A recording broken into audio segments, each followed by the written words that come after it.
Alright, hello and welcome back. I am Arumba, thank you for joining me. Let's play some more games.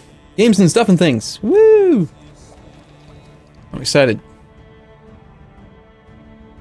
Boo! I'm wearing red today. I like red. So I played a little bit last night, like an hour or so, and... Yay, it's working! I changed some of the sound effects. I don't know what your thoughts are. If you guys like it, let me know. Yeah, I played for like an hour or so last night. Played like a year and a half, which I know, a year and a half and an hour, right? Wow. But yeah, I just did. And so I decided to play again today because we've only got like a week, right? Until the next patch. We gotta try to get some stuff out. Knock some stuff out of the way.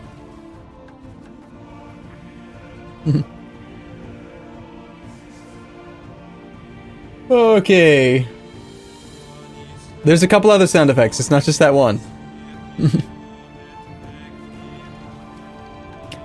Okay, so where we left off last, you guys had not seen this guy. This guy's new, Bob's Persian Cancer. So what I did is I don't know, I attacked, I think it was Bangladesh. I attacked Bangladesh.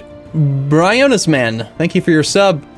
And then Prusius, thank you for your resub, 2 months. Yeah, so I attacked Bangladesh, and then I created a client state. I decided against using, what's his name? Gujarat, I think it is? No, Baluchistan. I decided against using Baluchistan for one major reason, and that's that I feel like client states have a huge advantage. Even though they don't have cores, they have a huge advantage in that they spawn with whatever tech you have and has as many ideas as they can possibly have. So, like, they start with great ideas, and client state traditions are really quite good. Morale of armies plus 10, core creation cost minus 10. They've got administrative ideas, quantity, defensive, humanist. So, unlike, say, Baluchistan, who's probably not going to have humanist ideas, not going to have the client state idea set with self-rule minus 2 unrest, you know, sure, he might have some cores for me to feed back, but he's not going to be as stable as a client state, and he's not going to have administrative efficiency too. So I just created a client state instead, and I think we're going to use those for the most part moving forward. Outside of that, I threatened for war. I tried threatening for war over here, and I was going to create a client state in Danzig. I did that, fabricated a claim on Goldingen, threatened for Goldingen, fabricated a claim on Reval, and then tried to give the land to a client state, and it's like, no, you can't do that because they're distant overseas. They're considered to be an overseas province, and so you can't create client states in overseas provinces. I decided to try moving my capital to London, forgetting completely that the reason why I haven't done it yet is because I'm waiting on the integration of Bet-Semisaraka. After having moved my capital to London and then moved some merchants around, Bet-Semisaraka was making over 400 ducats a month in trade. Because this bastard is, he's retaining 86% of the trade value that tries to go buy Africa. So he was getting rich and I was getting no money at all. That was bad. Sarini, thank you for your subscription. So yeah, and yes, of course, you're all right, Rock Mage. You can change their color, which is far more important. You can customize their color to be the opposite of what they're adjacent to and make them easier to see, which I do quite like. So outside of that, I've forced myself to stay at peace for the most part. I mean, I haven't stayed at peace, but I haven't taken any land for myself. So our cores are about to complete very, very, very soon, and interesting things will happen then. And this is the reason why I stopped playing. I was looking around a little bit, realized that the Ottomans have ended their war with Austria/France, and you tell me if you see anything interesting.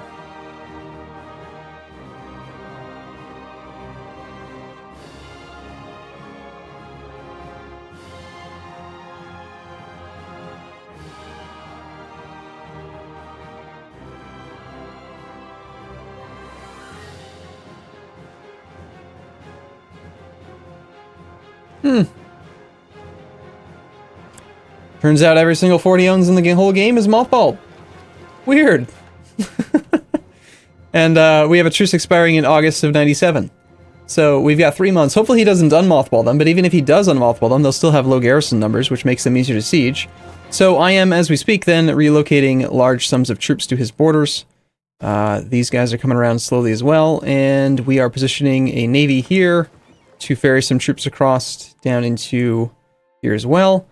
And I'm hoping we'll be able to get military access through Austria. Not 100% sure if that's going to happen, but it would be spectacular if it could happen. I'm also considering integrating Mamluks.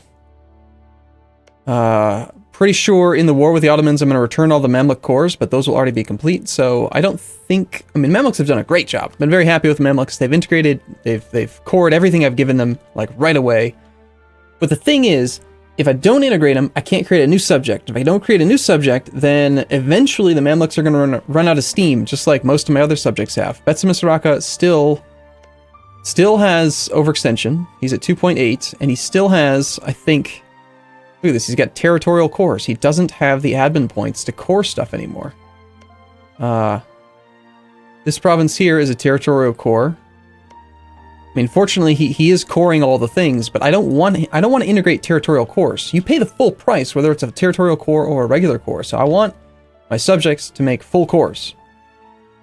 So basically, I want to create a client state, integrate them as soon as I'm able to, and then create a new client state, just constantly, over and over and over again. So they're always coring, always creating full cores and states, and we're going to go that way. Also, I finished the the Defensive Idea Group, so we have the Diplomatic Defense Act enabled. We're now permanently going to be converting 1 military point per month into an extra relationship slot, which is why we have room for Bob's Persian Cancer. And, yeah, that's where we're at. Oh, did I not mod Revlobot?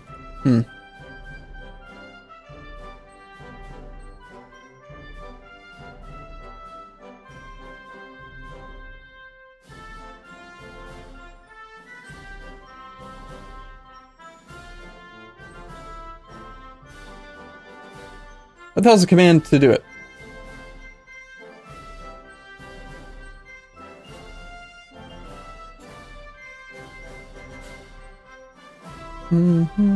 Oh, did I use an exclamation? Derp. There we go, sorry about that. Yep.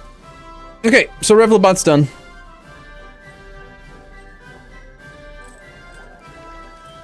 Oh, William did it. William!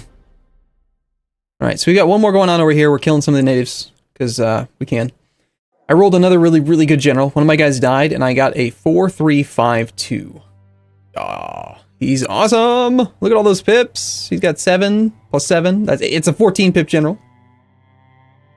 How far is the annexation going? Well, here, let's push some of this stuff from the top that doesn't need to be there. We'll put core creation at the bottom.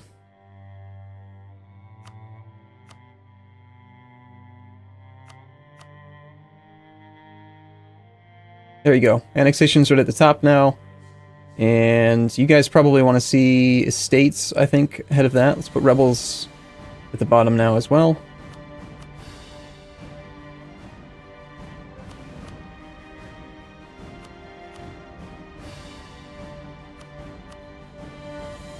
Okay, so we got diplomats, annexation progress, estates, rebels. Stuff that you guys probably want to see is near the top. Okay, so yeah, we're at 66.6% integration. I turned on the Diplomatic Integration Act, and we are very, very close. We are September of 98 going to get a new parliament decision, and as soon as that becomes available, it will 100% chance be the integration one. And when it is, we are then going to immediately pass it pretty much regardless of the cost. I want it on right away so that we can finish the integration of these two guys, create new client states, and possibly even integrate the Mamluks. I'm strongly considering finishing my current war and starting the integration of the Mamluks now. I know he doesn't have all of his cores back, but I think we'll have that done before the war is complete, or before the integration is complete, rather. And the integration cost for him is going to be pretty small. So the only thing that stopped me from piecing these guys out right now is I want to take... Fox is occupied. We need to finish the sieges of... Here, Cree. 14% chance. We need to finish the siege of Miami. We need to finish the siege of Shoshone. So we're going to take 1 infantry to Miami. This other army is actually going to march over to here to provide a better siege pip guy.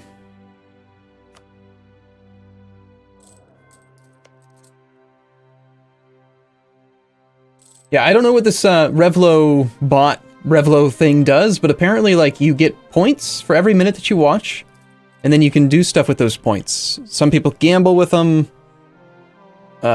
Some people can, eventually, there are rewards. I don't know how I'm letting the moderators taking care of it. They had suggested it, and they said it's good. It's good for the Twitch community, good for the Twitch chat. So we're trying it out, and we'll see. Eventually, you can use them to do stuff. Like, I don't know, things. Make me do push-ups. That's the only thing that I remember from when I looked at the website. This looming disaster is not a real disaster, because this can expire before then. I know my overextension is high. I know that the merchant guilds are disloyal. I only have one uncored province right now. Provincial unrest is going to go away as soon as the overextension is gone. And we could already take Administrative Tech 24 and Diplotech 24. Wow. Lots of people are gambling. What have we done? Alright. I noticed that someone had been sowing discontent in the Ottomans. I was kind of sad to see that their war had already ended.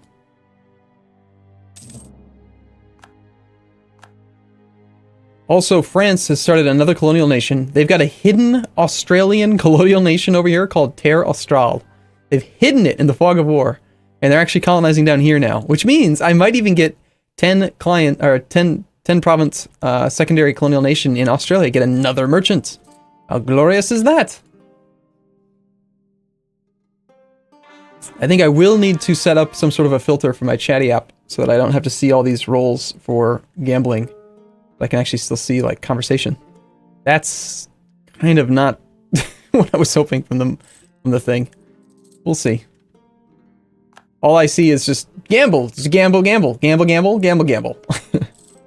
Revlobot, gamble. Maybe I can just ignore Revlobot. Maybe I should. Is there any reason to not... Yeah, I think I'm gonna see if I can set that up real quick.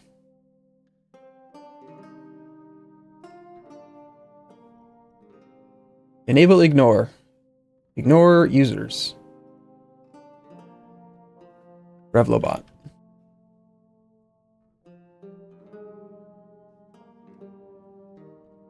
There you go. Shut up, Revlobot. Stop talking to me. He's every other line. Alright, so this guy is our crazy cool general. He's a 2263. We like him a lot. He shows up with a 21% chance here. We've got 36 day siege ticks. That's not bad. You will still want to see the gamble X lines? Possibly. Depends on maybe big gambles, yeah, but... Yeah, problem is you guys can still see it? Well... There may be an actual configuration setting where you can make him not talk. I don't know. I barely spent any time looking at it. I just... My trusted advisors told me to do it. Settings. Bot settings. Make the bot unresponsive.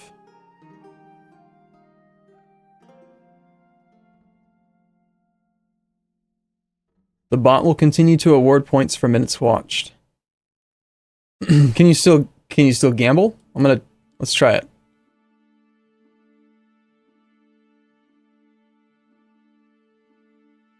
I've just tried muting Revlobot.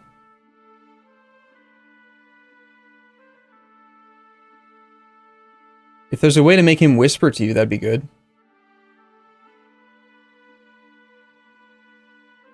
Alright, he's muted right now, so if I'm not seeing him anymore, are you guys still able to gamble? And if so, like when you type a command that is supposed to go to him, are you getting a response from him? Or not?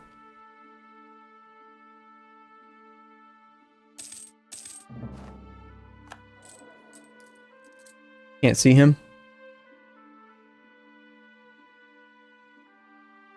Alright. Well, hey, it's just a test, right?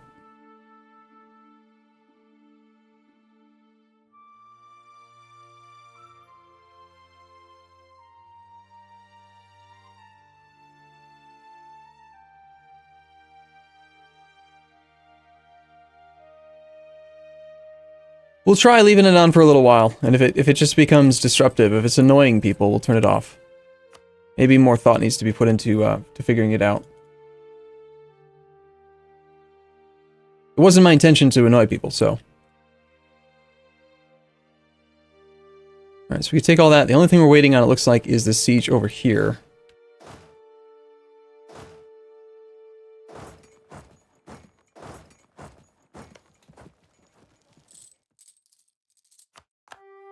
Choctaw has now declared war on Shawnee.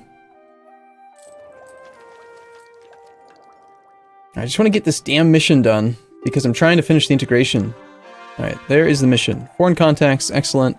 We now have a new mission to colonize Natal, which seems reasonable.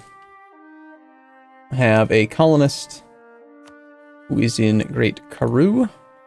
He just got there, that one just got there. And we got that guy up there, who I kind of want to keep there, because I'm trying to force that. I want to colonize up that way as fast as I can. So yeah, I guess we'll take the guy from Great Karoo. No, we'll take him from this one.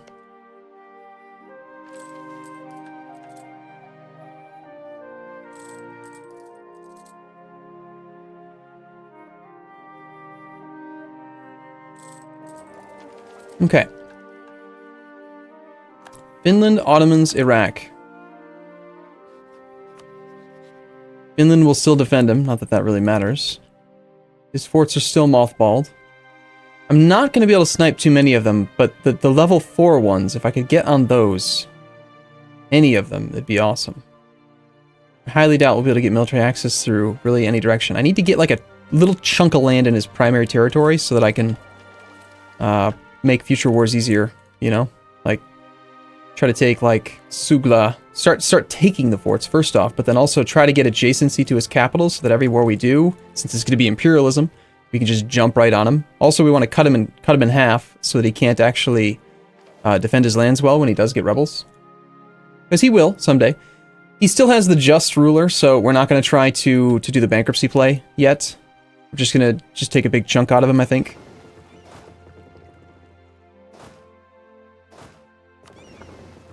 This army, I wonder if we're going to be able to get through Austria. I think we need to do a bigger push up north, because I want to be able to get on his capital, and I don't know if that's going to be possible if I just come in from the south. So yes, I'm going to hop across 1, 2, 3.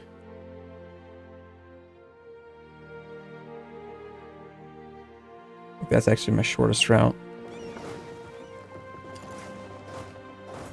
We'll send these armies over here.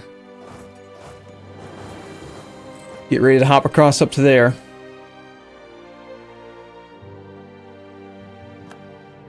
It's funny, all the little derps keep on declaring war on each other. That's not cool.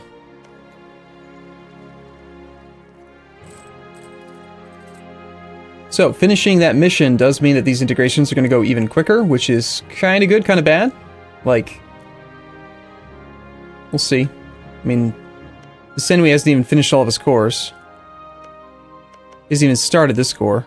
29 development. We might end up having to pay for that one ourselves. I'm not going to slow down the integration of his nation. I need to get rid of him. I need to stop having really super strong subjects.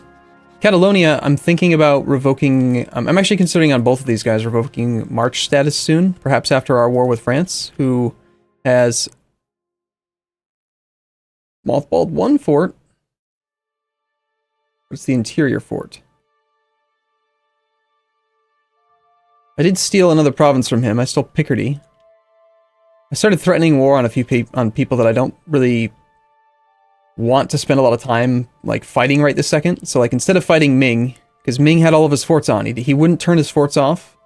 Of course, there's just one. He had one fort mothballed, and that was it. I didn't want to do a big war with that, so I just threatened for a 19 development level 4 fort.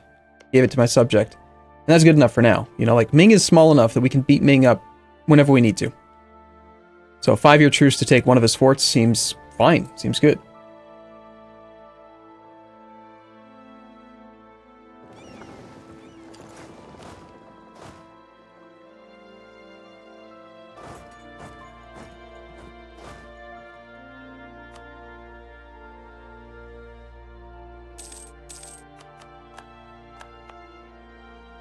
Yeah, we got another colony complete. Making 275 ducats a month now. I've been going kind of nuts with colonies.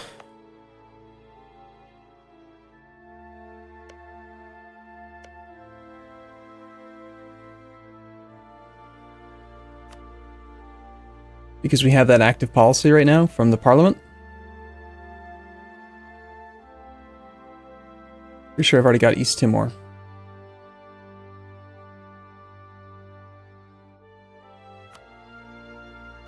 Yep. I swear, can't you click on... I could have sworn that you could click on these. No? Yeah, see there. Where the hell is it that you have to click to make it do that?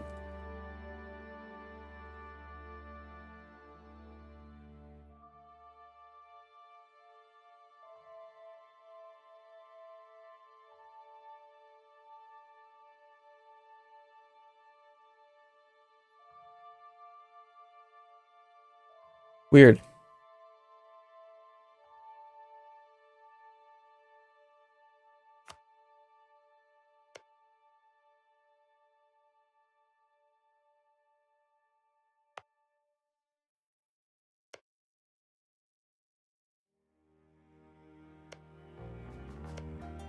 Did I just cancel the colony? I think I canceled a colony. Instead of recalling the merchant. Crap! Squirrel! That's not what I meant to do.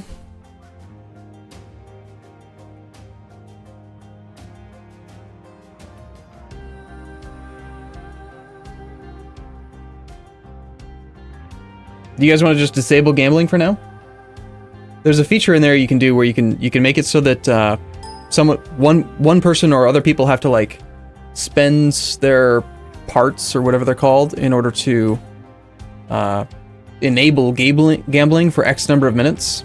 So then it's not quite such a big deal. It's not like all the time. It's just sometimes. Okay. Yeah, I trust you guys. I mean, Eyes Monkey, whatever you want to do. Honestly, this is your idea, so have fun. Good luck.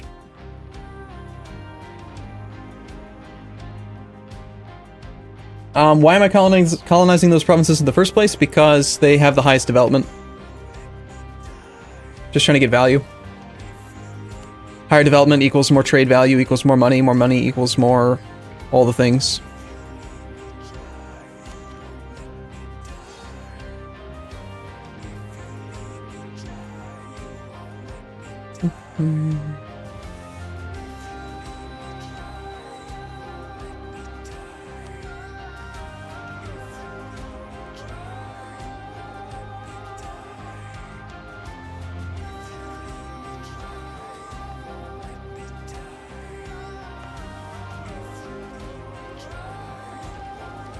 Alright, I had to roll back a little bit here. We didn't actually finish that mission yet.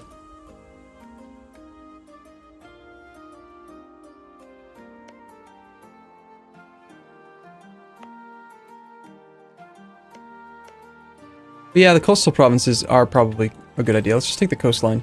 I'm not trying to block the colonies. I just want more. I want more trade, you know? I want them to make more gold, more ivory, more whatever. Crap, now I gotta do this thing again. Alright. We want to move...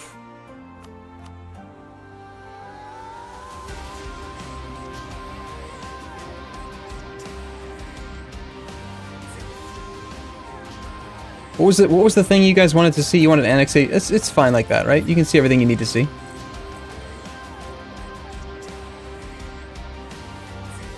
Okay, moving right along.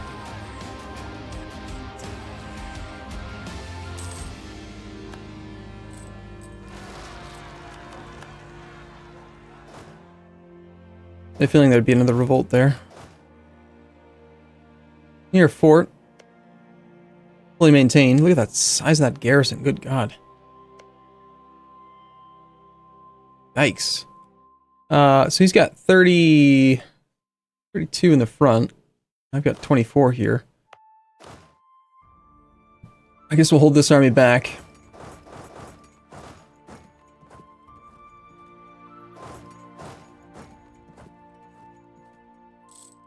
We'll have to take care of that for him. Pretty sure Betsa Misraka is going to go bankrupt, by the way. He's at 15,500 ducats in debt, and he's just in a death spiral right now. His interest is almost as much as his income. It's like 2/3 of his income. How many claims do you have on Kebab? I have one, but you don't really need claims anymore. I've got imperialism. Besides, a lot of the land that I take is going to be it's going to be dealt with via subjects. Unfortunately, I only have 4 cannons here. I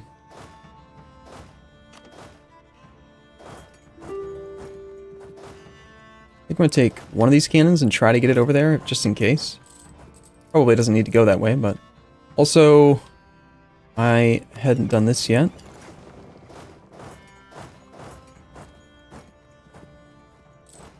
Also, we do have room for another 30-some troops.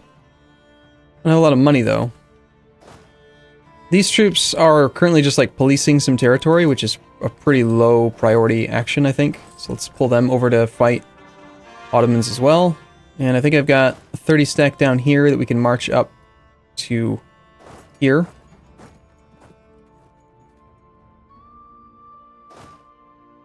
In preparation to invade Ottoman Maghreb. Nope and nope.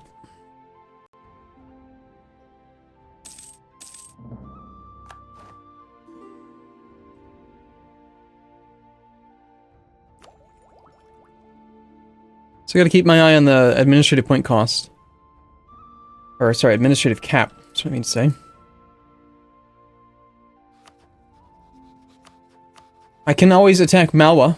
One drawback to, I was just mentioning at the beginning of the stream all the reasons why I really like client states, but one drawback is that they don't seem to spawn with any kind of reasonable amount of monarch points in their bank. When I reformed the Mamluks, they had plenty of time to like build up monarch points before I gave them any land. This guy, I gave quite a bit of land right away. He's at 4.32 overextension, and he hasn't even started all of his cores because he just doesn't have the points for it. He's working on some. It'll take him some time, but we'll see.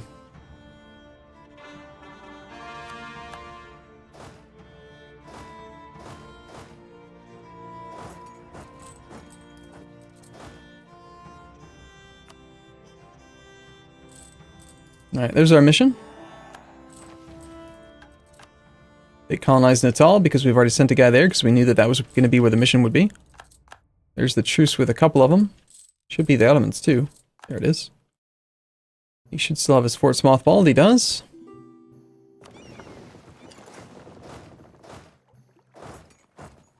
Probably I'm going to be willing to go over the relationship limit to get military access here. I do think getting across onto these forts, and then also more importantly getting onto his capital quickly, are going to be valuable. I don't think we'll be able to get there before the end of the month. Maybe. Maybe if we hang out in Savoy, we can like forced march across these 3 provinces into Zagreb. We'll see.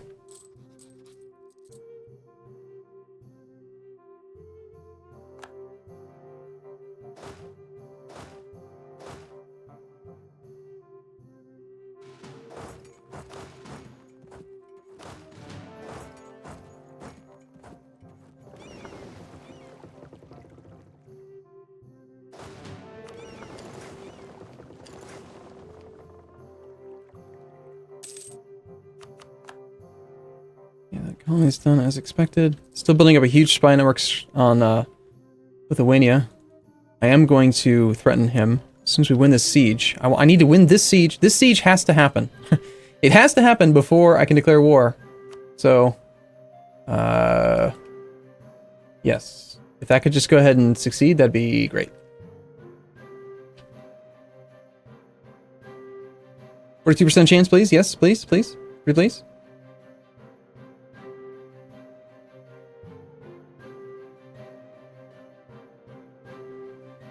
These armies are, I think, unfortunately not in a good position to invade the Ottomans, but it would be nice if they could get down there. They might end up with military access, actually.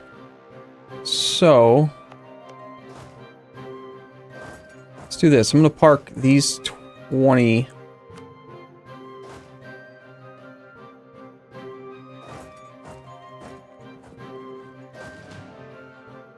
These 40 are going to cross.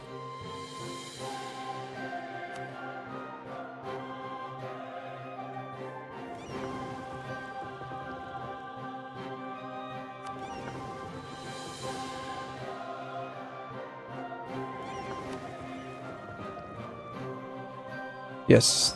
Sorry. Okay, I didn't see the transports. I'm like, where the hell are they? Okay, there we go. Get those 40k over there in case... if somehow Ottomans get some military access through like Poland or the Teutons or Austria, I'd like to be able to get across through there. Also, I think I'm going to possibly get the military access through Austria early. Last time I fought the Ottomans, he actually ended up asking for military access through Austria.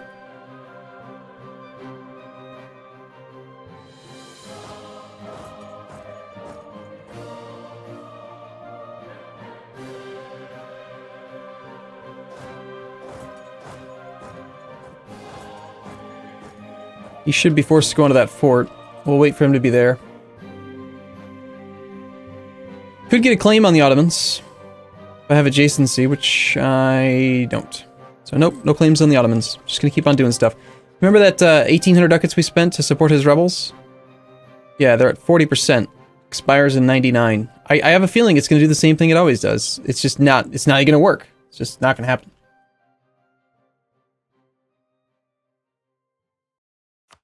Nice! We got it! Amazing.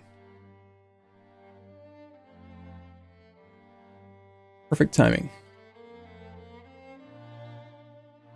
Don't care about that one guy.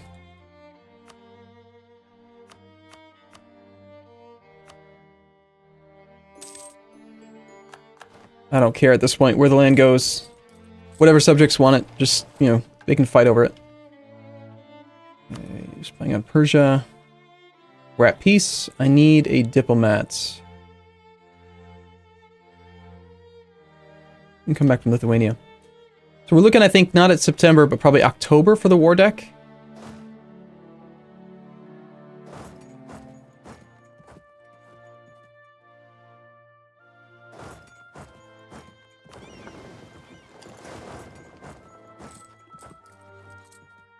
Which means that these guys probably need a maneuver general to get up there a little bit quicker.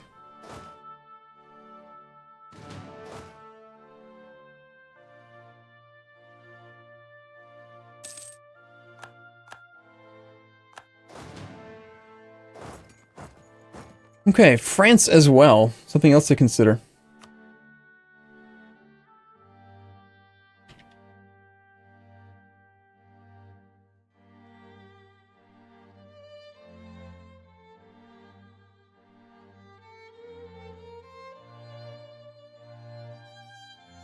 Check to see. Just the one mothballed fort. But I did, as I mentioned, I stole one of his forts, and I can probably steal Vlaanderen from him as well. I'm just going to keep on doing that. If he's not going to ever mothball his forts, just keep on threatening him until he doesn't have any. Eventually he'll just give me all of his stuff that makes him annoying, and then we'll attack him. You know, we've still got plenty of time. A threatened war is just a 5-year truce. So, let's say I threaten war on France 6 times. That's 30 years. In 30 years, I could take all of his level 6 forts. Not bad.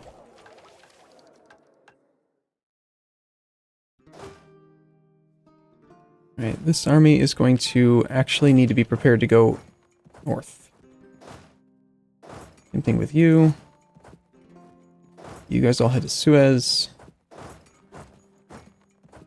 I do want some troops available for this side. So this 15 stack will take care of, like, this region. All these guys are going to take care of going north.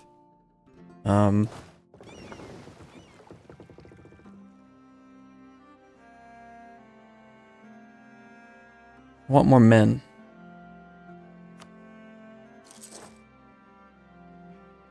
This stack was supposed to continue to go north, but it got distracted by its need to deal with those rebels for him.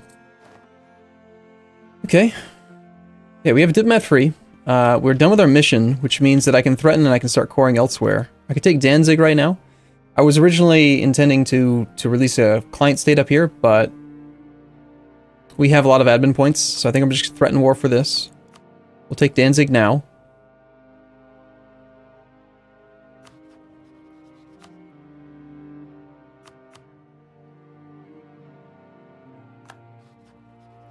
We'll start coring right away. because we now have this province adjacent, we can threaten for, or we can fabricate on Lithuania. I've got 56 spy network strength there, so we'll threaten for that.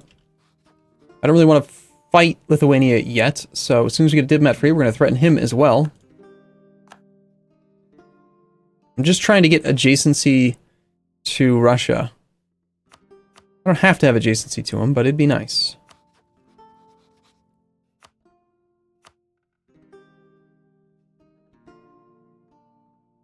Now we have Goldingen, which gives us the ability to fabricate on Finland. Not that we need the claim, as I mentioned, but we can also fabricate on this fort here and then steal that in a war, rather than having to siege down an island fort, which would be convenient. And now I've got still enough to get one more claim on him. 12, 28, 29. I think we take the 29 with the fort Reval. I have to wait 5 years if we can threaten for that as well.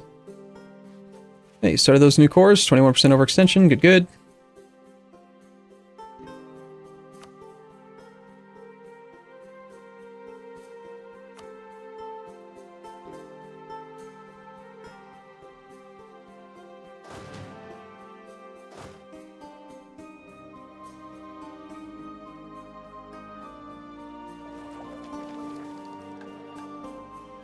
Okay, I think I want my pre-access through Austria now. I just want to have that request taken care of.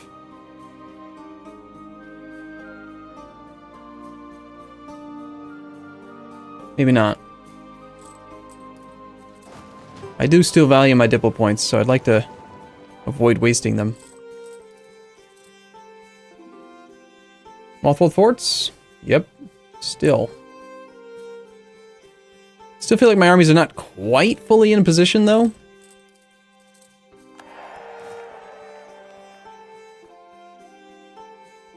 I mean, we'll have a pretty sizable force that can come in on these two forts and then start working its way towards the capital. It's like, what, 90k troops there with another 20k on the way. So I have 110,000 coming in from the northern side.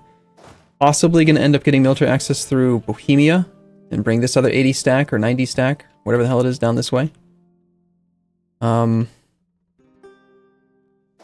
This feels a bit insufficient, but there's another 30 stack on its way from there. These guys need to stay at least down there for one rebellion there. And this is what I was expecting, finally.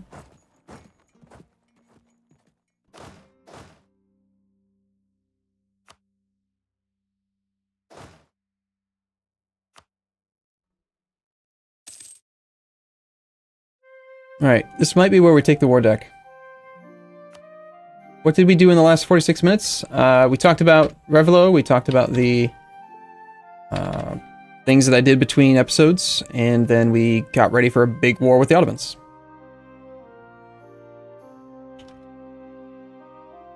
I think we're ready. I don't think there's anything I need to do right now. Although Ottomans, one thing to be aware of is the Ottomans did take military tech 24 already. So they do have a tech advantage on me. Military tech. Which gives them military tactics and combat width. Bit of a concern, don't you think? I can't take tech myself for quite a long time. Should we do the war anyway, though? Alternatively, I could just threaten him for one province and come back in 5 years. But seems kind of weak.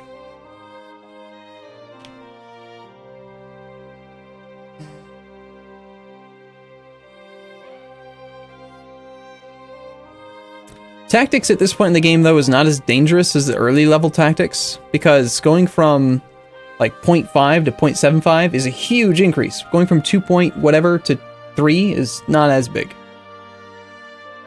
It's significant, but... And the combat width isn't... It's not strictly his advantage, it applies to both of us. So, of those two types of, like, the things that he gets, the only thing he really gets is that tiny bump in tactics. He can build level 8 forts, but he's still sitting on level 2 forts, for the most part. That gives him an advantage of obsolete forts against my low-level stuff. I think it's time to just attack him.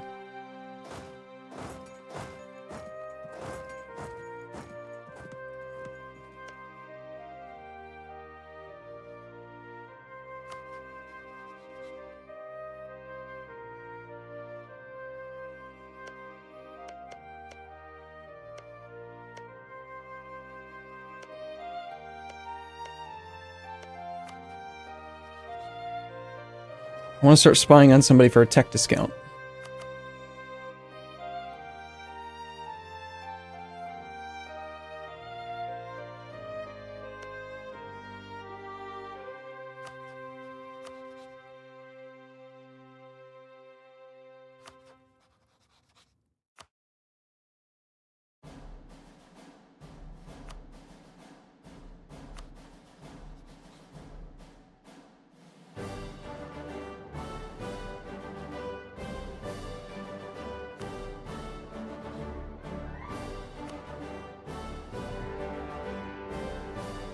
Alright.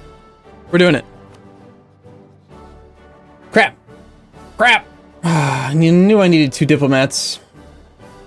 I don't have military access through Austria yet. So that means that I might not be able to make it to these forts on time. Damn it!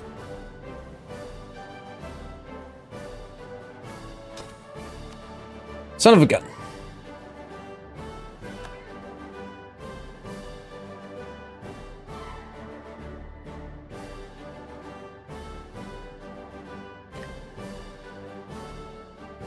That's why I wanted to get the military access ahead of time, because I knew I would forget, and yet then I got greedy thinking, what if I could save 1 Diplo point by waiting until the month I need it?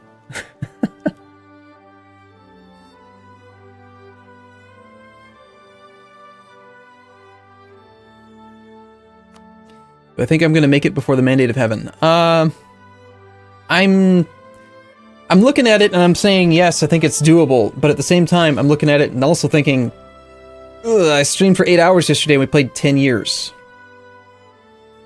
So, I got like 120 years left. That means, at that rate, 10 years being 8 hours, we're looking at a lot, right? What, 120 years times, divided by 10 times 8? 96 hours of Ryukyu? That'd be a little bit difficult to obtain, I think.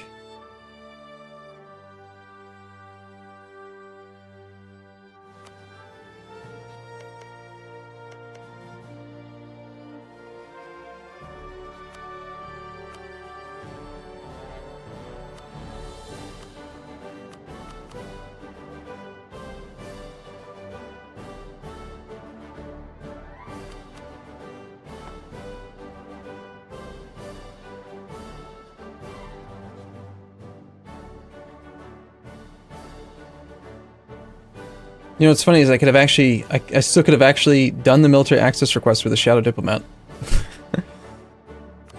Which is what we're going to do. So I'm going to simultaneously ask for military access with Austria. Here. Ask for military access with Austria. We're going to declare war on the Ottomans, citing imperialism, and we're going to ask for a royal marriage with Bengal, who we expect fully is going to say no. Then we're going to grab our fastest guy. We're going to wait 1 day so we get our access. Here's our rejected royal marriage, but now we do have our access through here. So just marching there on your own, you'll be there before the end of the month. How about marching to here? Also before the end of the month. How about without the leader? Without the leader, we miss by a short window because we've got extra provinces to travel through and they still haven't fixed the fact that it's not calculated correctly. Let's take like, what about a 3-maneuver general? Can we get there? That looks like right. So we got 1, 2, 3, 4 provinces to cover. Actually, if we go this way, it's faster by far. Let's put the combat guy there. We'll put the secondary combat guy in charge of... Go to that one. Let's grab the super movement guy then and have him forward to, like, Istria. We'll have these guys march up to Treviso with a guy.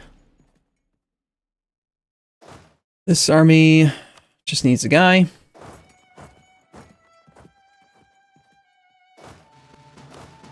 One, two, three, four, five, six, seven.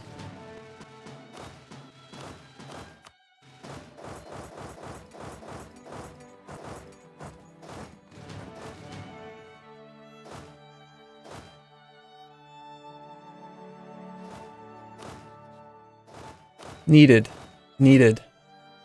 Not needed, actually. Only using you for movement, so you can go with the actual guy that's not going to be in combat. That gives me a 3-5-3-1 available. Not needed over here.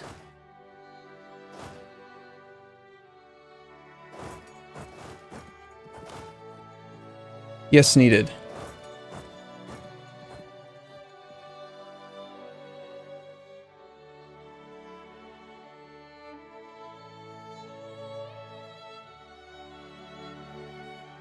My combat width is only 36, though.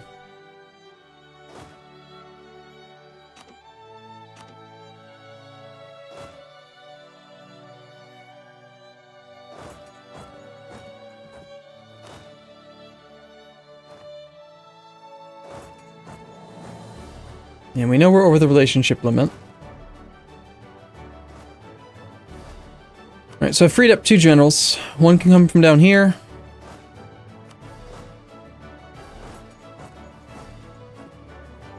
You're not quite going to make it there before the end of the month with 3 maneuver. You are my 5 maneuver guy. Let's try with the 5 maneuver. 27th, 1, 2, 3 takes us to the 30th, so you'll make it. And you will be there 1, 2, 3 on the 29th. Okay, so that's those forts. That's good. I like it. So that should be...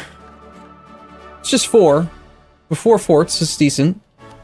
You have access through where? He's got the conditional access through Austria via me. Now, once I get my army through, he'll probably end up asking for the access himself.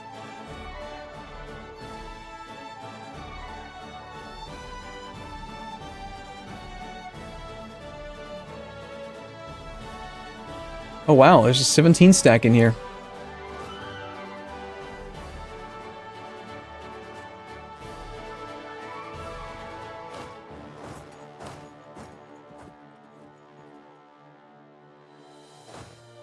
I have to admit that's a bit surprising. I still want these 2 to go that way. I guess we will redirect all of you guys to just come together, and maybe they can take care of that.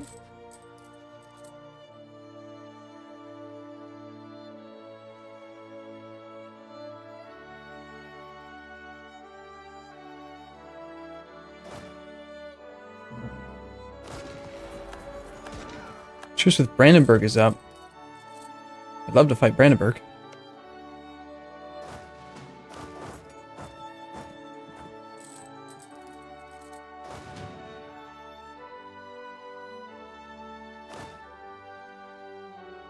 How nice would it be if the Ottomans were an eligible rival?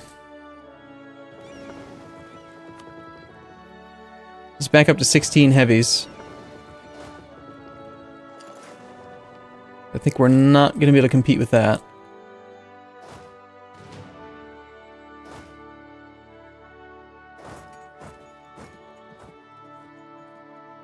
We've got 8, 9 in the front. Match his. Cool. That battle should go just fine then. Alright. This war is, I think, going to go very well.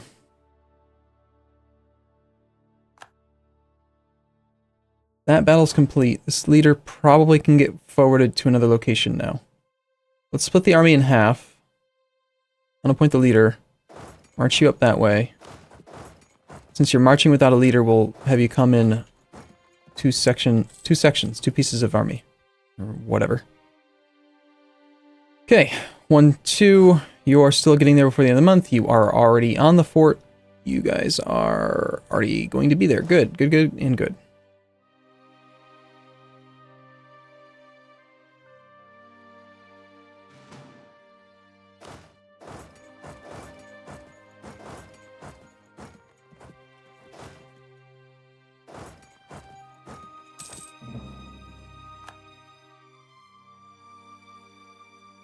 They control those easy forts. I wonder if the Mamluks are just going to straight up go fight that guy. He's already on medium enthusiasm. Oh, it's hilarious. We've been at war for less than a month, and he's just like, I don't like this. Please stop. This is bad. This is a bad war. I don't like this war. It looks like the Mamluks are going to take care of it for me, so...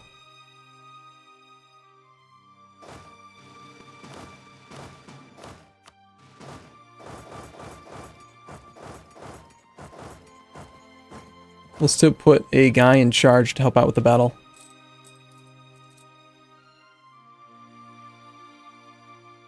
Okay, have you asked for any more military access anywhere? Denmark. Doesn't really benefit me much, does it? Nice job there, Abd al whatever the hell his name is. Very nice.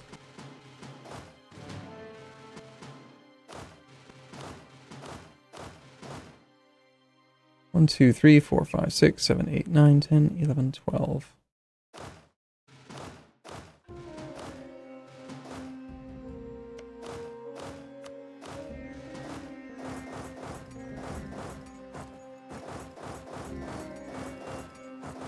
There's a chance that that army... I think I misclicked.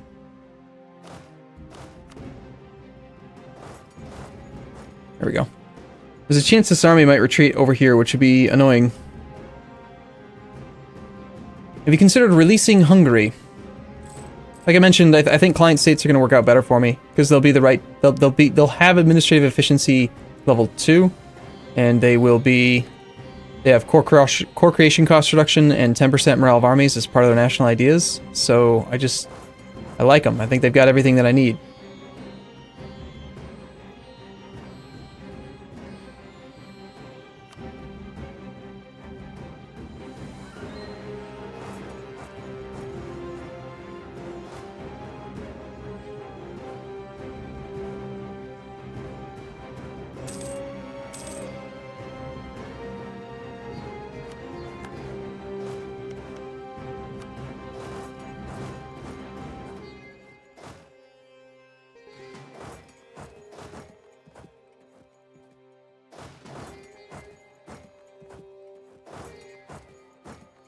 It looks like Savoy's army is about to get through. On the 9th, we can cancel military access and stop being over the relationship limit. I think my navy is...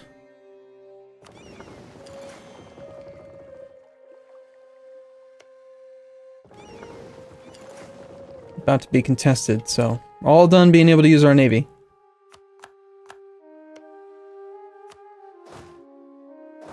Try to keep on pushing forward.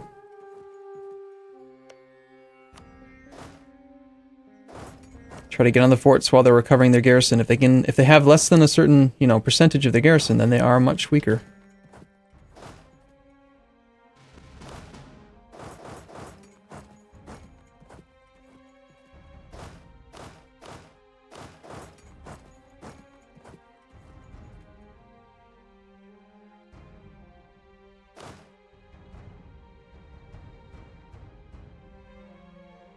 Actually, retreating to here. He's going to Haleb.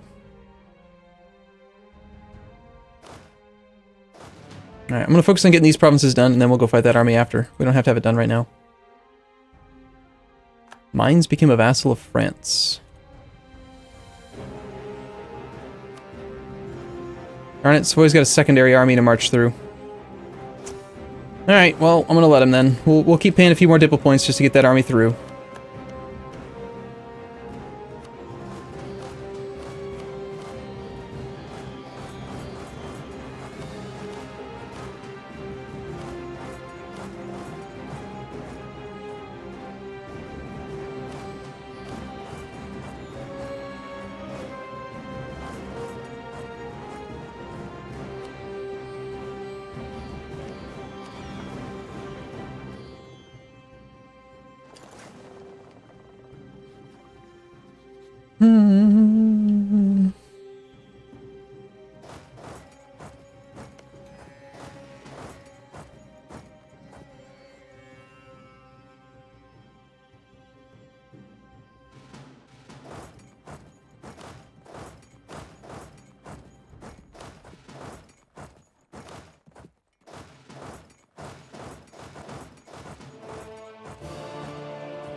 Keep on creeping forward.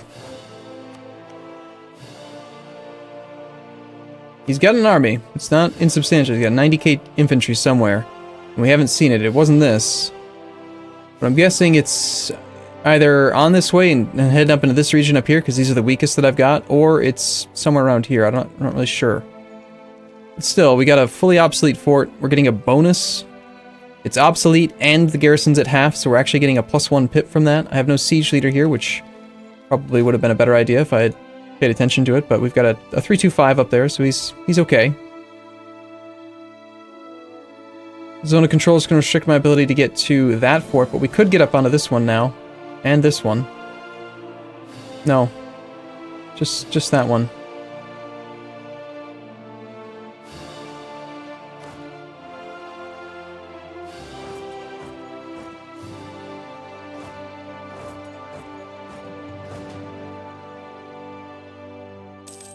There it is. Yep, I knew we were going to find it somewhere.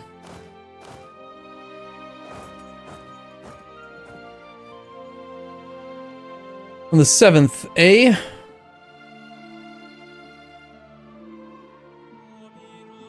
We got our 4-5 there. I think we'll take the... Yep. See, I didn't think he wanted to do it. Didn't think so.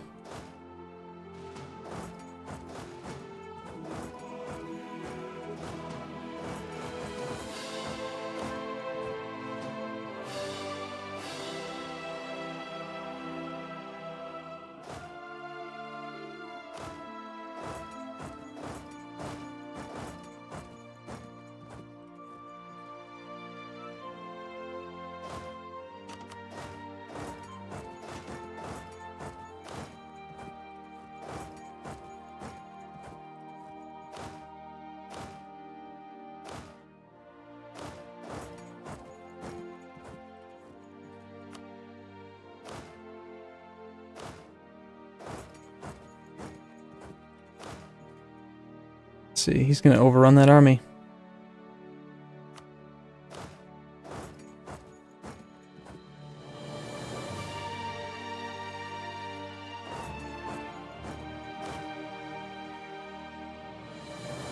Can't let that happen. No battles will be lost by this army. That is not allowed.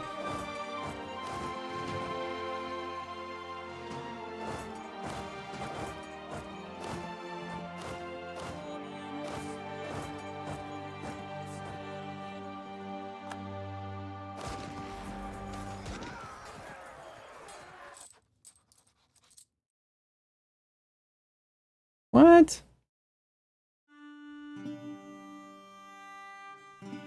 You want me to give you kinda? But it's got increased coring costs. Oh, it's my increased coring costs. That's weird.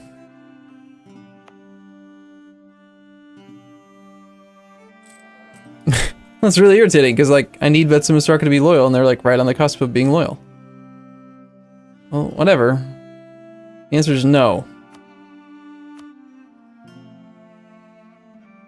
My land.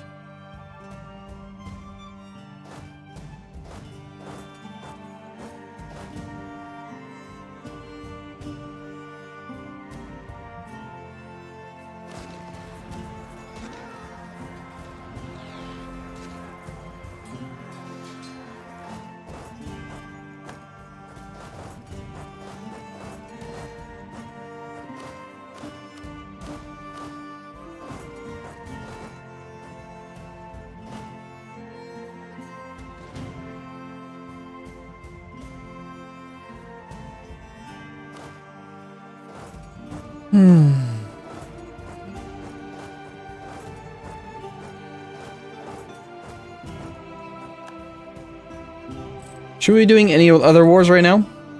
I wonder. We could do, like, I like the idea of keeping most of my attention here, but I've got armies elsewhere on the planet. We could be doing other stuff. Like, we could do more Native American wars. I have a truce with Ming. I don't have a truce with Manchu. Let's think. What am I going to do with this war with the Ottomans? Well, ideally, by the time this war ends, I will have finished the integration of Betsimisaraka and possibly Kusenwe.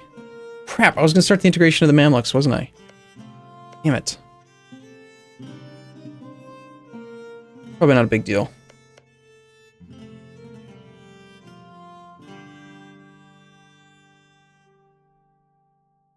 Stupid Diplomatic Defense Act. Turn that off. 60k in Syria?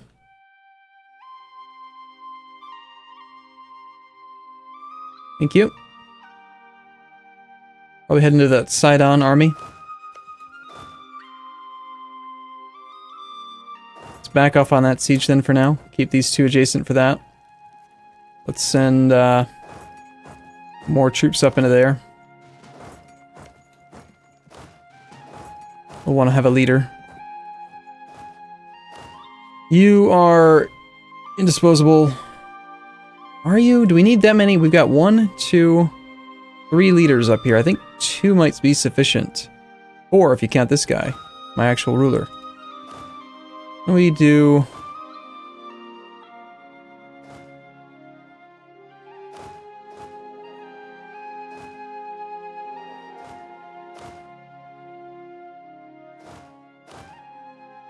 You don't need to be there. Found one.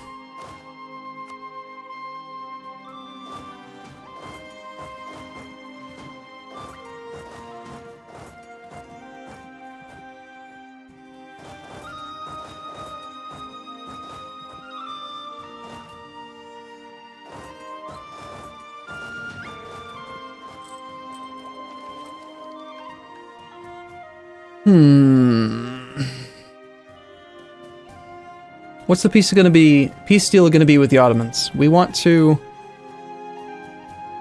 definitely weaken him. I want to take as many forts as I can get my hands on. Preferably coastal forts, because they're the most annoying. If he has level 4 forts, I want those. I want to get up into this region. I would like to have adjacency to Lithuania on both sides. So if I could take, like, Bessarabia... we just might do like a fort purge, you know? Just take a ton of forts from the guy and core it all myself. Again, though, hopefully what will end up happening is I will have a relationship slot free from finishing the integration of Betsimisaraka.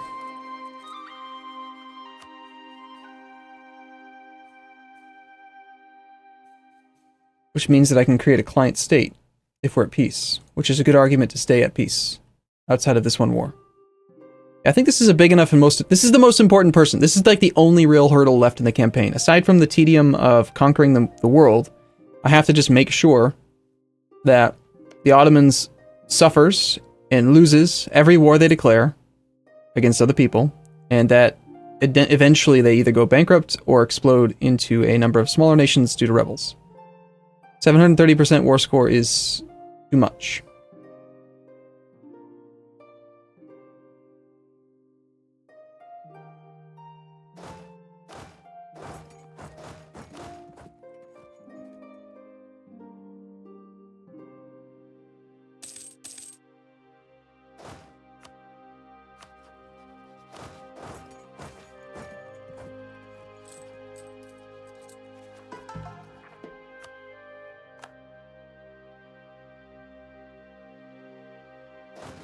So he's come all the way down here, now he's just going to suffer attrition. Okay. That's cool. Sounds good, man.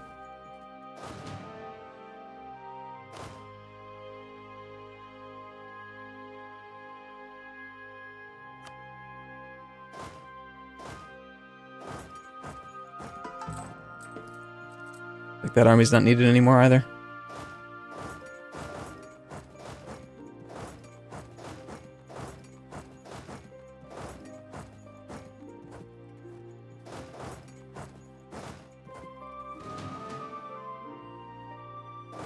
Yoba's a combat general. I would like to find a siege general. There's my crazy good siege guy. Let's have the crazy good siege guy, who's got too many cannons right now, head over to here. But with half as many cannons. Let's have the combat guy, who also has way too many cannons, hang out somewhere nearby. How did I end up with too many cannons up here? Nicely composed army there, Ottomans, 2-7.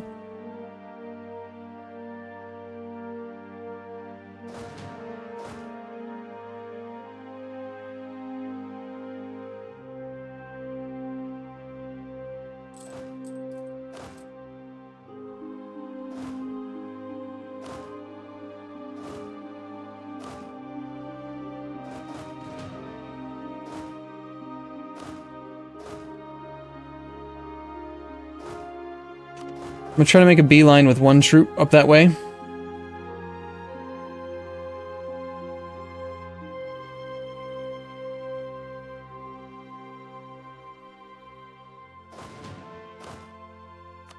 The siege leader.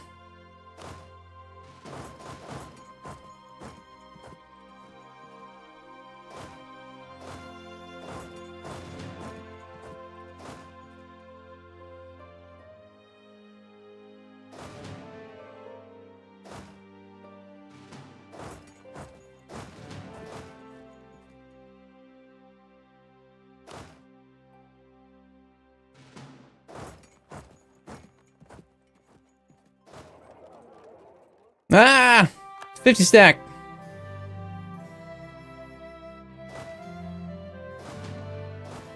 Run away! Everybody run away!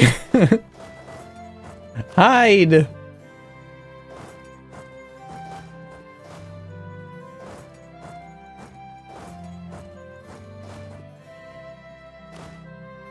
Means that you should probably not get overexposed out there.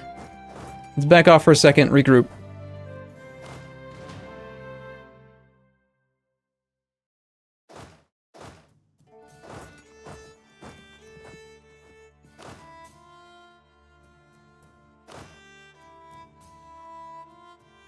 You bastard. You kill my man.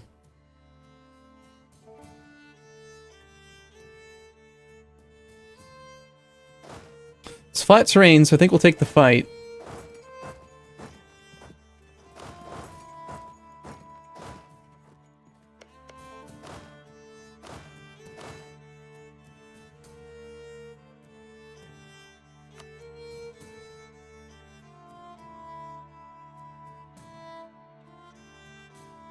He's not locked, so this might actually scare him off. And actually, if I put a maneuver guy in charge, we could fight him there, but that's mountains.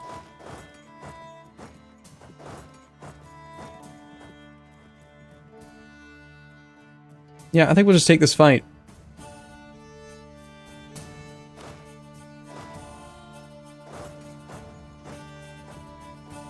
Everybody roll in!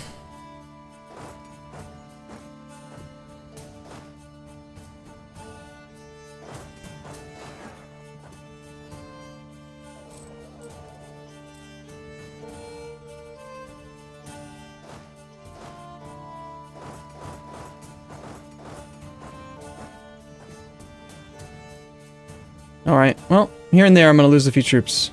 But we stack wipe this one.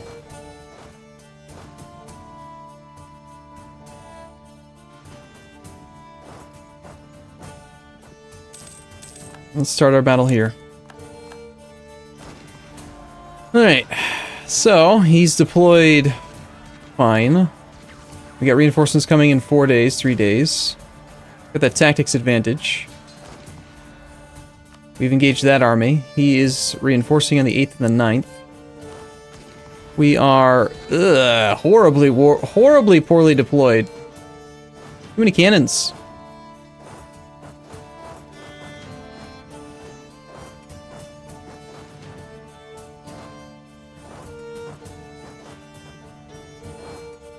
Looks like he decided to not kill my army. That's nice of him. 1 month up already. Time flies with EU4. See, it's a new sound effect. It scared the hell out of me. This is an unfortunate deployment because we had too many cannons.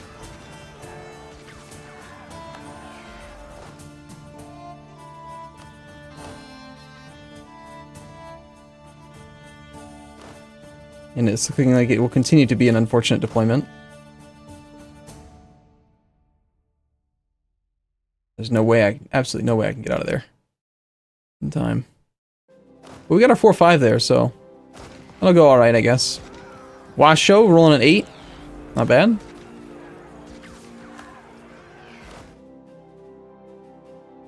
I think it is time to cancel the military access through here.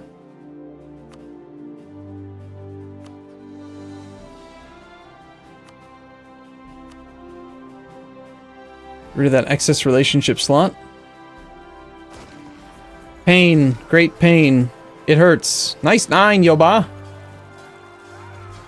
Ba-da-bum.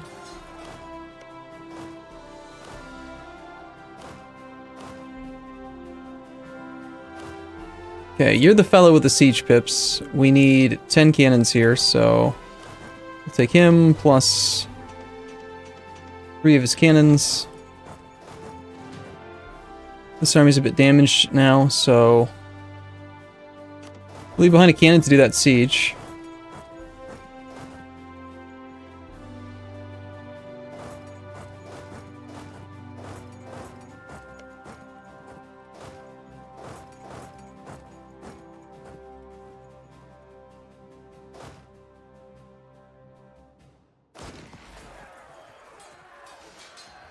My poor cannons!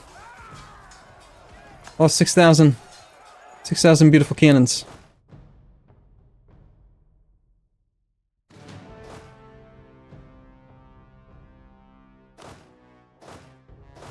I don't know why I have so many infantry up here. Sorry, so many cannons up here with no infantry.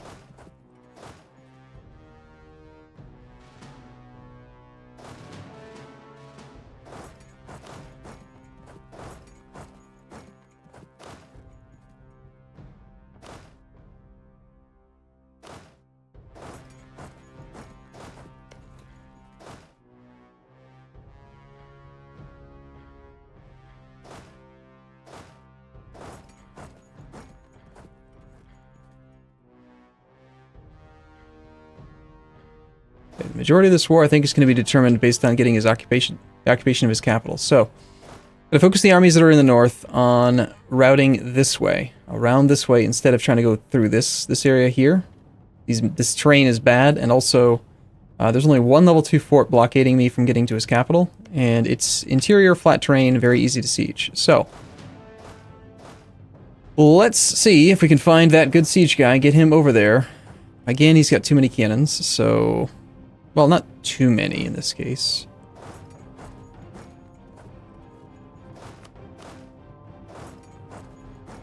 Not for combat, at least. And he might get engaged over there.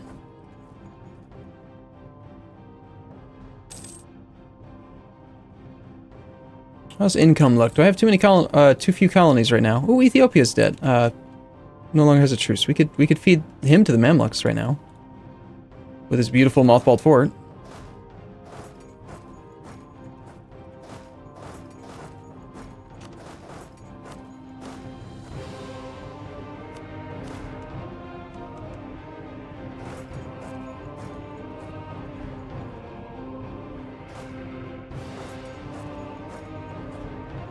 Since I didn't start integrating him yet, seems reasonable.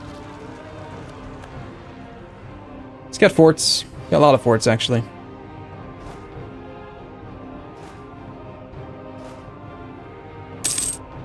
Hey Arumba, your Let's Play tutorial series helped me to be not complete shit at CK2, though I have to say you do not look like what I imagined. I lost it when you were murdering your pregnant wife in CK2, then realized that your IRL wife was pregnant. Yeah, wasn't a very nice thing to do, was it? This is true. Questionable decision making 101.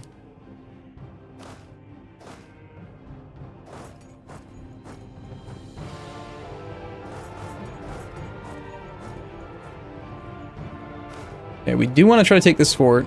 I need another cannon there to make that. Ooh, that's a level 4 fort, isn't it? Ugh. I could skip it. I don't have to siege this. But I've had what feels like a crazy abundance of artillery. And not enough infantry, so...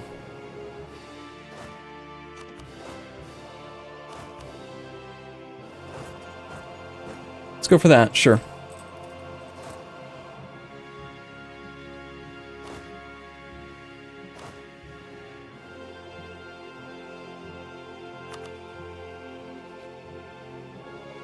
I was planning on doing the same thing to Persia that I've done to other people, which is to fabricate claims on his annoying high-level forts. But I don't border any of them right now, which is horrible. Didn't quite think that through, did I? Eligible provinces that I can fabricate on right now would be these 3. That's it. Those 3... Yeah, I guess we take this one and we use that as adjacency for Kalat. Reason why I don't want to directly attack Persia yet is, again, he has too many level 6 forts, and number 2, he's allied to Russia. And although I do want to be at war with Russia, I want to be at war with Russia with them being the primary participant. I think he kept that huge stack up there, didn't he? There's like a 50 stack hanging out up where Hungary should be.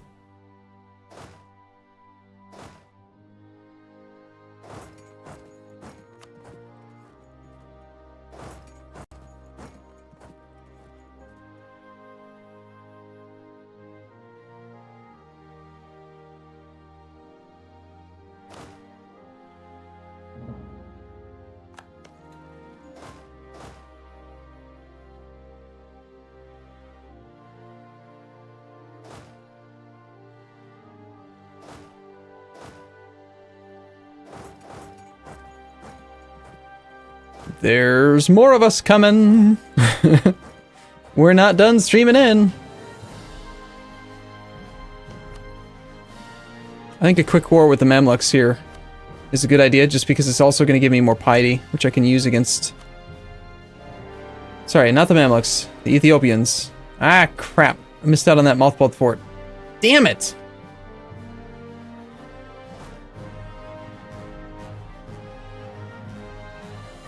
Hate it when I do that.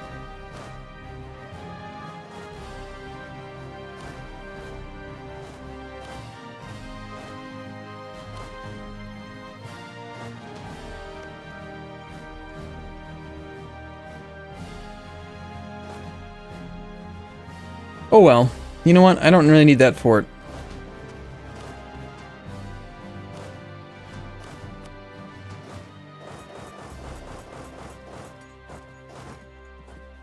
I don't even think this guy has an army. He's got no troops.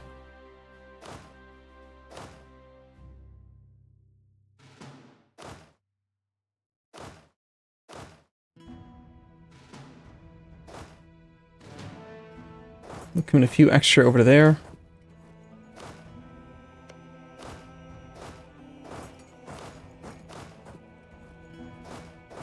Just make sure that we end up with at least 5 cannons on the capital. We've got a colonist free right now. Soon to lose that colonist, in fact.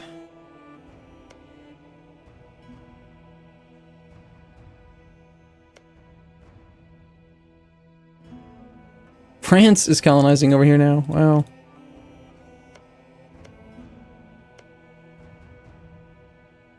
Steel as well. They're going nuts. They're trying to colonize my stuff. It's kind of funny.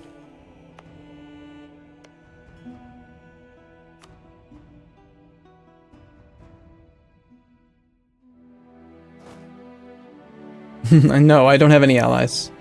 We only have minions. Many, many, many minions.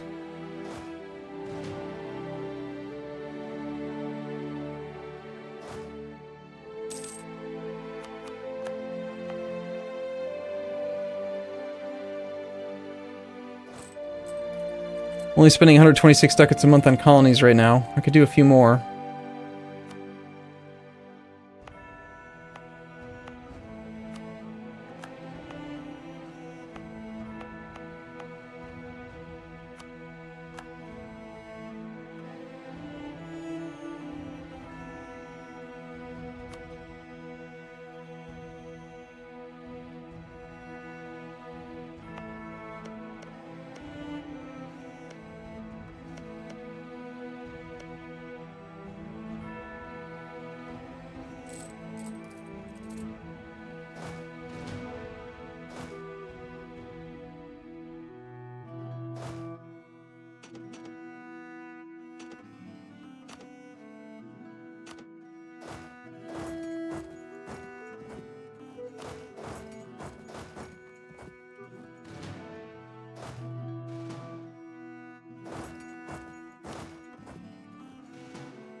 This is just a damn lot of derps, man. There's a lot of dudes coming in from the south. I'm running out of space for them all.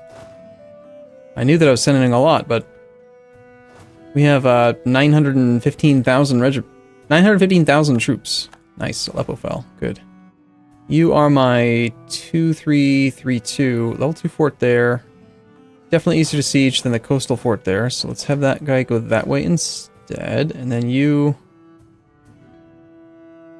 head up to here. Let's you guys redirect a little bit.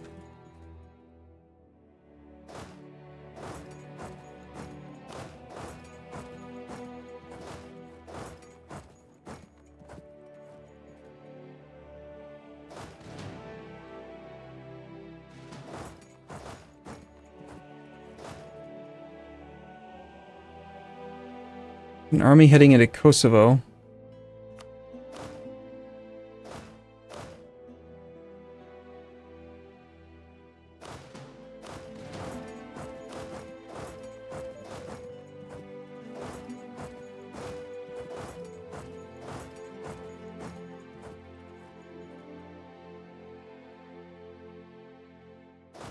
I think it's a good idea though to like take your time with a big war like this.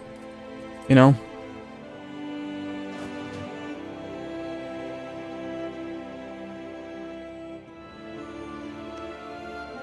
Not sure where he's going. But wherever he's going, I'm gonna make it a pain in the ass for him to unsiege it.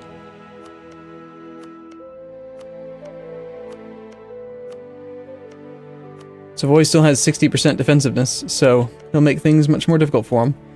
We get this army down in Macedonia. You have no siege pips. Do I have a siege pip guy that's not currently in a siege? He's busy. He's busy. You're not busy.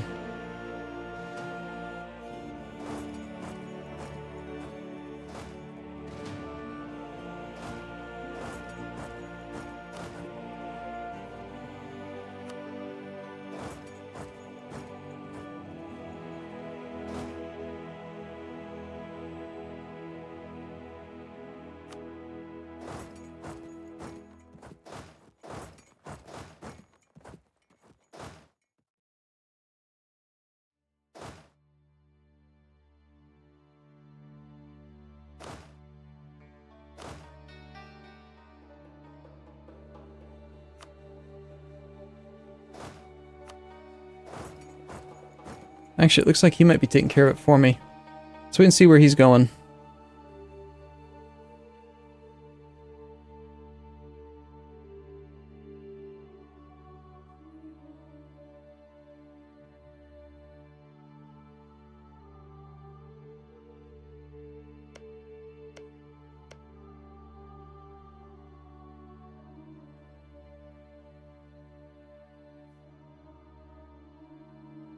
Shouldn't we be seeing like a zone of control there? I mean, if this fort falls, then he'll be stuck behind a zone of control wall.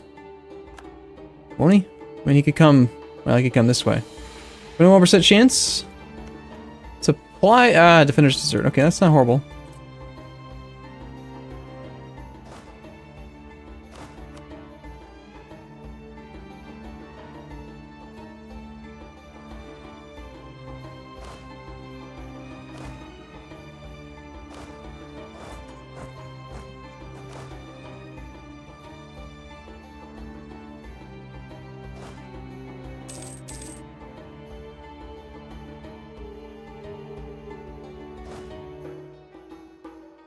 Yep, because he's just going to try to unsiege some land there.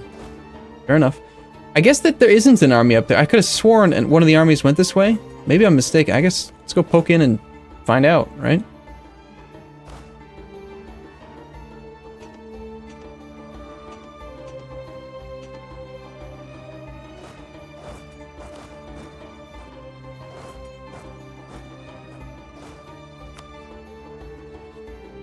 So Savoy pretended like he was going to go siege that, then decided against it. I guess he's going to make me go do it. Fine. There is it! Ah! See, I thought so. I was pretty sure there was a hidden stack up there.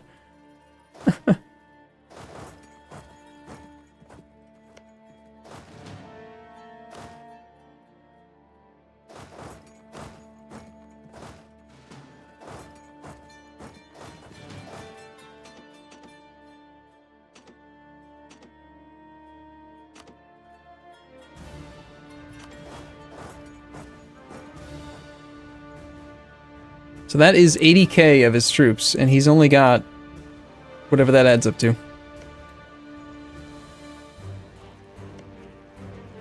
Disease outbreak. Yuck. There goes war with Ethiopia.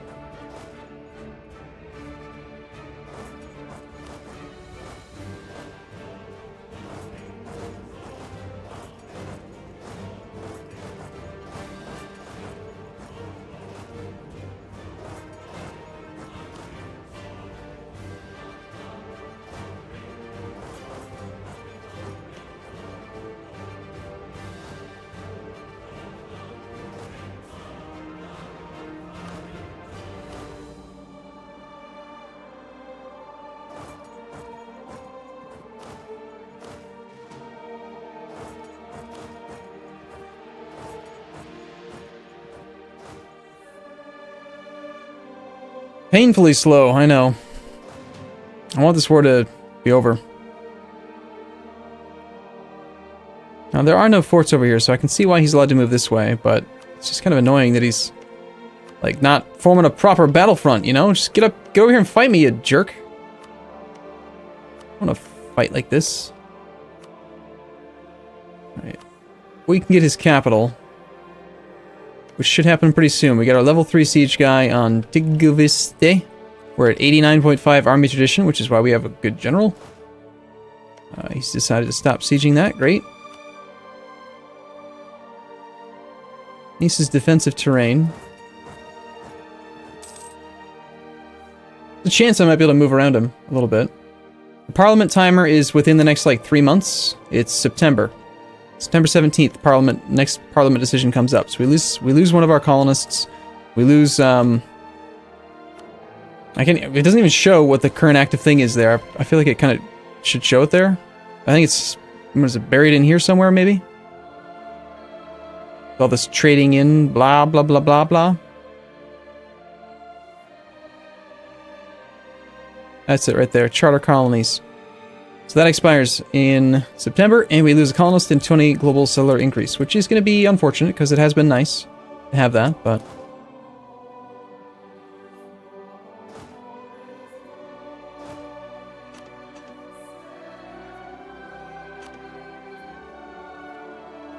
And the damaged cannons are in here.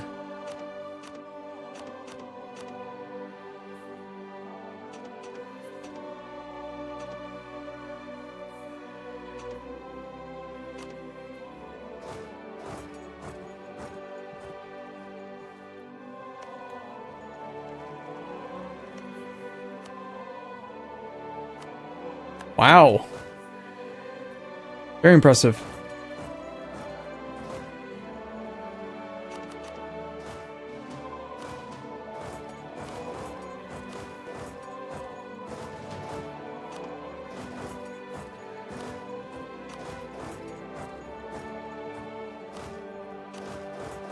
Seems to me like the vast majority of his troops are showing themselves on this side over here.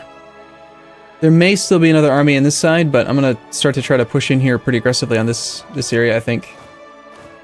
We do have one more guy with siege pips somewhere. Sieging something, about to be sieging something, and sieging something. Never mind.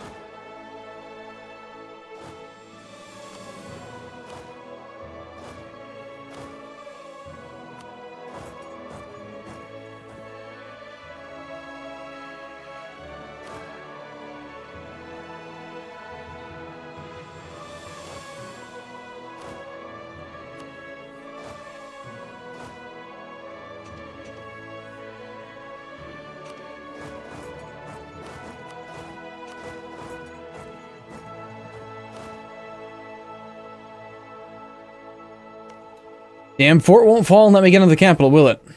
How long have we actually been in this war? Just out of curiosity, because I feel like I'm playing very, very, very, very slowly right now, but started October the 1st, 1697. So it's been not even a year, but we're slowly, methodically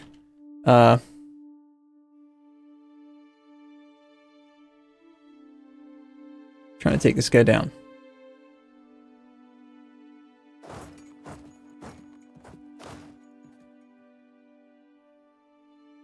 Either one of these forts needs to fall, and then we can get out of the capital. We won't be able to leave the blockade. I can't do a blockade on it, but you will very quickly want to stop being at war after that.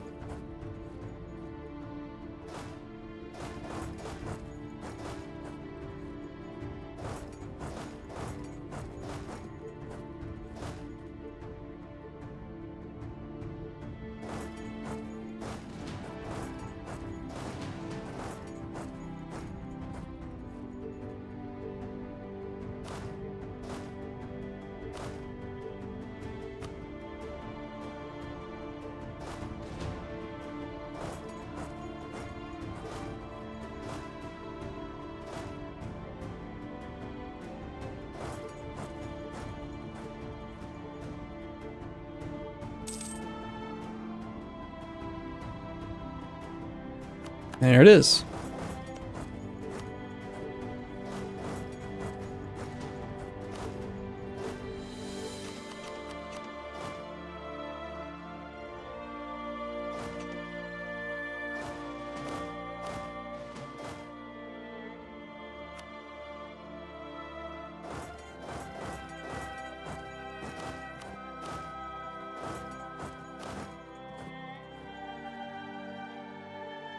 It looks like he's trying to pull back now.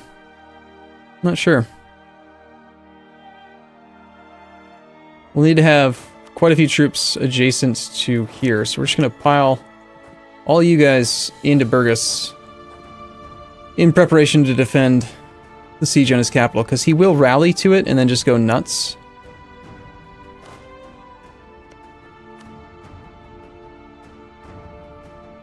Whoa!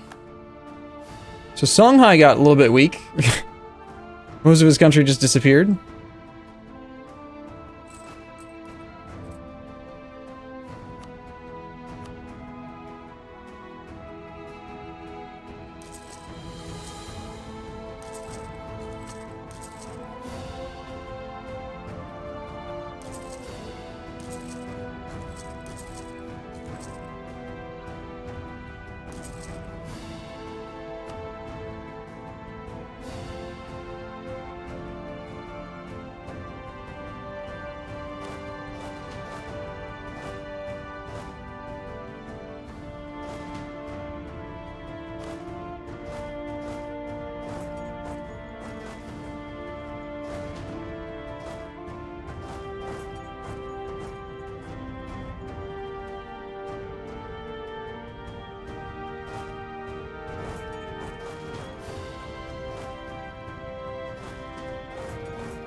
I apologize for my lack of commentary. I'm very focused right now. Just trying to make sure that this war goes as quickly as I can. Because these wars, the wars with the Ottomans need to be brutal and you know, fast, efficient. They've got to just wreck him. Something fierce. Otherwise, I'm going to run out of time to deal with him.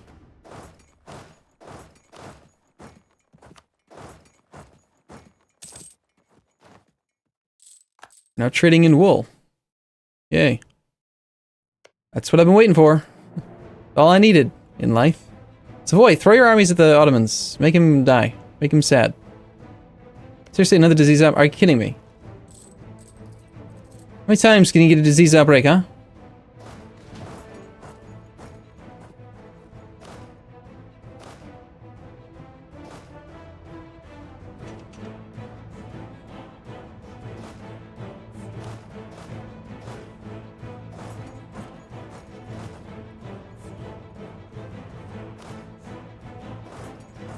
Yeah, I didn't think so. You can play chicken all day, you bastard.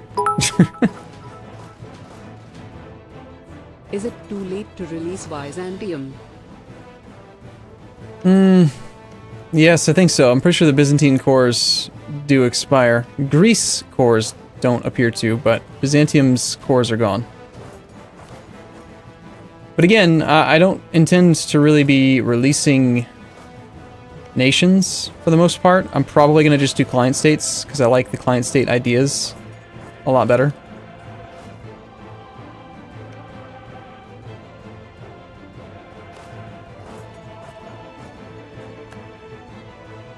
Well, that's most of the army marched up here.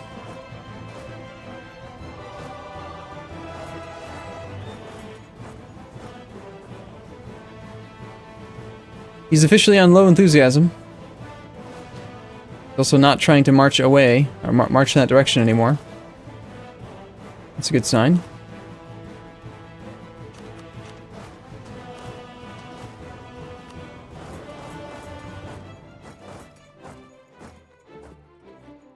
Yes! Do it, Savoy! For justice! Go for it! I'm not going to help you. I want you to suffer. Stay loyal. Spend your manpower for me. I raised you. You must spend it. No debate in Parliament. Ah, okay. It better give me the one I want. Merchant, no.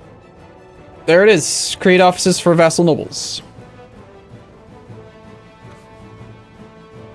Now, I believe that the number of people who support it when you first enact it are random, so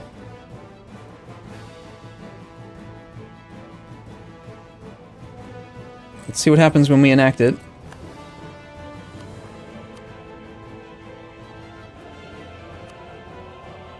We start off with a 46% chance to win. If we can get this 46% chance to 100%, it will pass right away.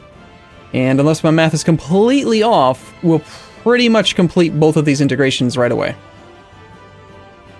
So let's start off by going down and doing the ones that I don't care about. Things like legitimacy, prestige, money, losing piety is fine. I intentionally gave a lot of provinces to Sunni locations so that we could hopefully just raise and lower piety, because I feel like that's not a real factor.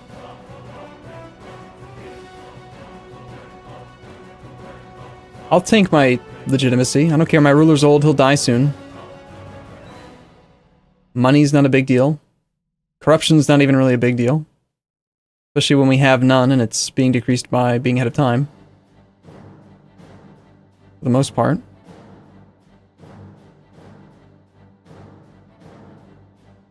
Navy commissions. Yeah, that's a good one.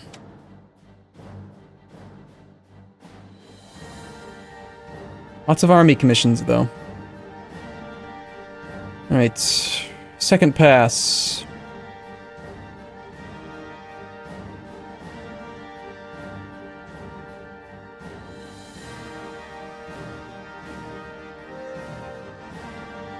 Probably prestige, right? Definitely not mercantilism. I'd really prefer not to sack my army tradition, though it got this high because of war, and we're going to stay at war, so we'll get this high again. And we currently have 6 good generals. Of course, they could all die. If I had a stockpile of money, I would do the money. Corruption is just money over time, so yes, corruption seems like a great one. Let's ignore corruption a few times. Still want to stay below 1, though. So we'll do corruption, like, up to 5 times. We're at 0.8.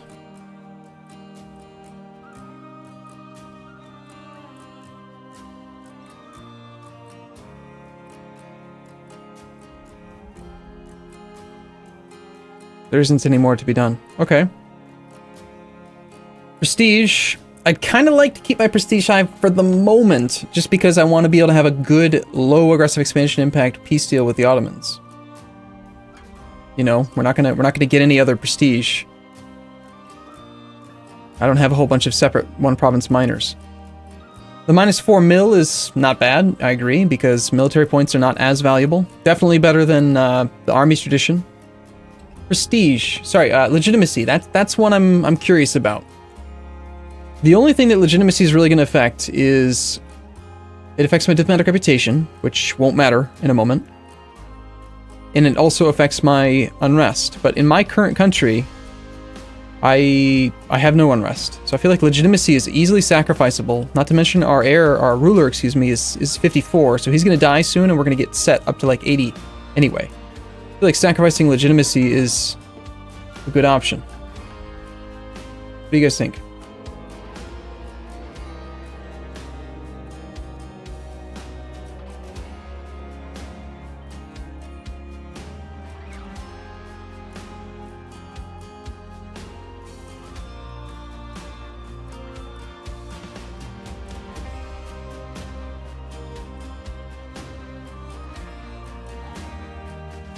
I'm gonna go down with the legitimacy a little bit.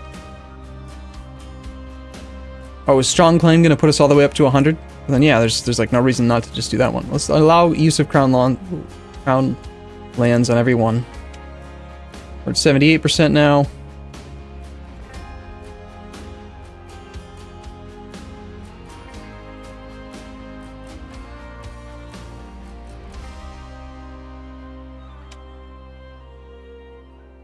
%.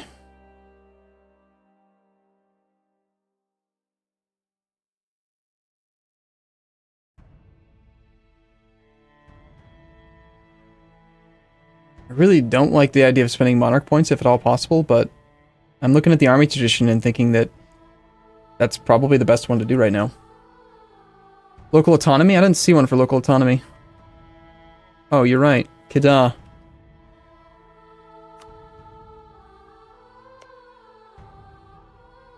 No, not the country, the province. Da is 11. Yeah, I don't care about that. With our constitutional monarchy, it decays down 0.1 while we're at war, so it'll be down in no time at all. That's 200 months, and if we're at peace at all, it'll come down even faster. At 100 months, who cares? Money would be something I should probably stockpile. Jambi. Yep, another one I don't care about.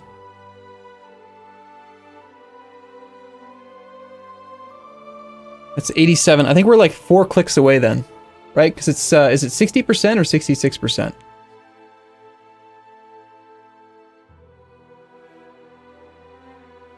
I think it's 66%.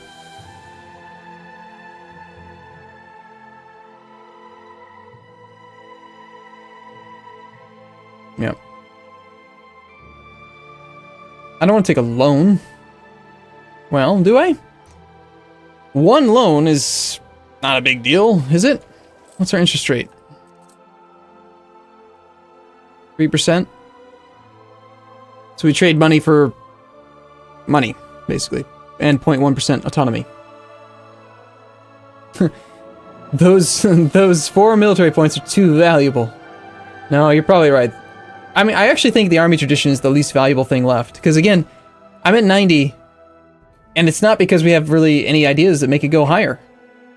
Like, it's just at 90 because we're always at war. It's going to continue to keep going higher and higher and higher. So, I think we could just sack 3 clicks of that, or whatever, and then it'll come back up pretty quick anyway.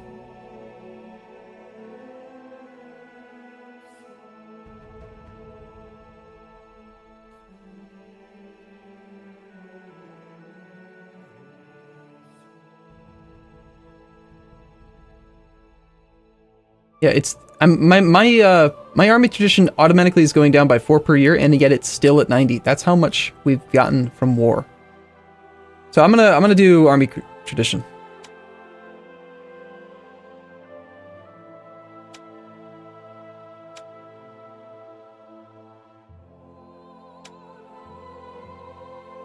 Diplomatic annexation cost goes down. 97.5 and 98.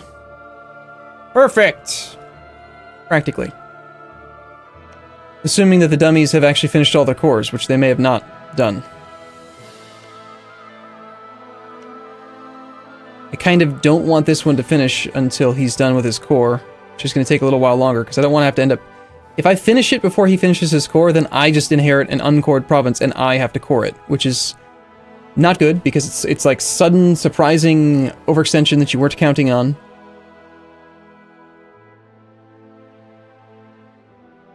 So,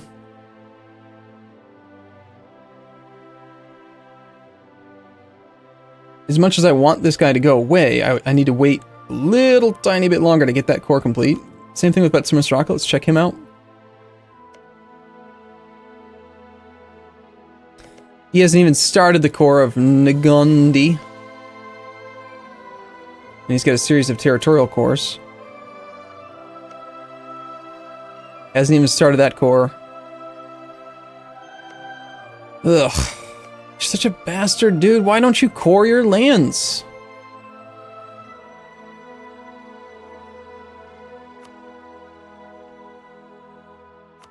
Alright, we'll just integrate Betsumisraka. And then Hisenwi. Here's the reason why I want to get... I will take the... I'll core them myself with Betsumisraka. We have an abundance of administrative points anyway. And I want to finish the integration of Betsumisraka ASAP because, number one, I don't want him to actually go bankrupt and then explode in a fire of rebels. Because he's got, you know... Excuse me? Is he already bankrupt? I think he's already bankrupt, isn't he? Yeah. Okay. We don't want him to explode due to rebels. So we need that to happen right away. Next is that, Hisenwi, can we force him to be disloyal for a second? I think I want to. I want to pause his integration. I don't want to complete that till he gets that 29 development core done. Okay. We're on track then. I disabled the pop-ups for people going bankrupt because I kept getting pop-ups about annoying people that I didn't care about. And apparently that disabled it for my subjects as well. Anyway. Good job there, Savoy. Good luck. You keep doing that. Yes, throw another 32k at it. You got this, man. I have faith in you.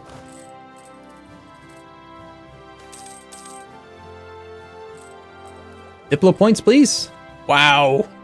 12,000 ducats. Or 50 dip. I'll take the dip, actually. That's how little I value money. It's crazy.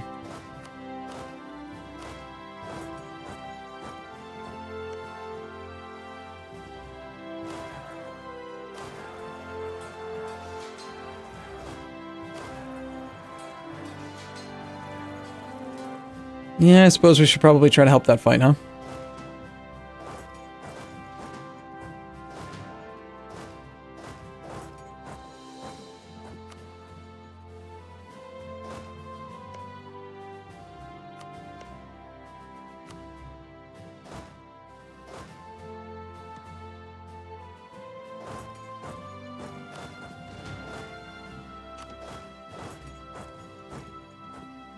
I'm a little concerned, though, that that other stack might try to cross this strait if I pull this army off, so...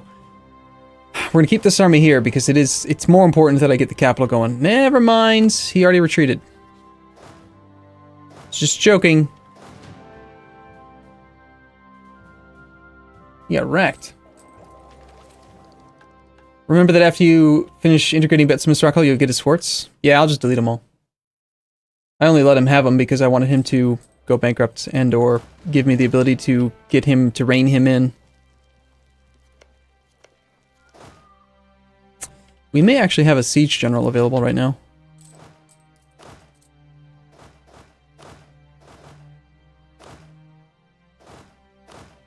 Soon.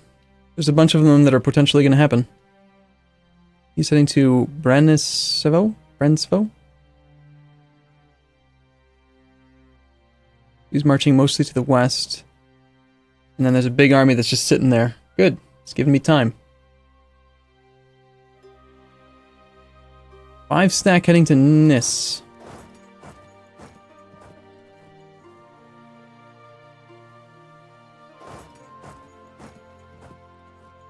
Pure infantry heading to Nis.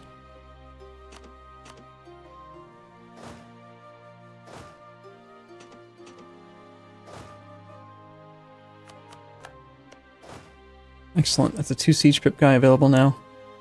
We'll send this army up to... I want to get occupied and besieged provinces on that, but I'm not actually going to try to siege it. This army can now just head over to, like, here.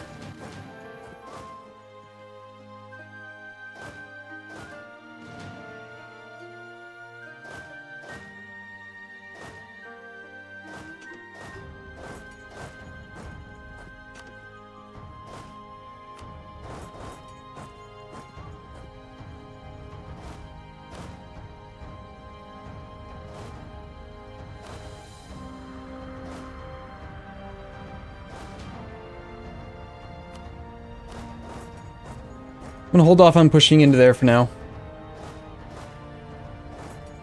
Because I want to try to get this Ethiopian war done. With that 2 siege pip guy. Sure. Whatever, go for the...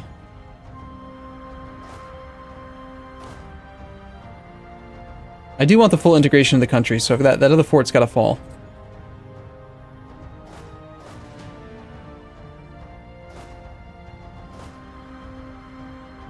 Do I want to try to fight this 5-stack and break his siege? Can we kill it before he gets there? And if we do we have reinforcement available? Not really. I don't think so.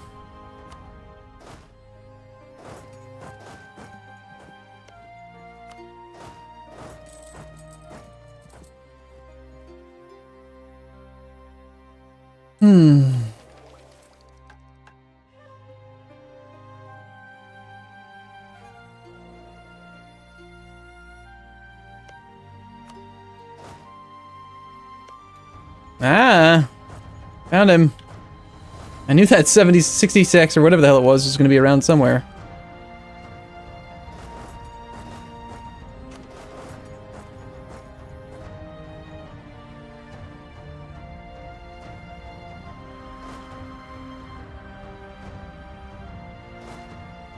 Can't stop it.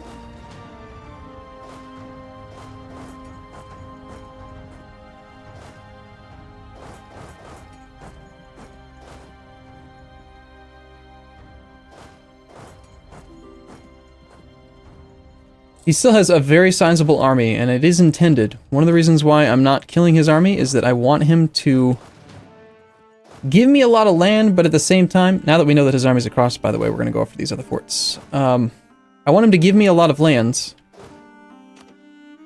but then I want him to have this huge standing army paying debt on it. Paying for it, you know?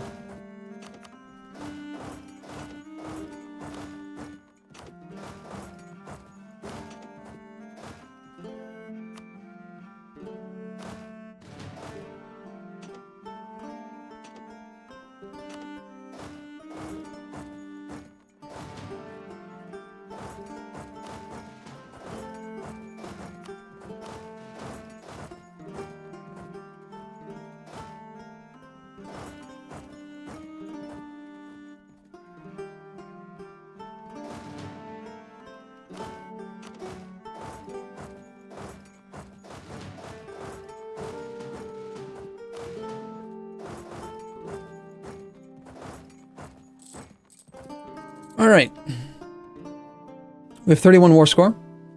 Taking a look at the actual peace deal that I'm going to want, it's going to be all this land that I want to give to the Mamluks, of course, is going to get transferred to the Mamluks. So let's transfer that to them now.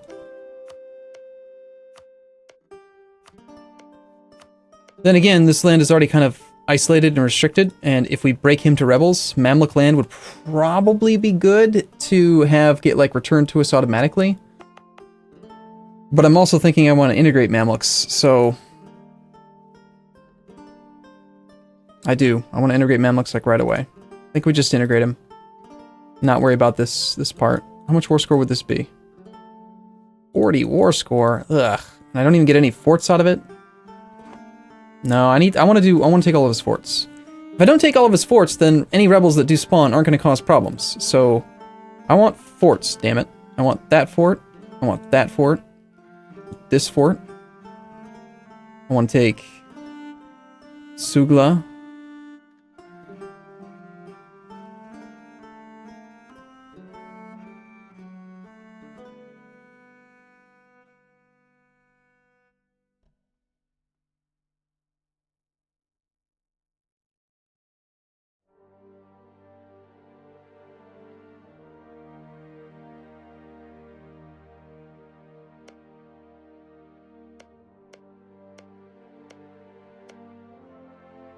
If we take all of his coastal forts... There's another one over here, right? Zergovist.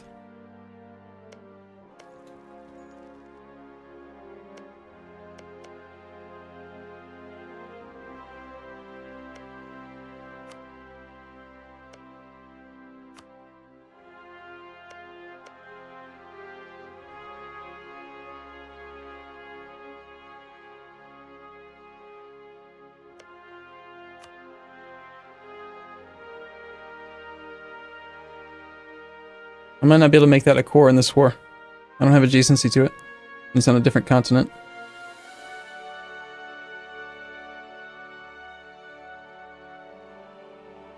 Now we're looking at 56 war score and end up taking 1, 2, 3, 4, 5... 1, 2, 3, 4, 5, 6, 7, 8, 9, 10, 11, 12, 13 of his forts. Corfu has a core. Yeah, I'm not concerned about releasing countries that have cores. We're going to be creating a client state, most likely.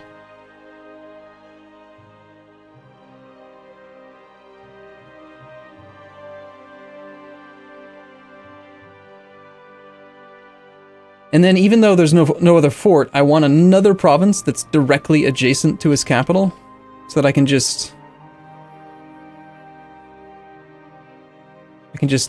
park an army there and siege it.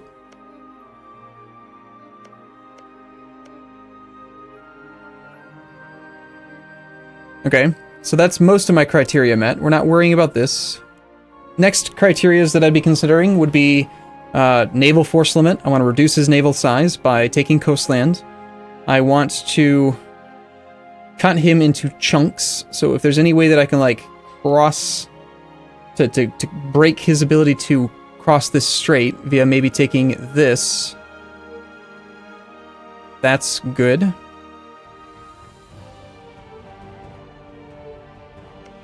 There are still more forts. That one's level 4 in a 4 development province, so I'd like to get that.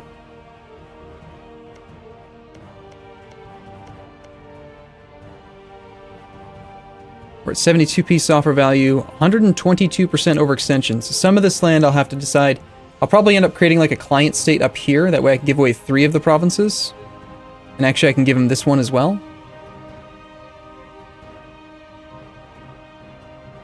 How much of this is... we got 21, 12. That's 33, 43, 47. That's 28% of the overextension. Okay, so if I give all of this to a client state, then we would no longer have over 100% overextension. But that means I've got to wait for these cores before I can do the peace deal. We're probably going to need to wait that long anyway, because I've got to actually get high enough war score. This is already a 72% war score peace offer. Okay, I think I know pretty well what I'm looking for. Let's take a save. Unfortunately, if I have to squirrel it, all of that I just did will get lost.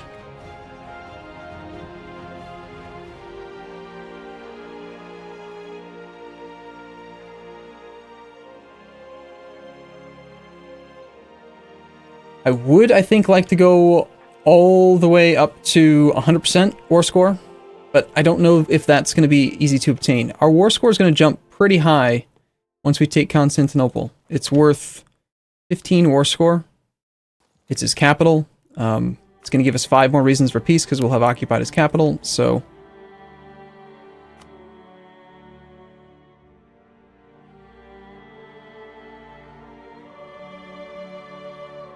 I think that we don't take the Mamluk stuff.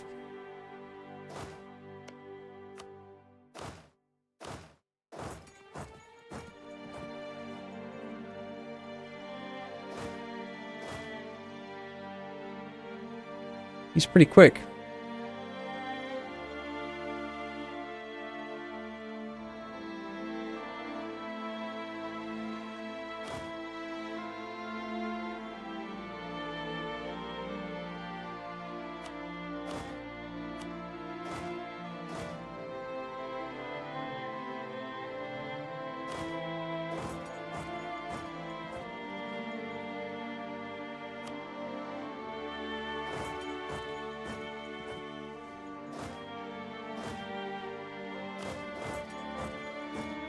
Oh well, some infantry will die.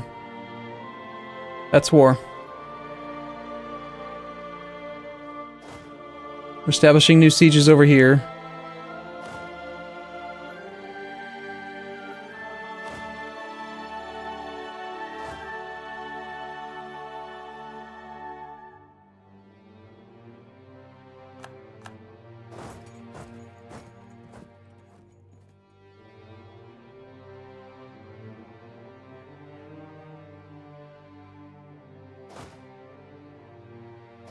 I'm pretty low on manpower right now. Need that capital siege, need 20, okay, 7%, 21, 42.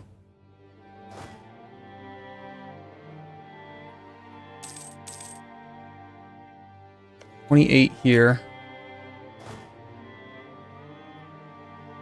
We could get started on the siege of Trebizond, but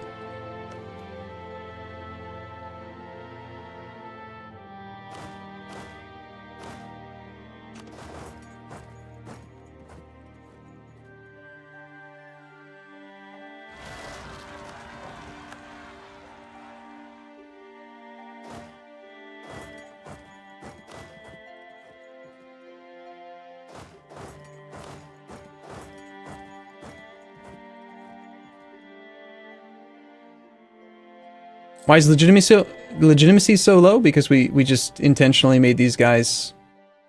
I just drove it down into the tank. Also, crap. That's right. See, I almost forgot. It's one of the reasons why I don't like it when my subjects run out of admin points. I almost just tried to do like a 98% peace deal. 98% overextension peace deal. Not remembering that in like 3 months or whatever, I'm going to integrate Betsimisaraka and he's going to give me overextension. He's got an uncored province here. He's got... These are territorial cores. Uncored, uncored. I'm going to pick up 32. Plus another 9 is 41.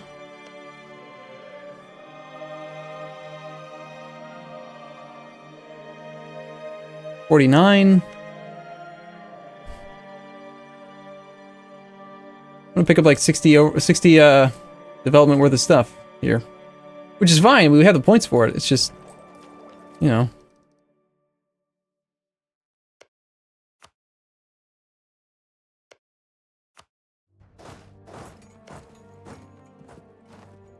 Oh my god! Yes! Alright! Today's a good day! You guys remember yesterday when we had that siege, that goddamn siege up here that went to 99%? Well, today the EU4 gods of luck have come back and given me a 7% victory over Constantinople. Beautiful. Beautiful. Beautiful. That's awesome. That means we get our ticking war score a lot earlier.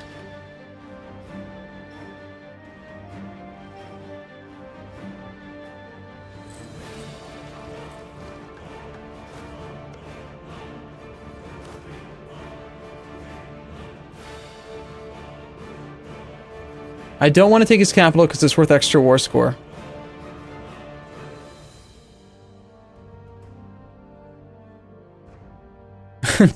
Come on now, guys. Be serious. Take his coastal provinces to reduce his sailors?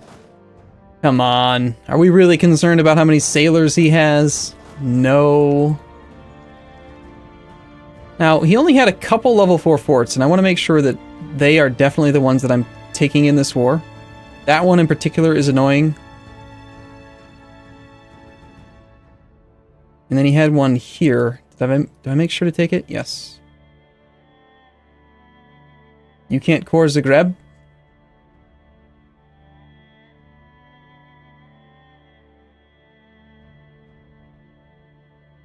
Why is that still letting me have that selected then?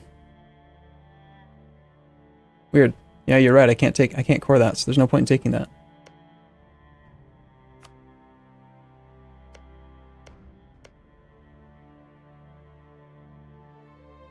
Negative 78 reasons.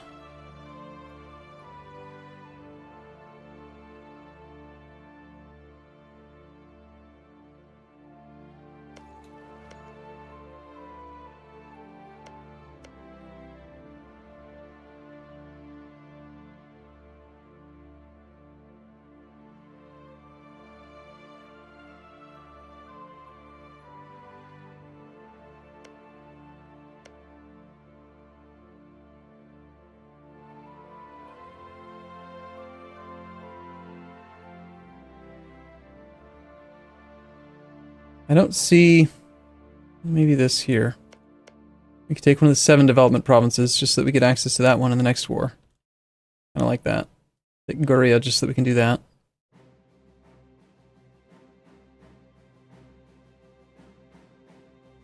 Our goal right now, by the way, what I'm trying to do is I'm trying to strip him of as many of his forts as possible so that 2 things happen. Number 1, either he has to spend stupid amounts of money building more, or number 2, he has to, he'll lose wars much, much easier against other AI, which is great. Or number 3, when and if rebels fire in his country, they will do real damage because there's not going to be any zone of control to protect the land.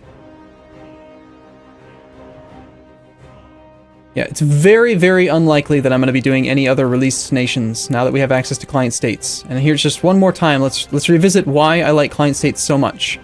Number one, when you spawn a client state, they spawn with your tech.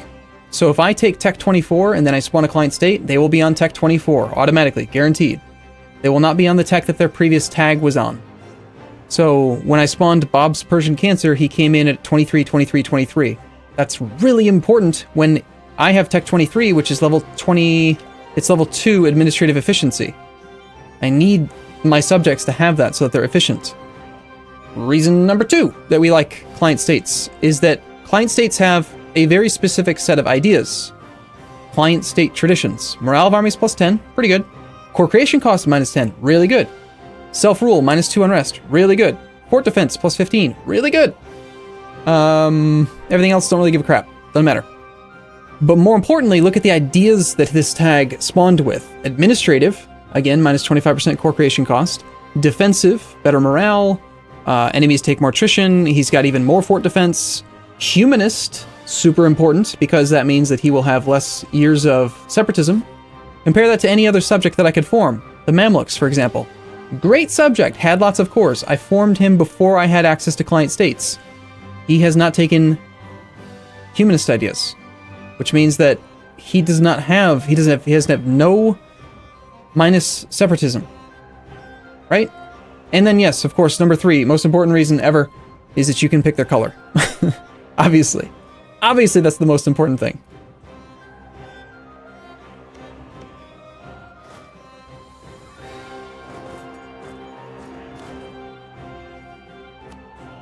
Alright, his enthusiasm is already negative.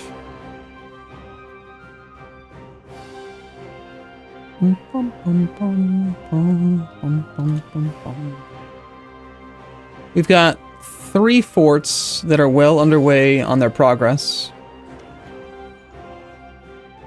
I don't know that I want to take this to 100%. Real quick, I just want to get your thoughts.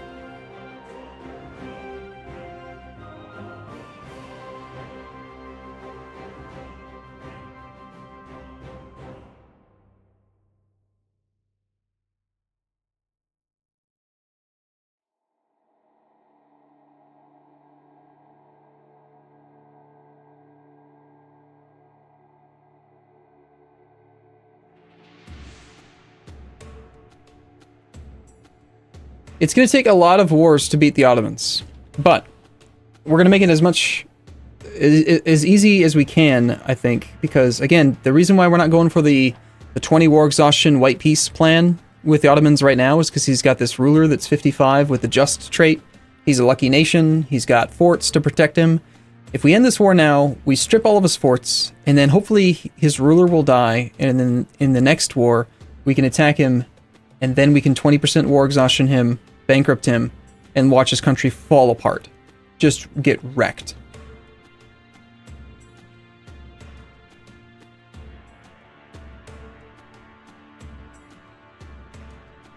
So let's take a look at the straw poll. The results currently are 2/3 in favor of end it now so you can make client states sooner and start integrating them sooner. 1/3 in favor of the 100% peace deal. Granted, that's only about 10%. 10% of viewers have actually voted, so if you guys want to have your thoughts said, then make sure you do it.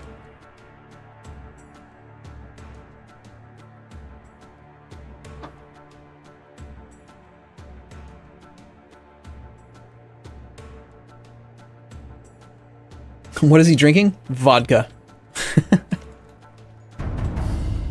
No, it's water. It's always water.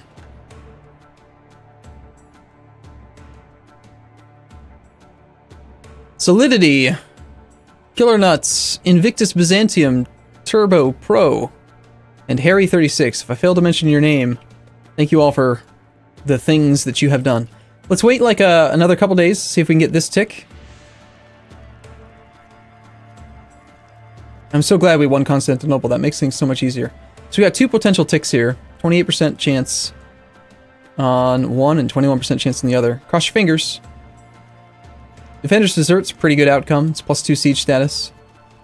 Oddly, it says here Defender's Desert is +1 siege status, but it's not. It's actually +2, because this is at 21, and watch one day from now, it's going to go from 21 up to 35.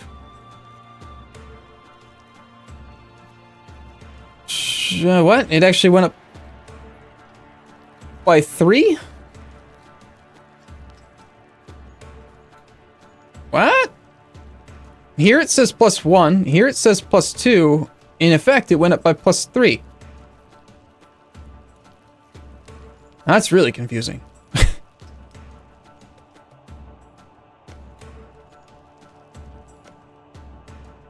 We already have the capital siege down. And again, I don't really want to fight his army for 2 reasons. Number 1, my manpower's low. Number 2 is that I don't want to kill it. I want him to pay for it. I want him to be over-militarized for the strength of his, for the size and strength of his income, so that he will go, nice, we got one, sweet. So that he will go into debt, is the plan. Although, yes, that is true. War score from battles, if I won a big battle, I could potentially have a lot of extra war score from battles. Okay, we'll start marching that way, but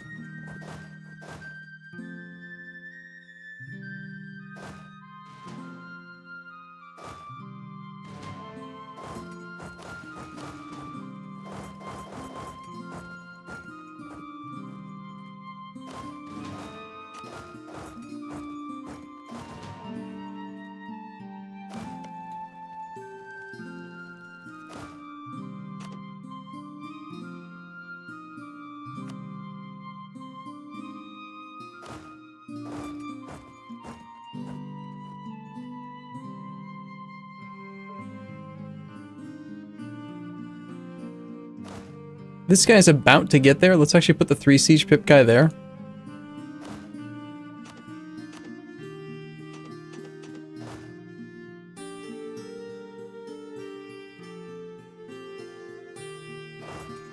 And then pull the other guy off.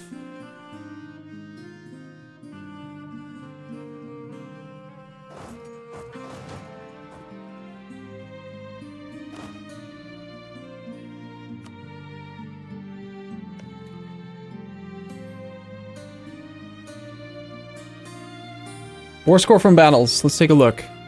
From 8 battles, 0 war score. Betsimisaraka's got -3 stability due to their debt.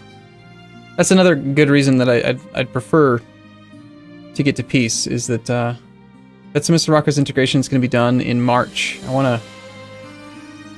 Is the AI too stupid to disband armies? Kind of. They'll disband mercs, and then they'll disband some troops, but they'll have a tendency to keep their army really, really big, like right up to their force limit if they can.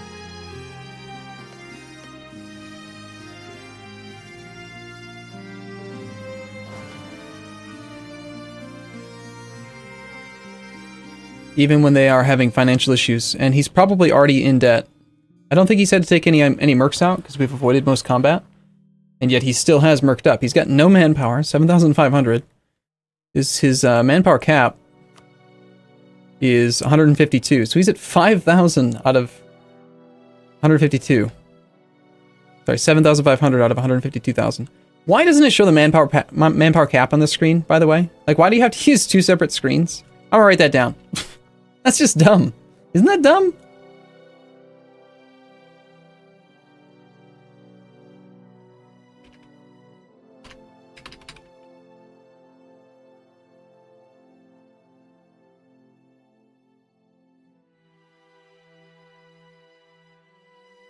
I mean, either show max manpower or show the percentage that it's currently at. Don't just make me look on 2 screens. That's dumb. Alright, Savoy's looking to maybe go win a battle, possibly. This is a non-relieved fort. He's attacking across the river. He can negate the river crossing against a 2-3. How's Savoy's tech? He's behind one on tech. He's got full defensive, full offensive. We'll see. I mean, there's no other real reinforcements around. This might break these sieges. Could be good. Cross your fingers. Let's get this 49%. Dice flip. Ready? See if the game wants me to be a happy person today. Damn it! Curse you, game. Now he's pretending like he's going to attack it. He's not actually going to attack it. He's instead going to put this army here and suffer attrition instead. That's a better strategy.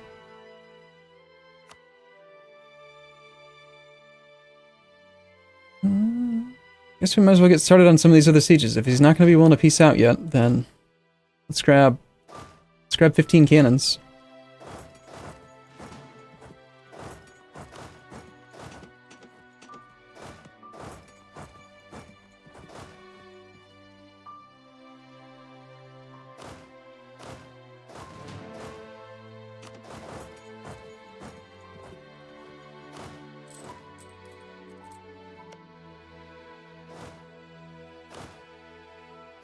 One siege leader is busy.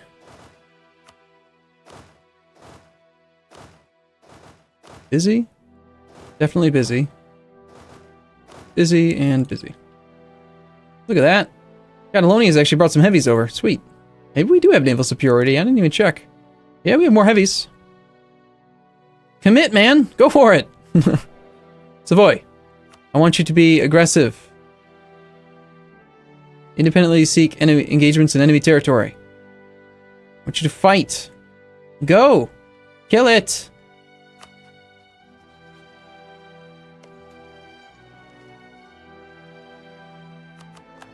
Nice.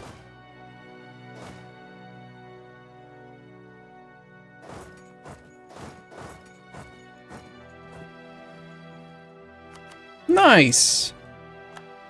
Lithuania has reversed the roles of history and has claimed Poland. That's kind of funny. 1, 2, 3, 4, 5, 6 provinces.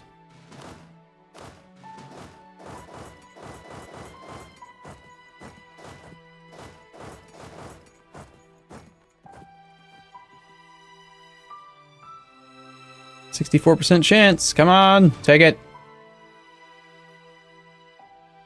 That's actually most of the forts that I needed, isn't it? I got those two, and then that one was kind of lucky.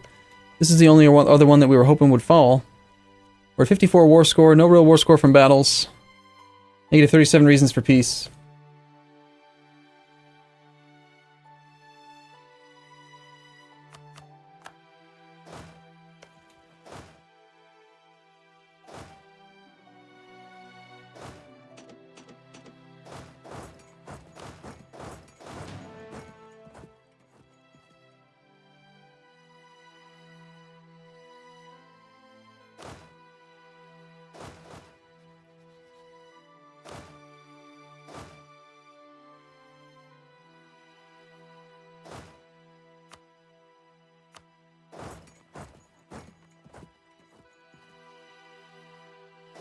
Also, another argument for getting to peace is that I can start the integration of the Mamluks.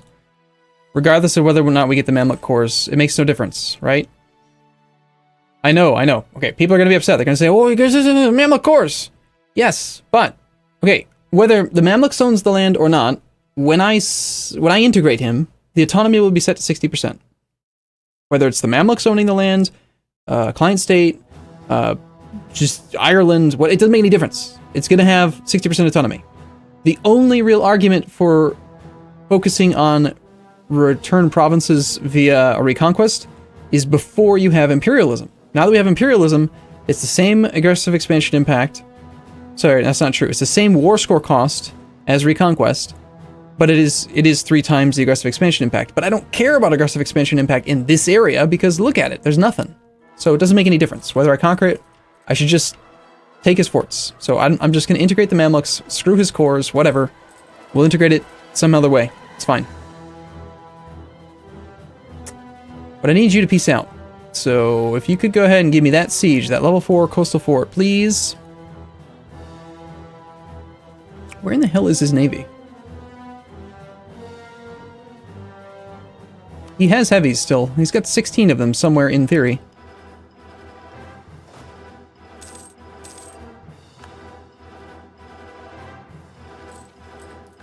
We are 1 point away from integrating Betsimisaraka. We have 998 administrative points.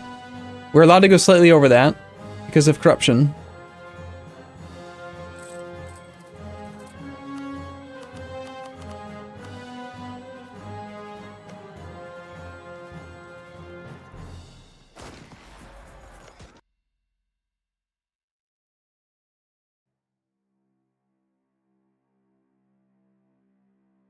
I'm not taking these two because I can't reach them.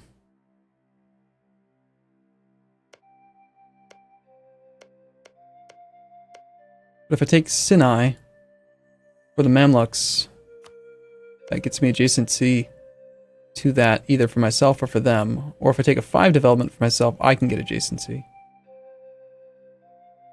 Actually, this is coastal, so I can take that. Totally forgot that was coastal.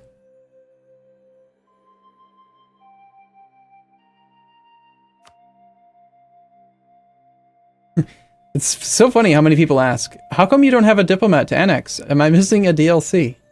No, you're not missing a DLC. I'm cheating. 64%. Come on, game. Come on, game. Just give it to me. Let's be done. Thank you.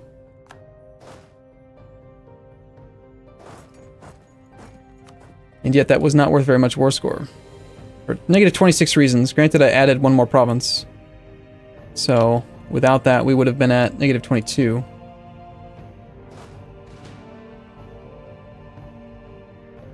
We could use a siege pip guy there.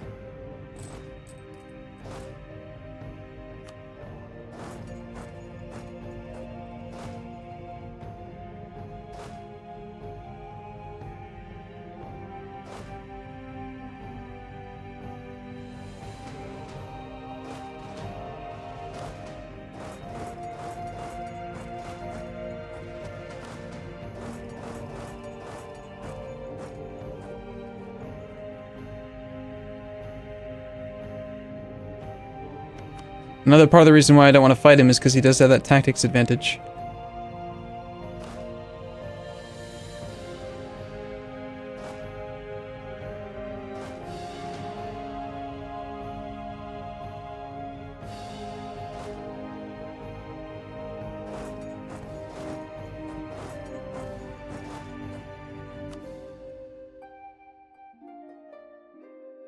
Let's go for it, though.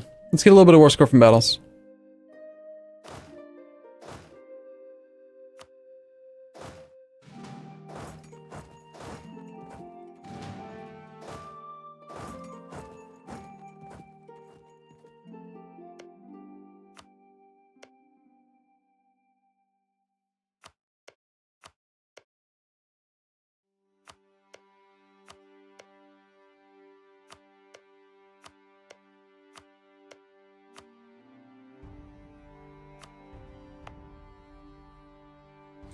What are we going to do about these admin points?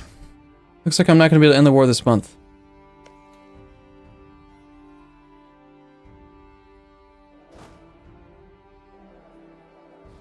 That's a big part of the reason why I want to end this war, end this campaign before the next patch, is that they're going to patch out the primary exploit that I've used, which is the Shadow Diplomats.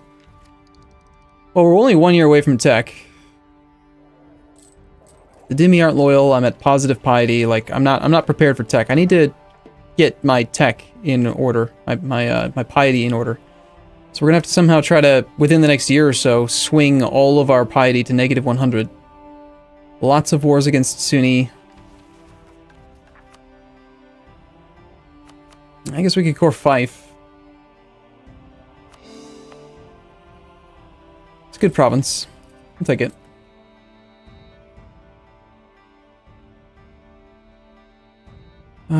That's true. I already clicked it, so. But yeah, Betsimisaraka we need to core. Oh crap! And that reminds me that yeah, I'm gonna have to rethink this because I've got to check the war overextension from. I got to relook at the overextension for taking all this land from the Ottomans. I might not be able to take as much as I've got my eyes set on. +1 stab. I never really like to take stab when I'm ahead of when I've got overextension, but it wouldn't be a horrible idea. Only an extra 10 admin.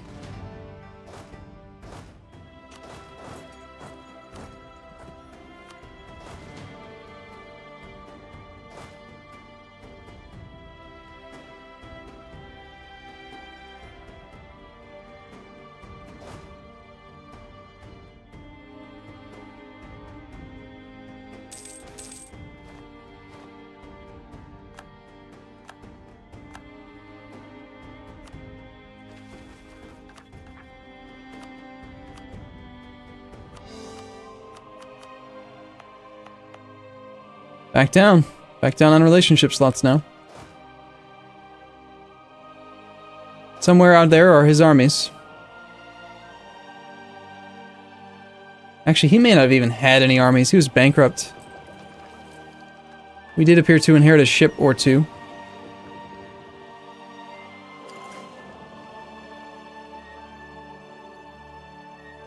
So now is actually a really good time to consider moving our capital to England.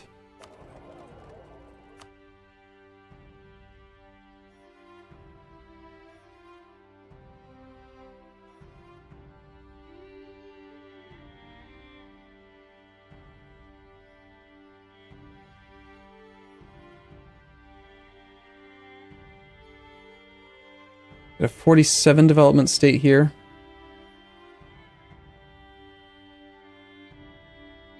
Another 47 development on the coast. 76.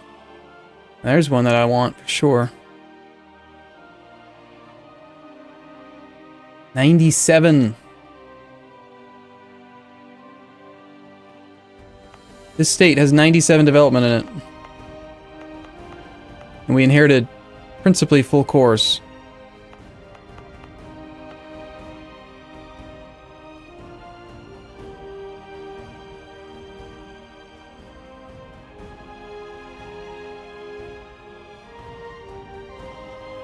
What I'm doing right now is I'm trying to find if there are states. I know I'm very close to taking another tech that's going to give me more state slots, but I still feel like there's going to be new ones in the future that I want. So if I can find states over here that are kind of trashy, you know, like really low development, like say this one, 30 development. We sacrifice the state that I created via my own cores, and we trade it for the state that we just inherited. It does a couple things. Number one, it gives us more effective development. Number two, it gives me provinces that I can then give to my estates to continue to manipulate them.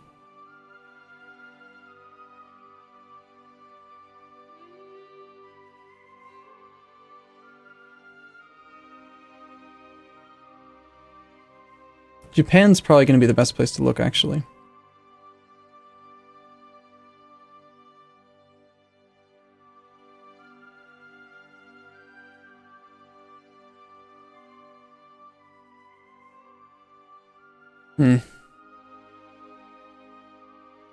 Not finding any that really jump out at me right away. They're actually all pretty good.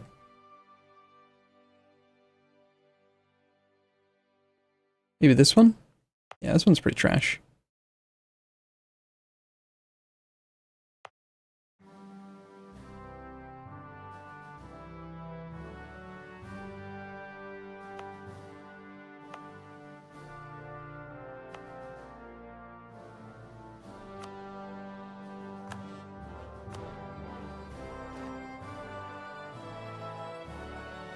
Where was the one that I wanted? There were two. There was this one that was like really, really high. 97 and 76. Granted, this one I didn't actually inherit full cores on. But yeah, let's not do that one. We'll do this one though. Now this is the only one that's not a full state. The autonomy gets set to a pretty trash number, but that's a lot of development that we just got full cores on. 31, 39. Beautiful. And as far as the states go, the Ulema are now upset. They feel like they deserve some more lands. Of course they do. They always do. Stupid bastards.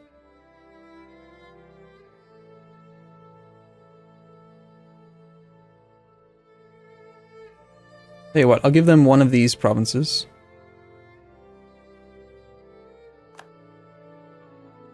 And then the Dhimmi. It's a horrible province for him. This is Sunni. I think one of these is an estuary, no? Really? It's not even an estuary? Jesus. Okay. I guess the Ulema would be best suited to this land. We'll just give it all to them. And then we'll revoke the Ulema's land from elsewhere.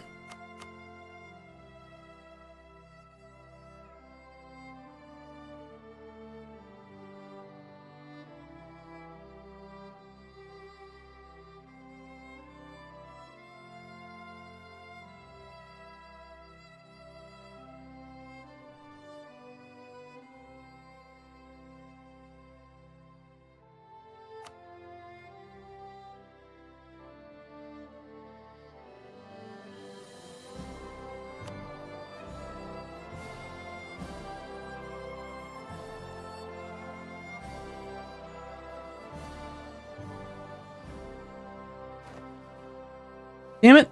It said they were going to be at 10, then they weren't at 10.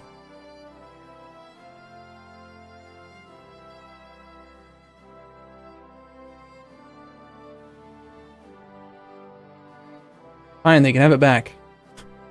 Stupid lying bastards.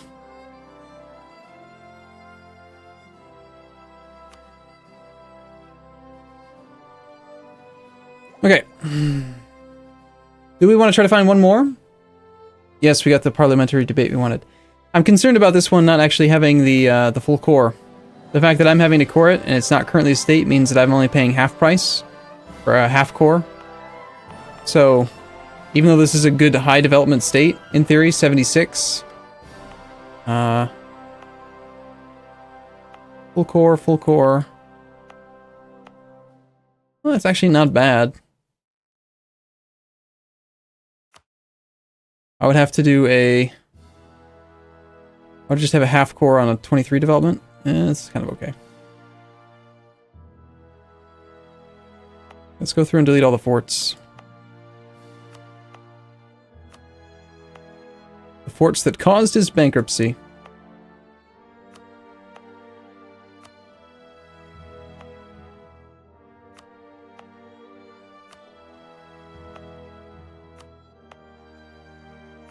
I have ridiculous amounts of minus separatism, and it was a diplomatic integration anyway, so I don't need to worry about any of this unrest. I still like to keep a couple forts on the borders of like big nations that I might fight, just so that they can't like try to blitz down areas that I don't want to defend. But for the most part, we'll just delete them all. Okay, I feel like that's well done and processed.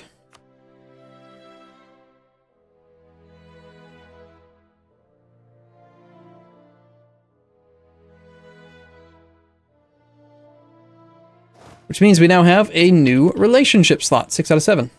So, time to end the war with the Ottomans. It's time to end this war too. 92%, come on game.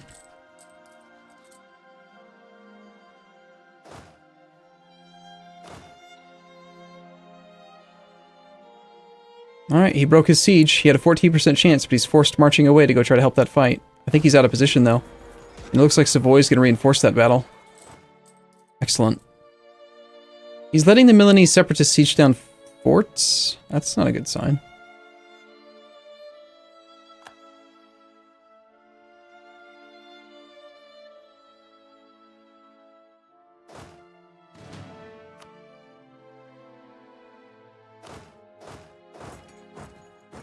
Group siege leader. We're at 56%. If we win this battle,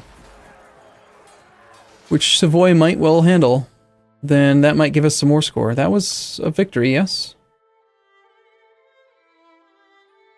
Still at -1 war score from battles, though. That was the Battle of Sirmia.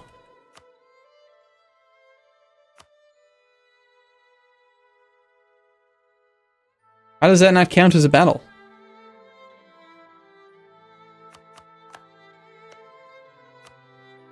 Whatever game. Whatever game, I'm not gonna listen to you.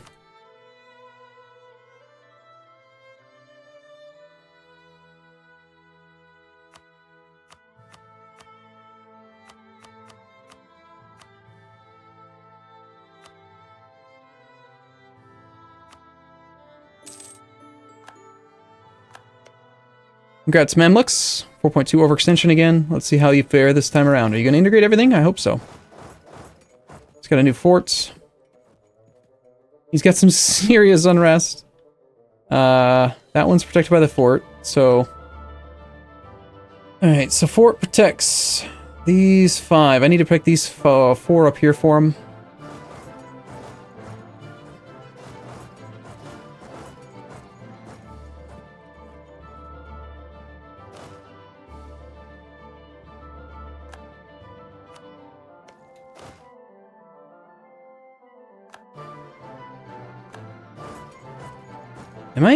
Am I actually the one that's getting into battle? Is his navy?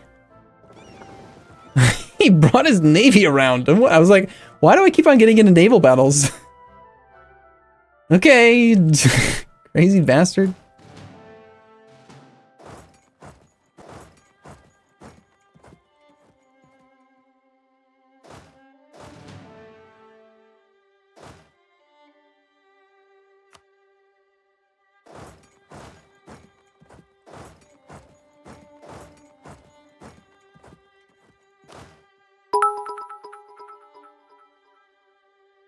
Arumba rules the world. Trying to. Alright, come on, Savoy. Show him what you got. You got this. You're a badass. 108% discipline. 5 morale. 3.2 tactics. No leader. You lost. How do you have no leader? It's unacceptable. Well, we have 61 war score now. Active battles here and there and everywhere, and he's just being annoying now.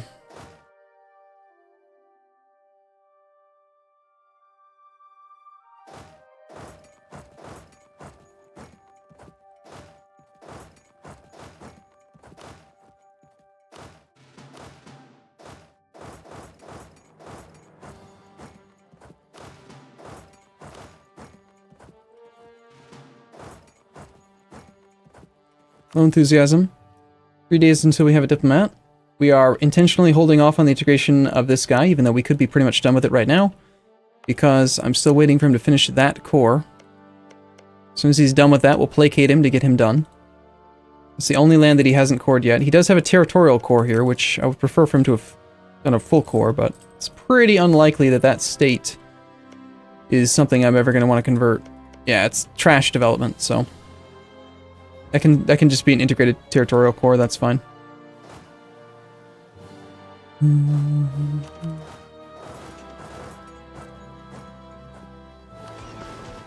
Please stop fighting my navies. You're such a bastard. Get out of here.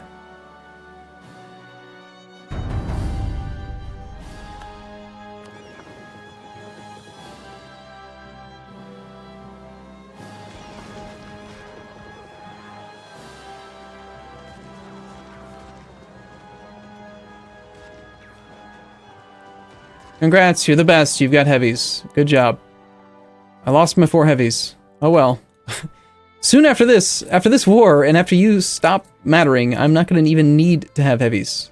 So just give it up. Right? You dingus. I don't know why I like that word, but I do.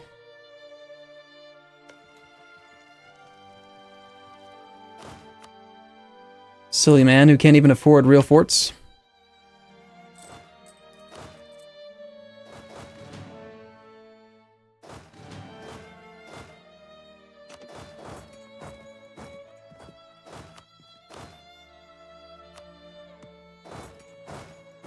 I need another 8 cannons.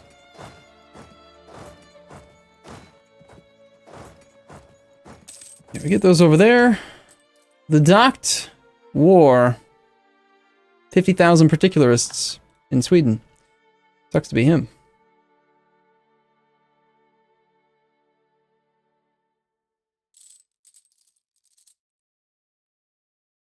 we're probably not going to build the Suez Canal. Not unless we're 100% absolutely positive we're on track to get the achievement and that we can goof off and do stupid stuff. But that is, I think, by very definition, stupid stuff.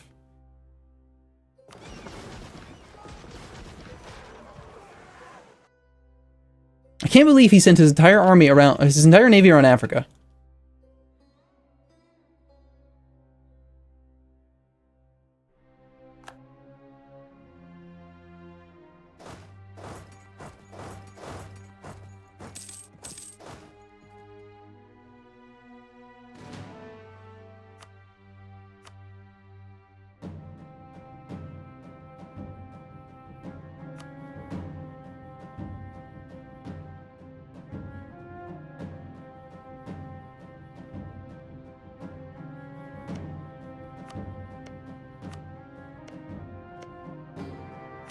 I am manually paying for these forts right now because I want to make sure that I can do the peace deal.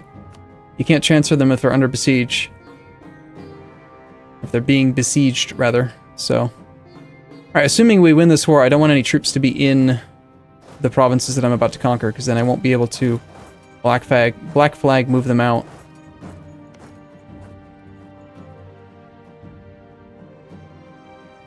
I wouldn't mind them being in this region, though.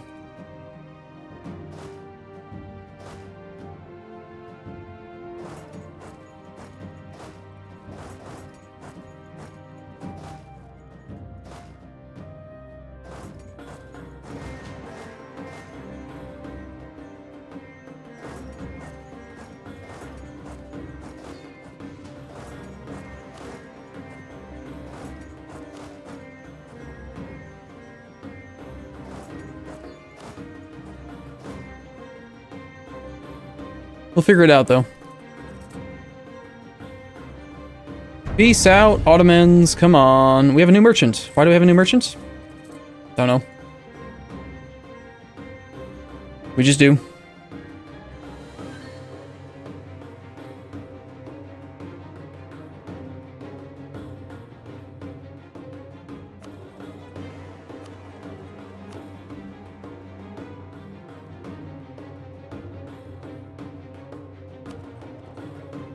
Okay, now that we have all of this, I have 100% control here.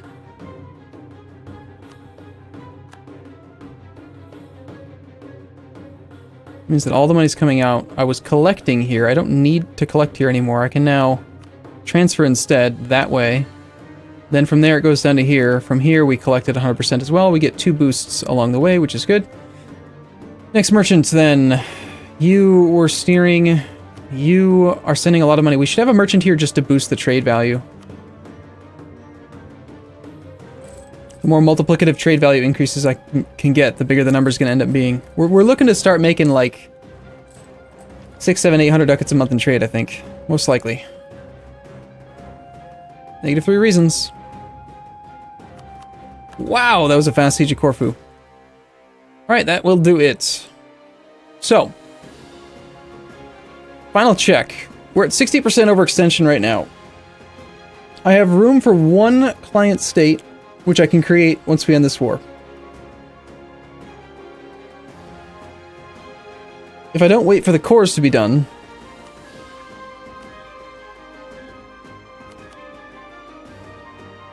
Which they're all over 10% already, so I can't cancel them and get the points back.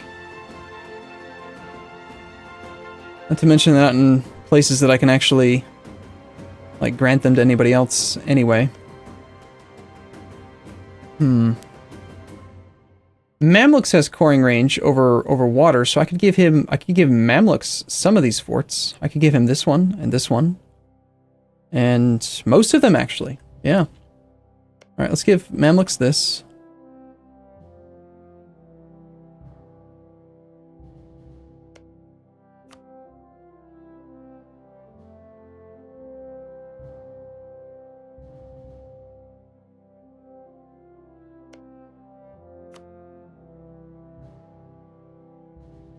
Damn it. Mamluks doesn't have admin tech 23, which means that he's paying extra war score costs if I transfer the land to him. But I have to do it, so... Right? Because I can't afford to take the overextension myself. Then again, the Mamluks are really overextended too, aren't they? Crap. 4.2. And he's got... Okay, so he's got 0.8 out of 5. Got room for 16 overextension, and he's got admin efficiency level 1, which means that he can handle...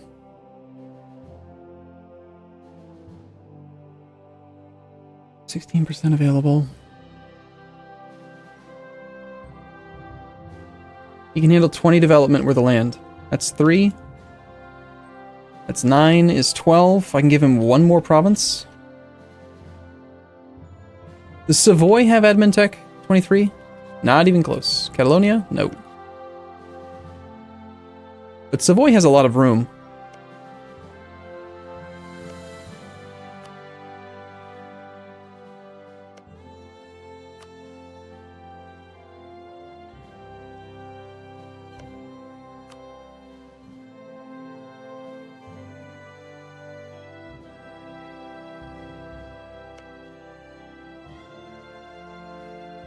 Okay, my overextension is still showing at 98, but we've got to factor in that all 4 of these, and in fact, I can give Bessarabia to it as well, because he'll have this province, which gives him adjacency to here, which actually gives him adjacency to all of this, which lets me give him Sinop, which lets me give him these. I can give him so much. Excellent. This is a client state, because it actually take 1, 2, 3, 4, 5, 6, 7, 8. Like, all this land.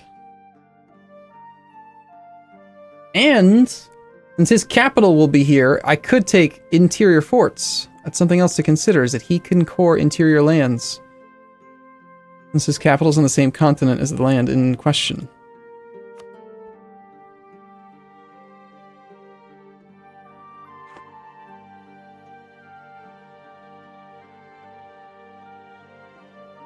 I gotta add these up. 4, 10, 12. So we got 14, 26, 26 plus 21. That's 58 development if I just give him that.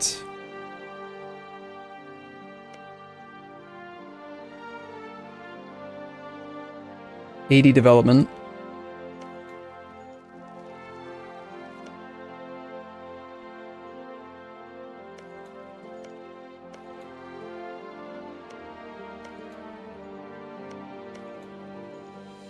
Plus another 19 is 99, but he's gonna have the ability to have more than that because he's got administrative efficiency level 2.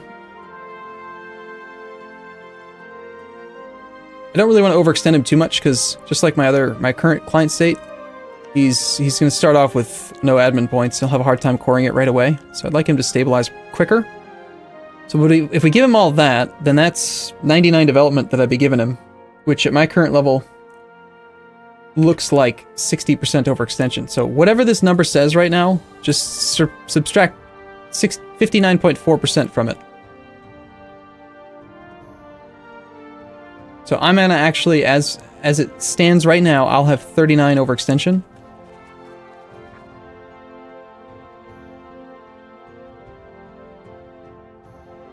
I think it was exactly 39.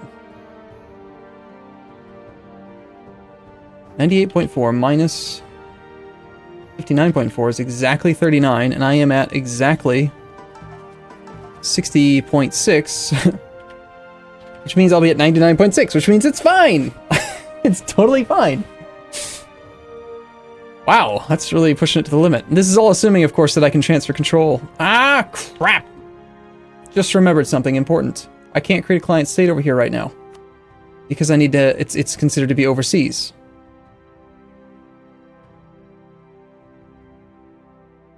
But I am planning on moving my capital, and we did finish the integration of Betsimisaraka, so we could do it. What do you guys think? Time for a vote.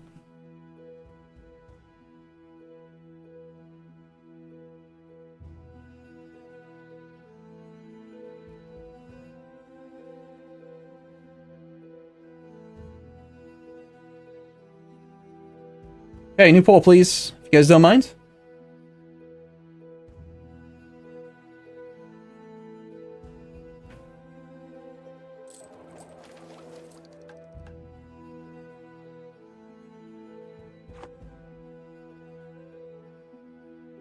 Other client states still exist, you just can't create them if they are on a different continent, if they're overseas from your capital. The only drawback would be that by moving my capital, it'll be more difficult to colonize this region, which has very, very close colonies. It would prevent me from making from client states in Asia.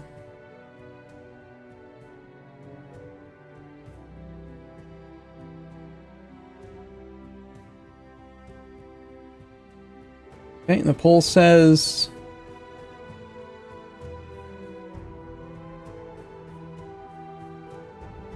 Come on, Twitch. People are saying, oh yeah, there's a slight majority in favor of moving the capital. Come on, it's 96% to 4%. It's not a slight majority. Alright, so people are ready to move the capital then. Alright, let's take a save then before we do this, because I want to measure the disparity in income after having done it. 1699, 05, 17. Alright, and then also I want to confirm that I have not messed up anything with Savoy. Savoy's looking right now to take this, that. That's part of it as well. And then that one's going to me. I'm taking these three. I'm taking this. That one's going to the Mamluks. Now the Mamluks has room.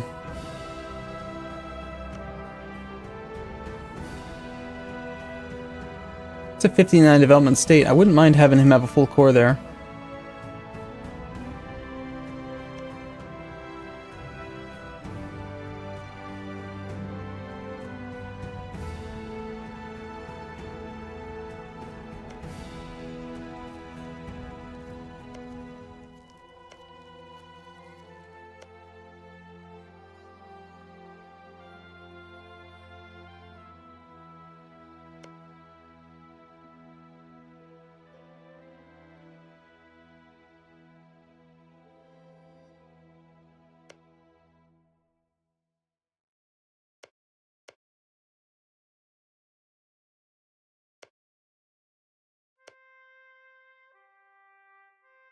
I think I'll take this one for myself.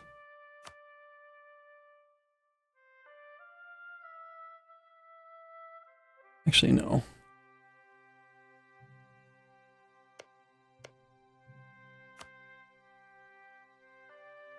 He's not willing to agree to the peace by quite a bit now, because unfortunately, giving lands to... Have I added more land? I don't think I did. I think it's just strictly that Savoy and the Mamluks don't have... Alright! Wait, crap! Okay, as long as Savoy shares borders, I can start to transfer after the war, and I can use my administrative efficiency. So, alright, this will work great. I can take this for myself and then give it to Savoy, because of the sea tile adjacency to Treviso. I can take Zeta, not for myself.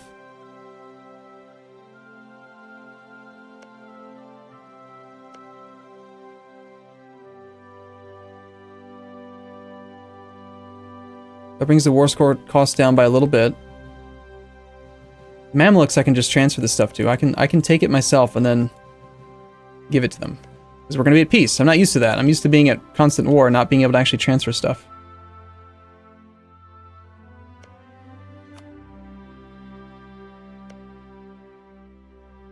So our war score cost back down to 76%. It's just these two that I want to give to somebody, but I can't. They're too far away.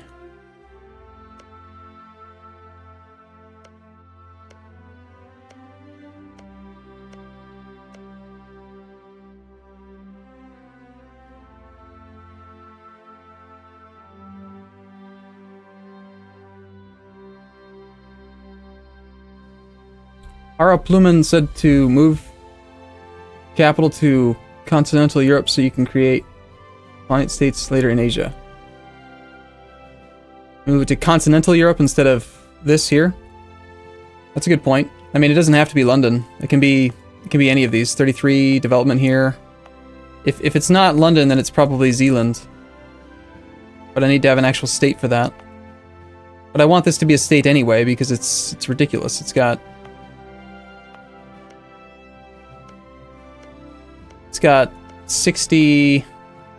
93 development in it, so.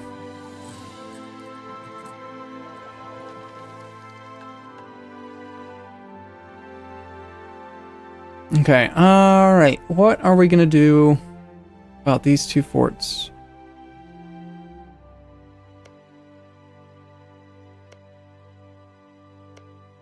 I could just, like, give Savoy a 5 development, or rather a 4 development little trash province. That's 2 war score. And then since he's got a province on this sea tile, I should be able to, in the peace, like afterwards, grant this land to him. That's 76. Yeah, that'll work. So that gets those 2 forts dealt with.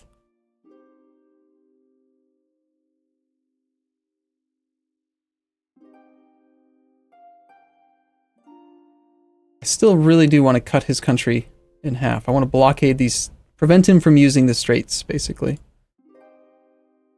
I don't have to do it.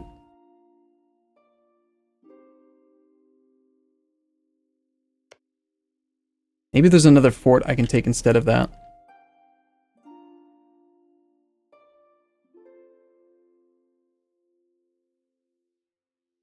Did I already get all the coastal forts? I didn't get that one.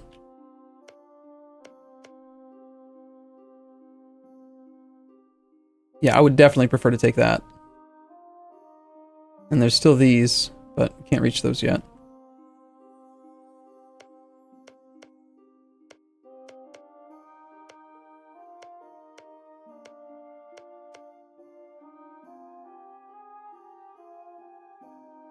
Alright. He's willing to agree to this.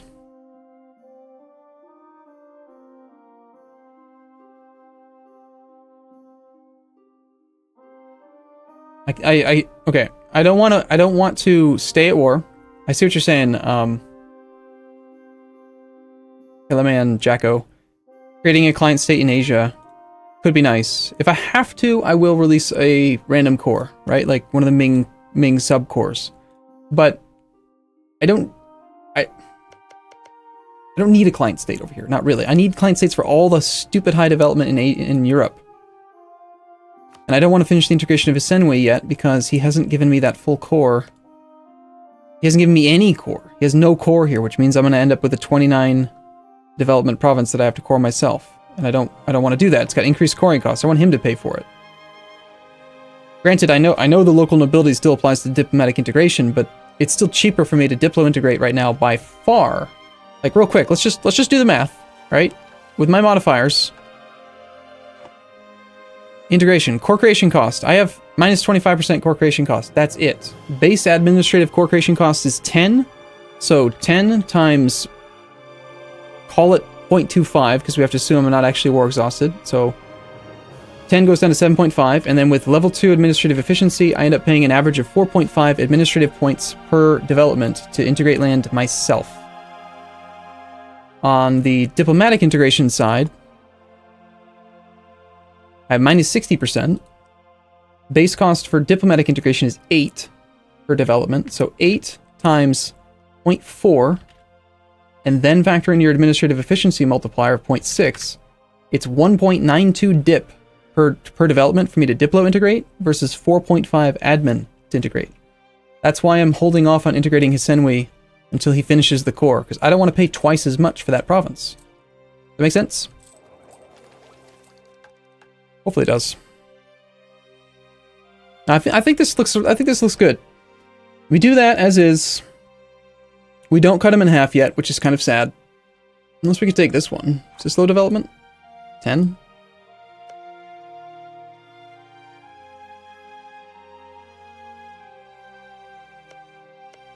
No.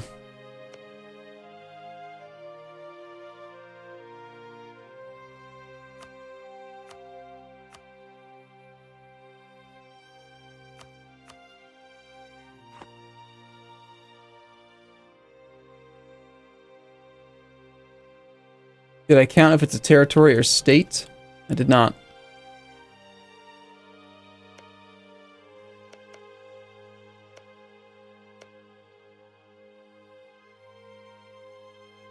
Well, actually, regardless of whether you're integrating a territorial core or a state core, you pay the full diplo points for diplomatic integration. So he, Nepal is a territory for him. That is true. If you only end up paying half price because you never make it into a state, that you could cut your admin cost in half. So I said that it was like twice as expensive for me to administratively integrate.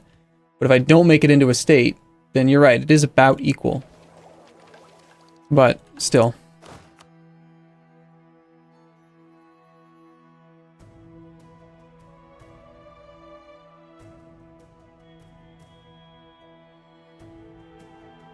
Alright, well, we've kind of dilly-dallied here long enough. I think I'm ready for this peace deal.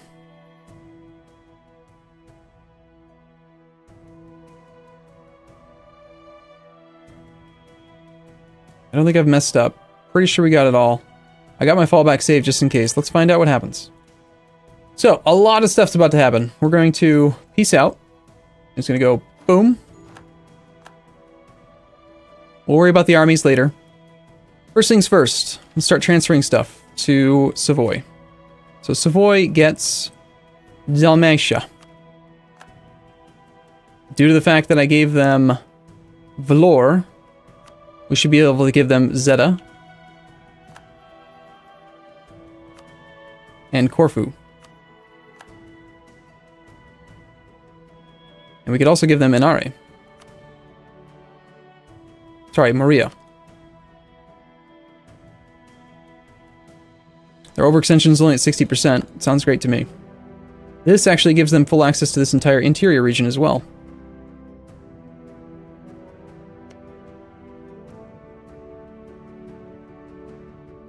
I messed up. Why the hell do they have Burgess? I was supposed to have Burgess. Still gives me access. Does it matter if I... No, they can have Burgess.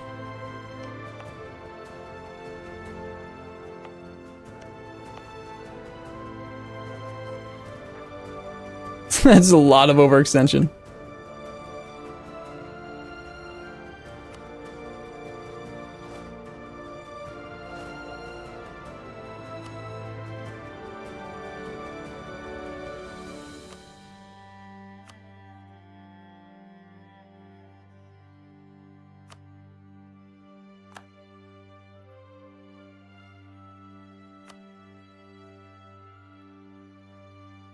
They can't reach Isel. I end up having to keep Isel. That's okay.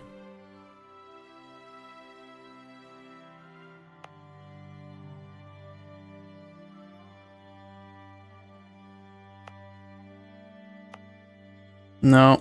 No. I wanted the Mamluks to take this.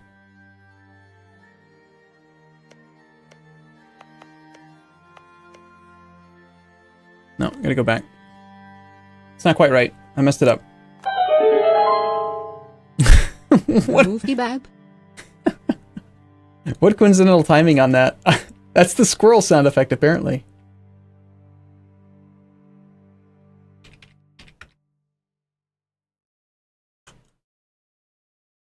Cyprus is not in the war. Cyprus is actually independent. The Ottomans never conquered it. I can't give them Cyprus. Also, too close on overextension. Too close to the cap.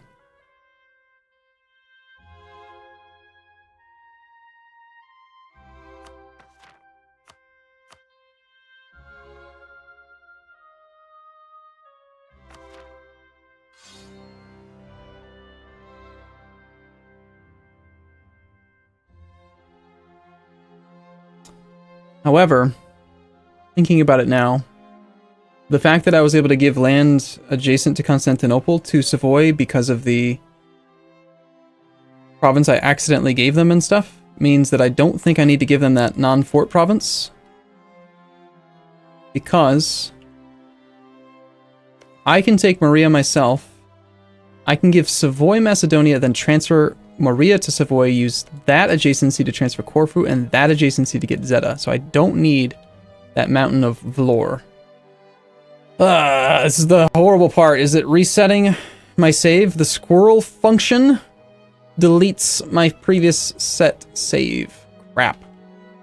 Saved peace deal, that is.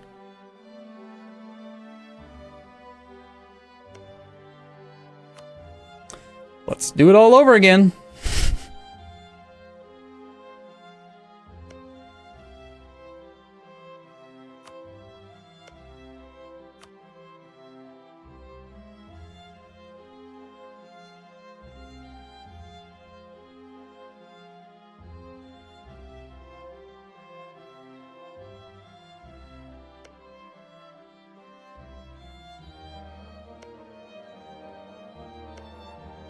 I should transfer just the cheapest possible, lowest development fort to them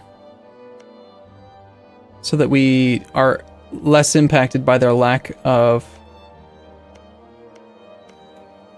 by his lack of whatever it's called.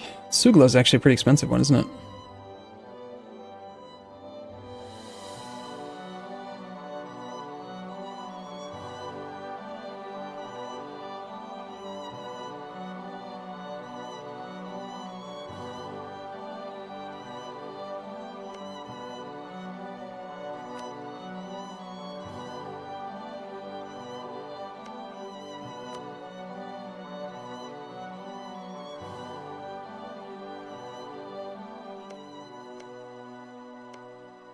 Now the reason why I want the Mamluks to have a cell is that when they core it, and then when I integrate them, I want that to be a full core. Because this is a nice high development state. Relatively high, 59. So I'd like to have that as an available state for me. And if he integrates it, then I get full cores. The question is just how can we swing getting him access up there?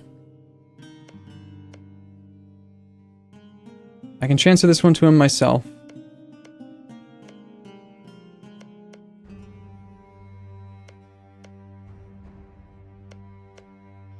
I think we just have to pay the price of giving it to him directly.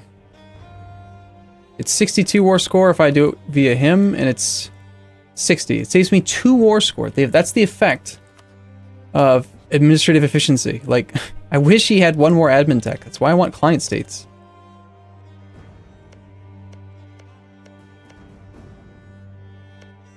Could always just ignore this fort in this war.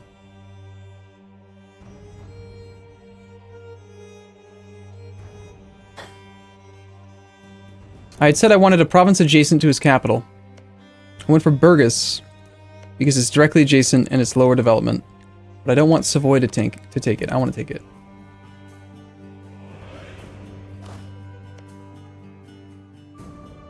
So we're at 64 war score. He's willing to accept more than that by quite a bit.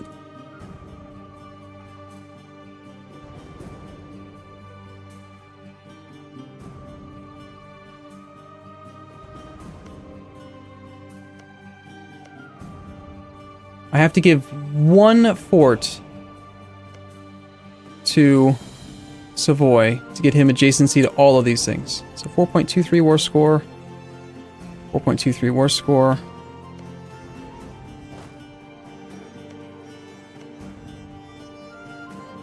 Be nice if that siege could finish.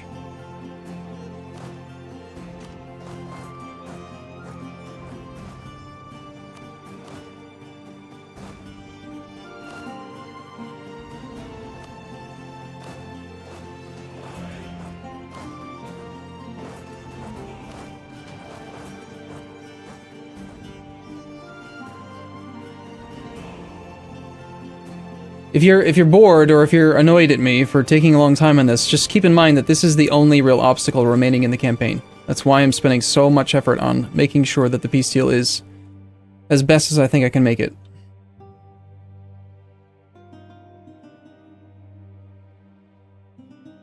Stripping as many of his forts away as possible so that when we do rebels, he dies.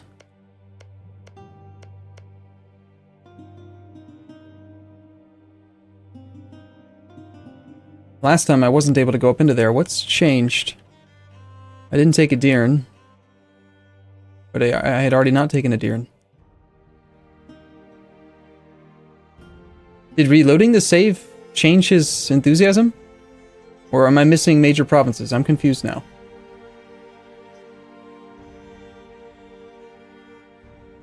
I'm very confused, because we were definitely not above, like, 70 war score before, and yet he's willing to accept 69 right now. The fort in Kandar.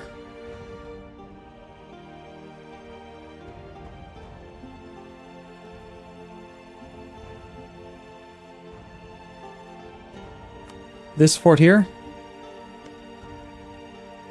Ah. That's what we're missing. Okay. Thank you. Sinop, 22 development.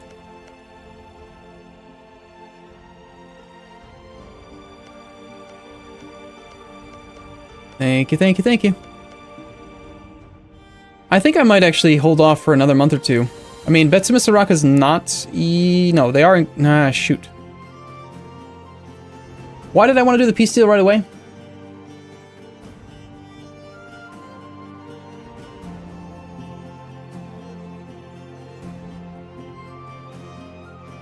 We did a vote. 96% of people wanted me to peace out.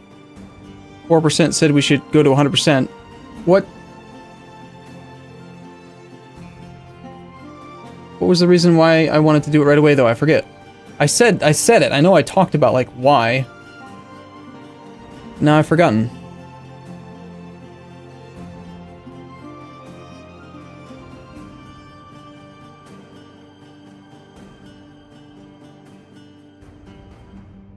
Last time I gave lore to him, what I'm looking at right now is that I'm probably going to transfer... If I can finish the siege of Maria... Maria's got 8 development. I can give the cheapest possible, lowest war score cost province to Savoy. If I give this one province right here, Maria, to Savoy, then via sea tile adjacency, I can transfer Corfu. Via sea tile adjacency, I can transfer Zeta. And then I can already transfer Dalmatia because of sea tile adjacency through the Gulf of Venice.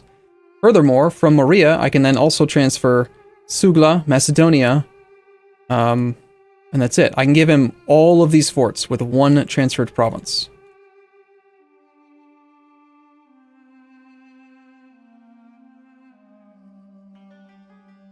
I can move the capital to Europe right now. I think in general, the poll that I did was just because it was like, do we want to end the war now and, you know, call it good? Or do we want to like get the client state started and get the 10-year timer on integration for them getting ticked down and whatever? But now I'm thinking, I didn't realize I was going to be able to give all these forts to Savoy, which means that I can actually take a lot more land than I thought. Because Savoy is only sitting on 0.92 overextension right now. With administrative efficiency level 1, that means that he's at 0.92 out of 5. He's at 18.4 overextension divided by 0.8. He's got 23 development of overextension right now.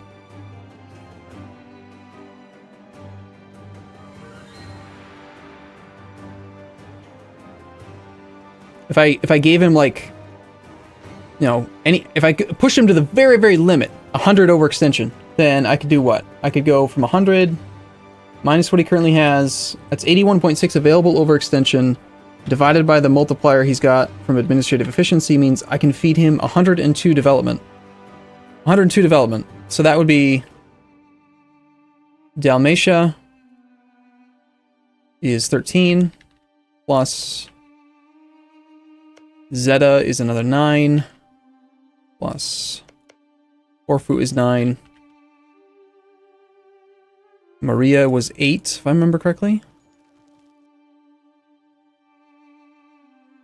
Then I can give him Macedonia. Sugla is 26. I can give him all that. That's 79 development, and he's still well below his threshold. So that opens up a lot of extra room for me. I have room for some overextension too. I can take up to like 39 overextension. And I still think I should release a client state up here. So if I do that, then the only provinces that I end up having to pay for myself right now are all of this can go to the client state that I form, just due to C-tile adjacency bouncing around and stuff. Right? If I create the client state in the highest development province, which is probably Crimea, Maybe Sinop. Actually, no, we would do Trebizond probably because it's already got a fort and it's on the coast. Seems pretty good.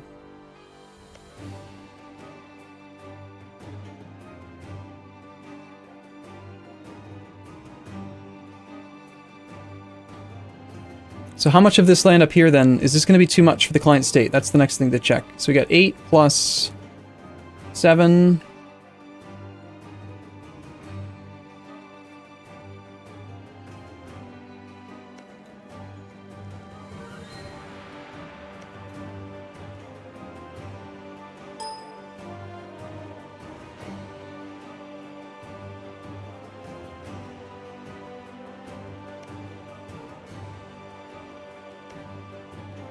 It's 10. Sinop is 22. There should really be an easier way to do all this math. Did I already do Crimea? Crap. I've forgotten.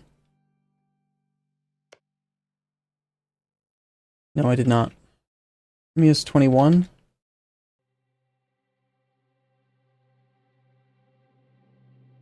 And then I gotta do these 3. 16 plus another 12. And then finally these 3. 22, 26. So that's 133 development, but the client state's going to spawn with level 2 administrative efficiency, so that would only be 80 overextension, but it's also not going to be an 80 overextension because wherever I form the client state will automatically have a core. So I could do it in the highest development province like Sinop, and then there goes a bunch of the overextension. So it's fine. So he could totally handle all that land. Are there any other forts that I'm missing that I could maybe take? Like, if the client state's here, maybe I could get Ankara. Maybe I could strip every damn fort in the entire country from this guy. Absolutely atrocious borders, of course. We could do that. Now there's even one less fort.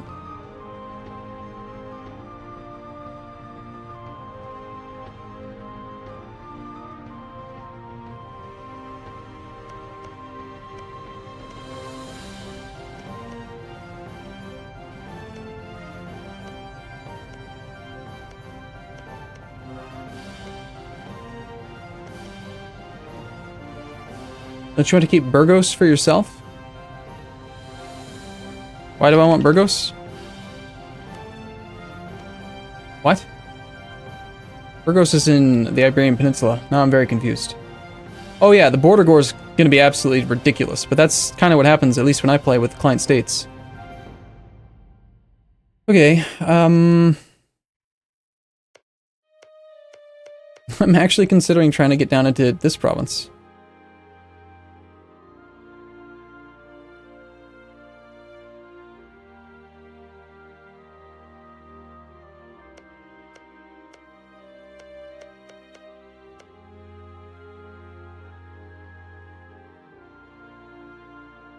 Could be done.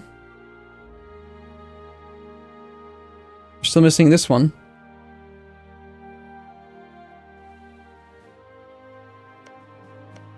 (16 development).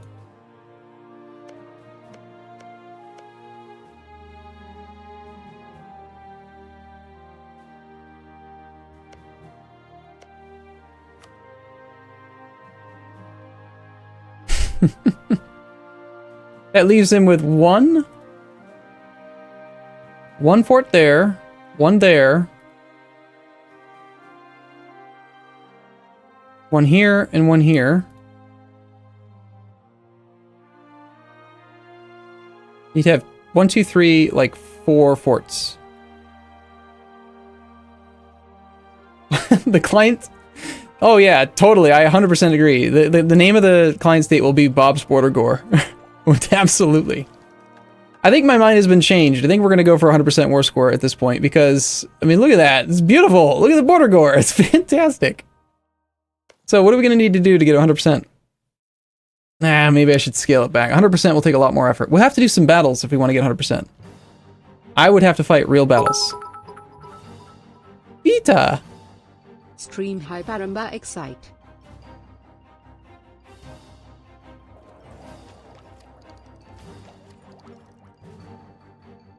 Kind of just don't want to fight any more battles though, damn it. Let's scale back over here. And let's scale back here.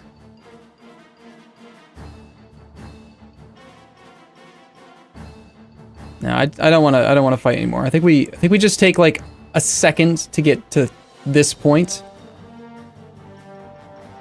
and to change this to the Mamluks.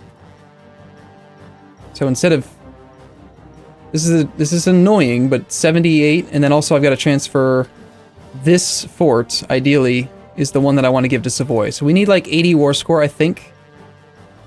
It'll be roughly about what this would look like. 79 war score is my guess. So let's hope that we win that siege. And let's pray to God we don't make a mistake and have to do this all again, because again, if I squirrel this save file, then I have to redo the entire thing. It will be gone. And nobody likes that. You don't even have a siege pip advisor. Siege pip general.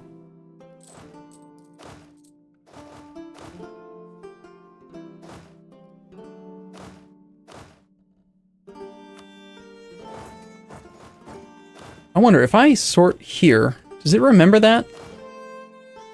No. Damn! It's going on my list.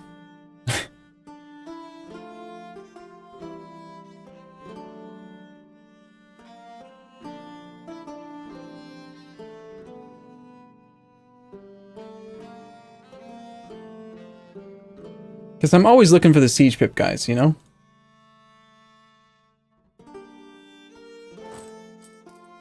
Screenshot the peace deal? It's a good idea.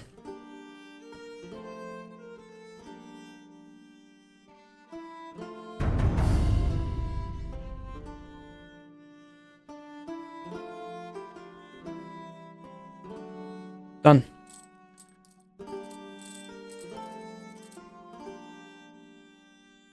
Like Savoy's thinking about maybe doing a battle. Nope. All right, let's just win this siege right now.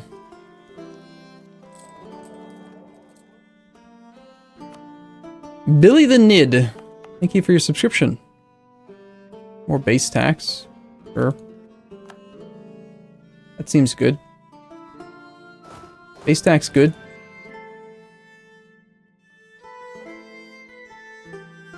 All right, there will be a battle here. Interesting. Hopefully Savoy wins it. Lately, he's cost me some more score. Alright, I'm counting on this siege to succeed.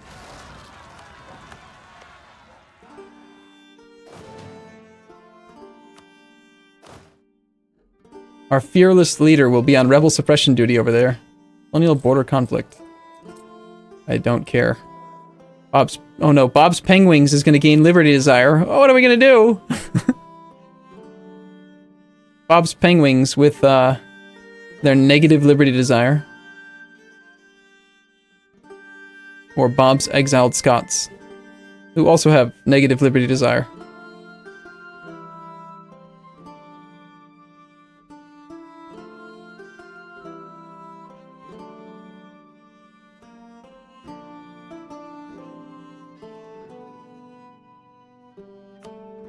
I'm not even paying attention, I don't care.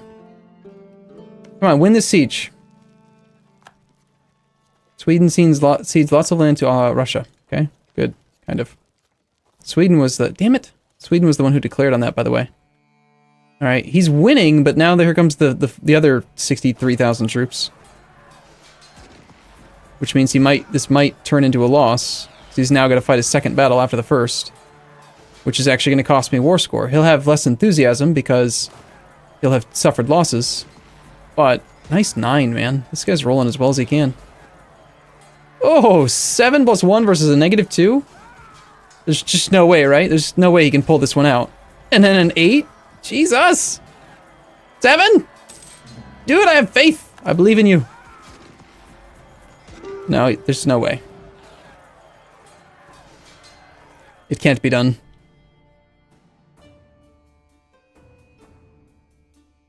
That's concerning. Ugh. Suddenly, there's a disaster at 95%. Excuse, what? Pardon me? This was only supposed to be ticking up at 1 per month, but apparently now I have high trade income. God damn it, I hate how that thing fluctuates. I do math based on whether or not I have that, and then sometimes it's there and sometimes it's not. Apparently I need less high trade income. Okay, 69, September. September, July, August, September. Really? It's gonna coincidentally still be fine. I almost just, like, needed to change my pants there when I saw that at 95%. It's a good thing I reloaded the save, but still, look at this. In September of 99, so they're gonna tick from 95 up to 99, and then it's gonna expire. That's crazy. I don't help my subjects. Why would I help my subjects? That's crazy talk. They exist to provide me with money and manpower. I don't care. They can just suffer. You guys, don't you remember how much Savoy was giving me shit? Look at this. I've had to placate and pay off. I've paid off at least 54.2 divided by 5 loans. That's at least 11 loans for this guy. I've placated him at least 3 times. Like, he's a pain in the butt. I don't like this guy. I'm not gonna help him. Crazy talk. Alright, so we're at 65 war score. We're at negative 22 reasons, mostly due to ongoing battles, I'm assuming. Ongoing battles, negative 22. And we have a 57% chance to take that province. The song overlay covers defender morale. In combat? Oh, sorry about that. You guys, I mean, we can turn it off. It's only on for your benefit. If you don't like it, we can get rid of it. What do you guys think? Should I just make it smaller? Should I move it? Should I just turn it off? Why is Bob's beggar at 80% liberty desire? Because we made him be Sunni. Because we thought it was funny that he was getting, he was a one province minor, exiled guy from the Portuguese colonists. He was trying completely, as hard as he could, to colonize, but he couldn't because of the papal influence thing, the Treaty of Tordesillas. And it's like, really? Smaller and more to the bottom. This looks like a lot of... Wow, chat is going nuts. Let's do a poll on it if there's that much response.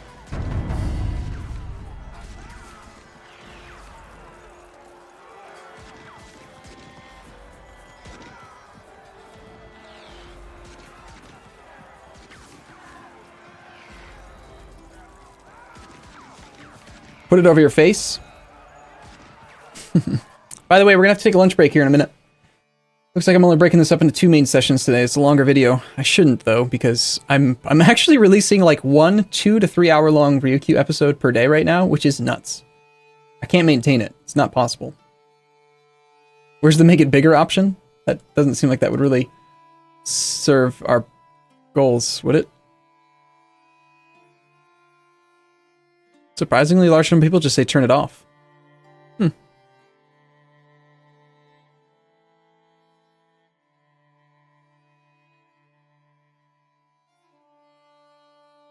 So we got about 20%, roughly, people have voted. Most people just want it made smaller. Doesn't need to be the size that it is. It's just, you know, whatever. Let's do both. We'll make it smaller and we'll move it.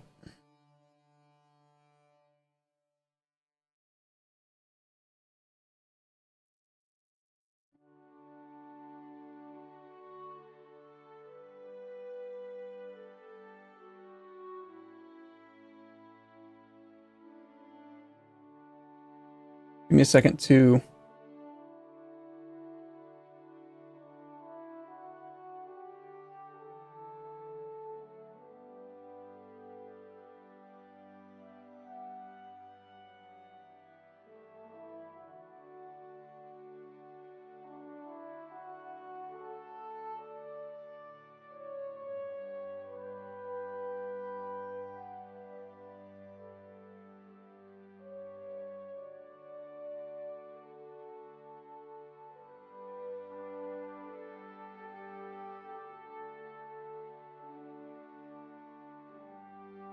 Is there a better location on the screen to put it, do you think?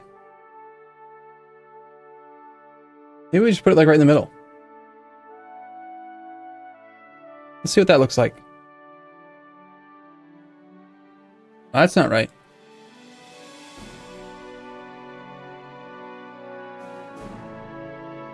How's that look? I made it small enough that maybe it can go right in the center.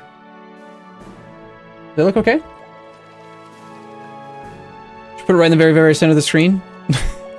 Right in the middle. Make it bigger, right in the middle. You hear the religious guys at the top? Oh, yeah, that's not a bad idea at all. I like that idea. Let's try it.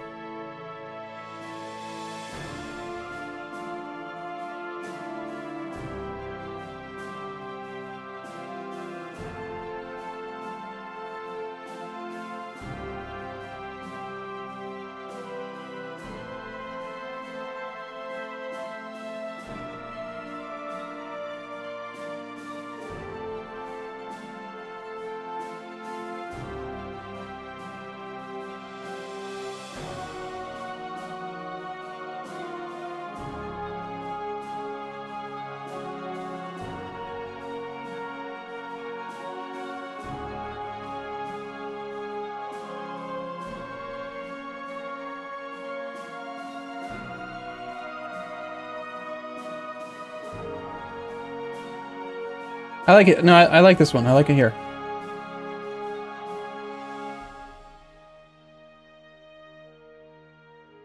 Maybe the text is a little bit hard to read, but now if you want to know, there it is. If you don't want to know, nothing ever goes there. So I think that's a good place for it. Leaving Shore, Heartsfire 2.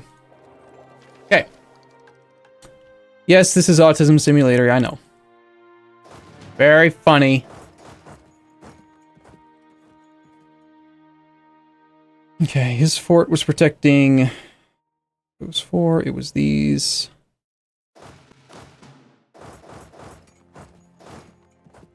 To protect all that land.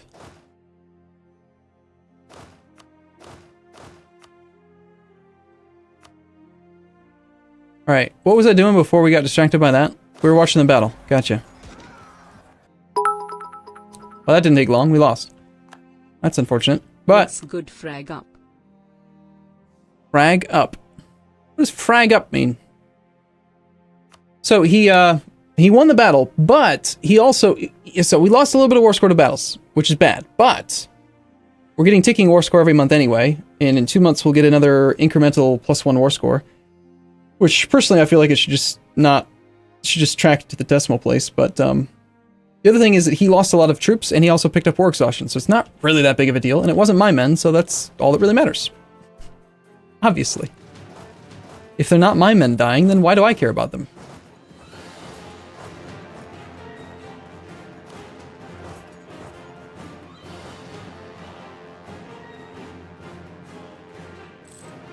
Alright, we're gonna take this siege. It's totally gonna succeed. You ready? Damn it, I consolidated out the wrong general.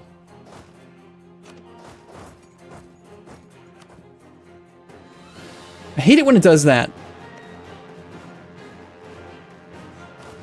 Alright, we're gonna cheese the system. We're gonna temporarily not have enough men for like 1 day. Just so that now he has time to arrive. You gonna cheese my system? I'm gonna cheese your system, game. Ah! Still didn't work.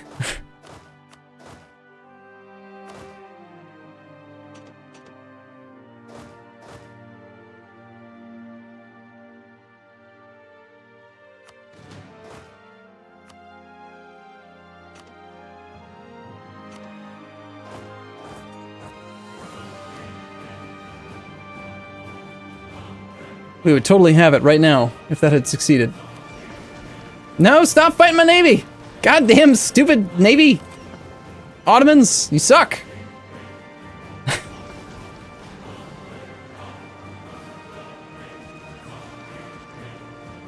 Just killing them on my light ships. I need these ships. You suck. You suck, you suck, you suck.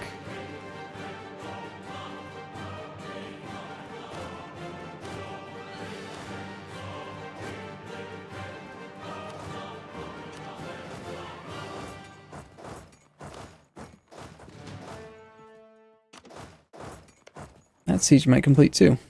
Alright, one of these two sieges is going to fall, and then we're going to have it. Or, even better, both of them will fall, and then we'll be able to take even more land. Oh, you've got to be shitting me. We're fighting them again? We just ended this fight. How are we fighting them again? And why? Stop it! That's some cheaty shit right there, Ottomans. No! Well, it's just... I must protect trade. Sit still, you little stupid shit. God. Makes me mad just thinking about it.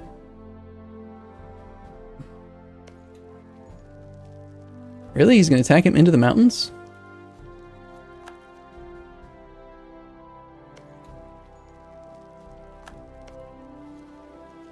It's a disease outbreak? Yeah. No one's surprised by that, right? Hey, that one actually succeeded. Nice. We should have it still, right? Yay, we can do it. All right, we're done. We're done. Not doing it anymore.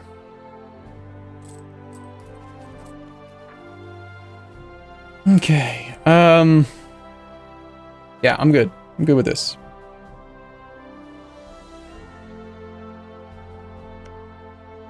That needs to go to Savoy.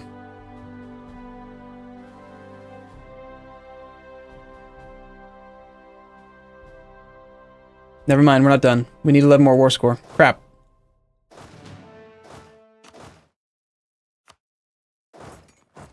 Or 11 more reasons for peace, rather.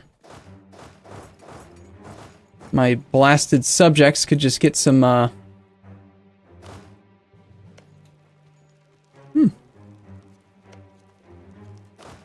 Catalonia has actually arrived with a pretty decent little army there.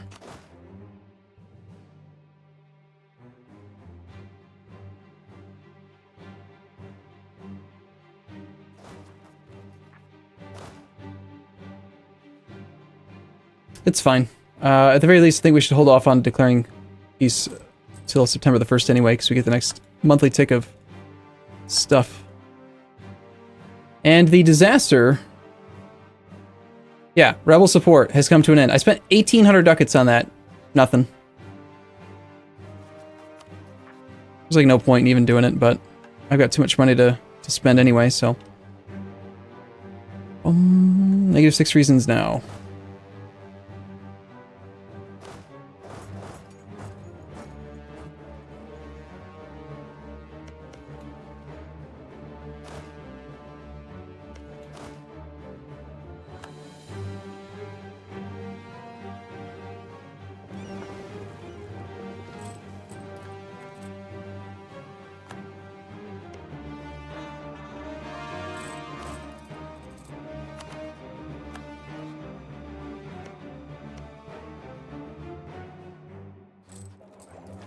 I need a lunch break. I am definitely starting to feel like, you know, low blood sugar, like stupid, making mistakes, that kind of thing. It happens. Wow, Stockholm got taken by Russia. I didn't even realize. That's good. That makes the war score cost really low because it's got high autonomy. Local autonomy -9 war score. And it's no longer a capital, which means that it's less expensive too. Is this we finished scoring that province? Maybe. We've been at war for... probably not. It probably feels like we've been at... You know, it's been forever, but we haven't really unpaused, so... Yeah, no. I think that the cost will jump up when he finishes the core. Possibly. I think I'm gonna just wait.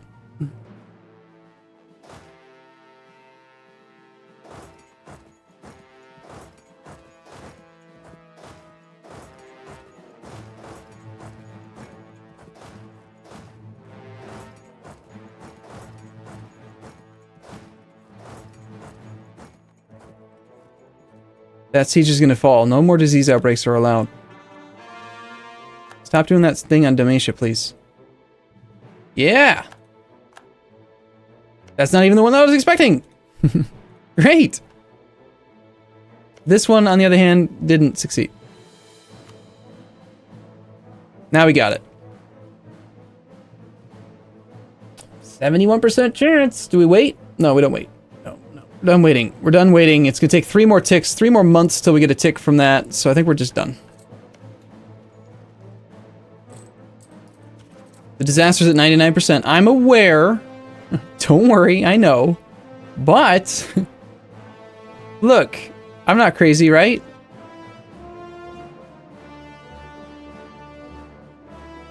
There's supposed to be a thing that drops off in 99. Where is it? It must have just happened, but I haven't had the pop-up yet. It better have just happened, but I haven't had the pop-up yet.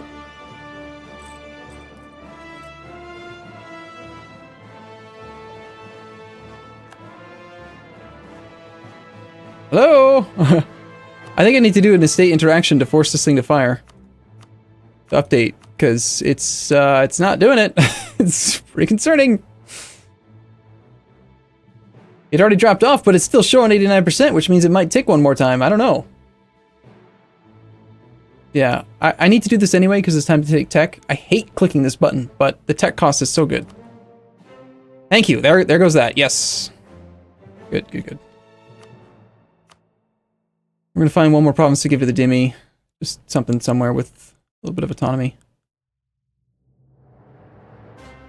Get them up to 60%. And we're on track to take tech then. You guys probably thought I was going to end this war with the Ottomans like an hour ago, but you were wrong. I'm sorry. Okay, so Savoy gets one. Mamluks gets the one that I want them to get. Client state. Move capital. Transfer all the things. It all looks perfect. I think we're ready. We're finally there. We're ready. So, totally.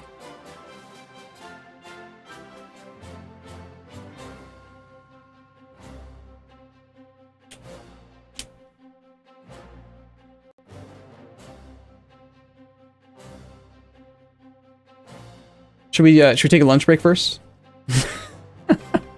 Sorry. Oh, I'm sorry. Idir instead of Bender?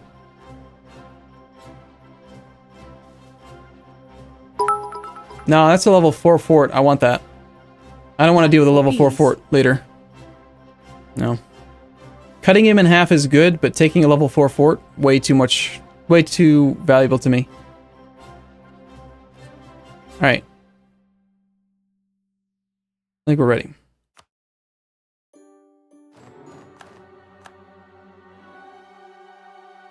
There's the music. That's what we've been waiting for. Alright. I know what I'm doing here. We're gonna go and we're gonna find Savoy. We're going to grant province. You get Corfu. You get Zeta. You get Dalmatia. You also get these two.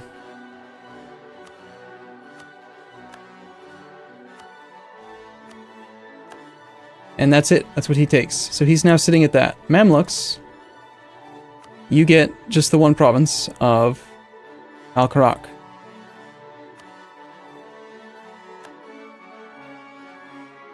Now, we can't move our capital until, or sorry, we can't create a client state. If we try to create a client state, it's going to say, you can't do that. It's going to say, you can't do it in overseas provinces. It's an overseas province because our capital is in Asia.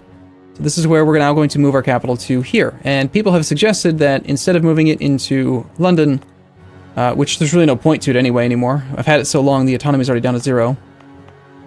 That I should consider doing it in mainland Europe.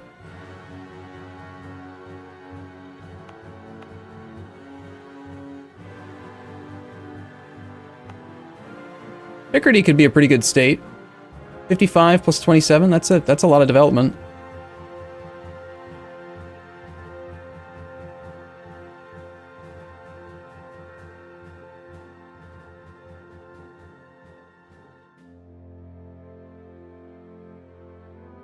I need to pick one.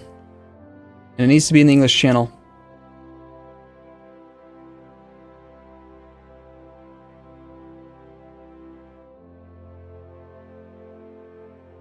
Brittany is not in the English Channel.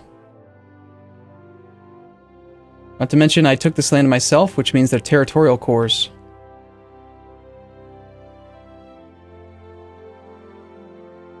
I'm kind of leading towards Zealand.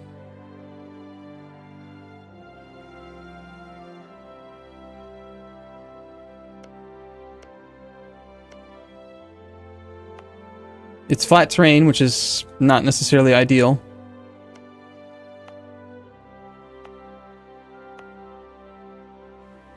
We actually have unrest here, so this would be a good province to do it in. We could raise autonomy, make it into a state, finish the core, move capital, autonomy gets set down to 0. Yeah, Zealand looks pretty good. Don't worry about this increased coring cost. That's going to show up on every province now because I have the Diplomatic Defense Act on. But it doesn't affect our coring costs.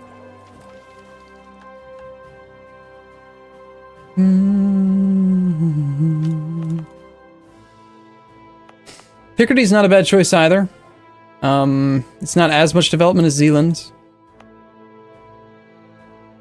It's already got a level 6 fort, which is kind of nice. And we are going to be fighting France. That's a pretty good selling point, actually. Level 7 coastal fort. It's nice. And I do want to move into the node above, into Champagne. The advantage to taking Zealand as the capital, though, is that when I conquer Utrecht and Holland, we will be able to immediately give these to an estate, even before we finish the full core. Same argument applies for the French one, but this would be really good. I could instantly give Holland to the burghers and really start to capitalize on the estuary here. I'm gonna do Zealand. Yeah, we can't move our capital yet because it's not a state. So we gotta go find a state. Or, yeah. We just have to find a state that we can kill. Check the ledger real quick. I've been meaning to take a break. It's been 4 hours. Let me just do this one thing and then we'll have to take a break. So we're looking for our lowest development state.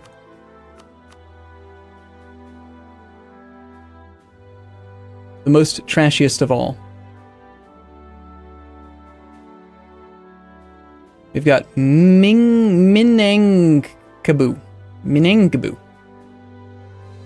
Does anyone have any idea where the hell Minangkaboo is?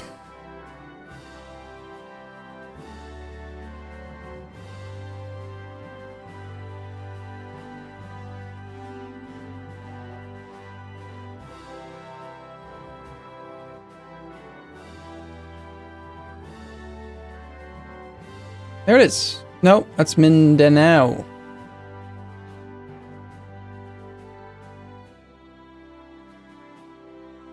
There it is. Ah, it's got the gold mine. Not really a big deal. I don't need the money.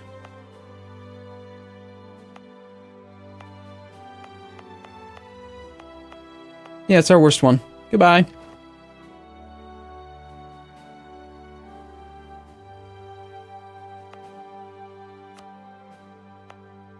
Now we can move our capital here.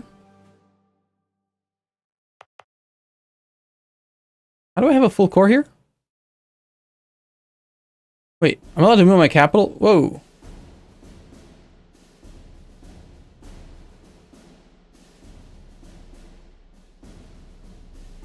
Actually cost me an extra 50 admin because 5 less development than target. So my capital has 28 development. No, I have 38. Ah, see, in my test thing, I didn't have that problem because London actually has 39.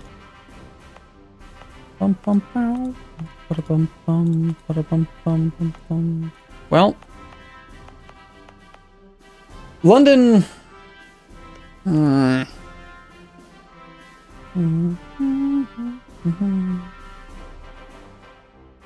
think we just eat the cost. It sucks, but I do think that if it's true, let's test it real quick. If it's true that we can create client states in Asia by having our capital in Zealand instead of London, then we'll do Zealand. We'll pay the extra points. So let's take a save now so I don't have to do the peace deal again.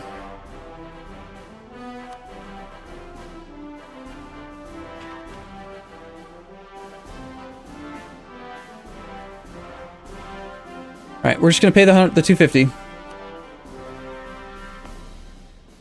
And yes, you're right. I should have lowered autonomy. Or raised autonomy first. I forgot.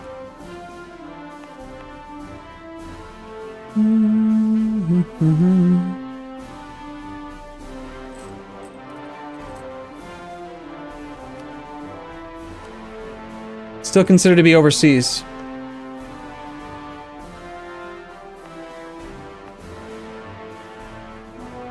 No. I think you guys are using outdated information. I think that the client state being able to be done in Asia thing used to work before they introduced estates and states. It's overseas is based on whether the province is on the same continent as your capital. So whether it's on the mainland or whether it's on the island, it's no different because the region is still Europe, right? This is all Europe. It doesn't work. It only works if you have a land connection. Well, how the hell, what? How can I test that then? Alright, we're gonna reload it either way because I forgot to raise autonomy, but let's test it one more time too. Contiguous borders, okay? Let's try it. You did it just yesterday in a campaign? Okay, that's a pretty good argument then. I might end up needing client states there, sure. I don't know though, 50 admin, blah. That sucks. Do we really want to pay 50 admin?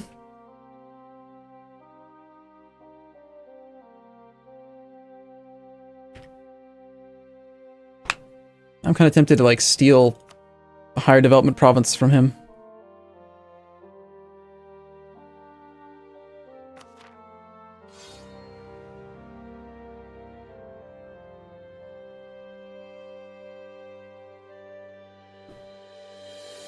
I think Holland's probably the only province.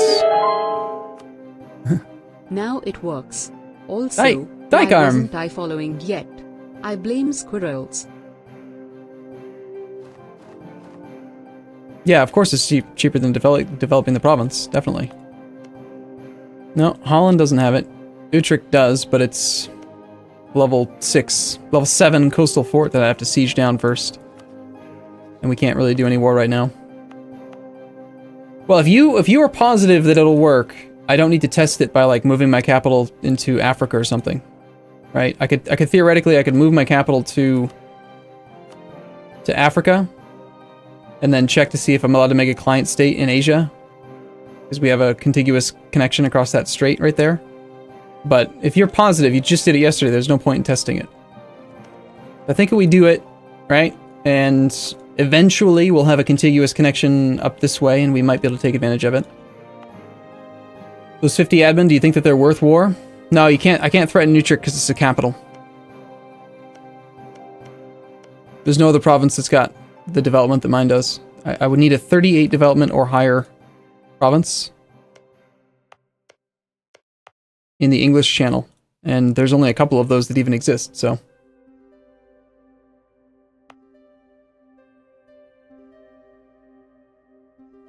I think 50 admin is probably worth it to be able to have that option.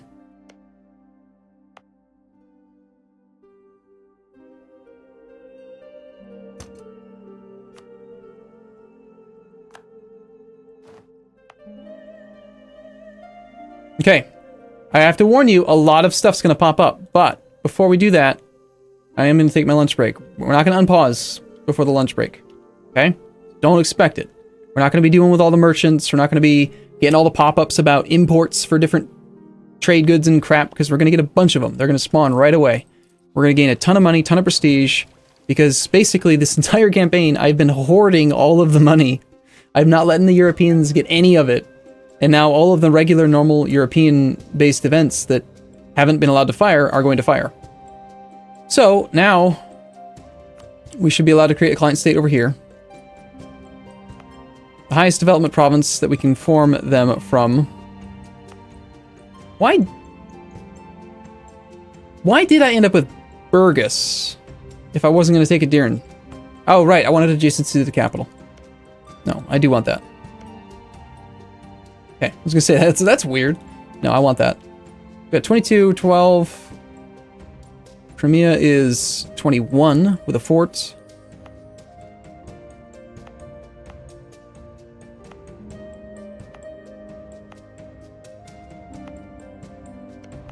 So we go Sinop.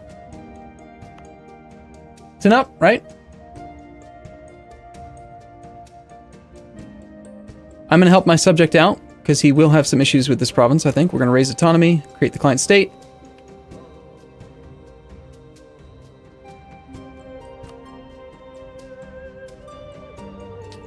Muslims can't possibly get... it's completely impossible for them to get our... what's it called? Personal unions. You can't do personal unions as a Muslim, right? I'm still going to do a local dynasty because if I really want to, I can force them to embrace my dynasty at the cost of prestige and or money. Raise their liberty desire. By being able to force them to my dynasty, I can kill a bad ruler if he's not fabricating claims. You can't force client states to hold a new election, can you? If I make him into a republic? Could I force him to pick a new ruler? I can do that with colonial nations, but they are... different.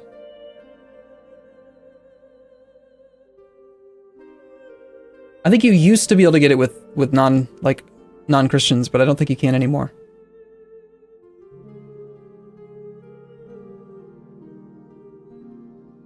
You can change governor? Okay, we're gonna go with the Republic then. Map color.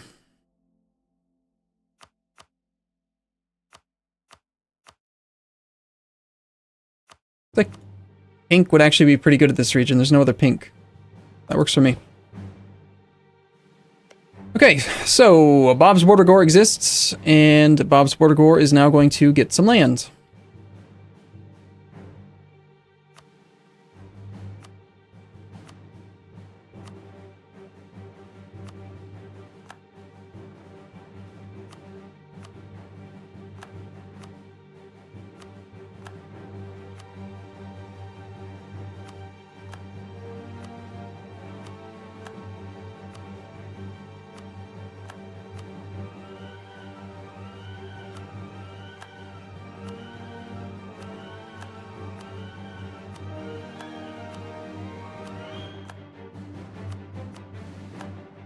It worked! Yay! If that's not pink, it's purple. Okay.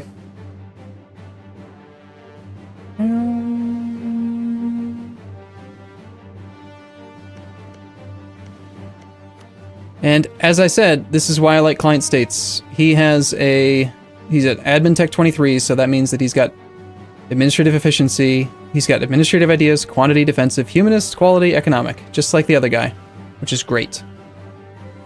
Although it might have been nice if I could wait till January, take Tech 24, and spawn him with Tech 24.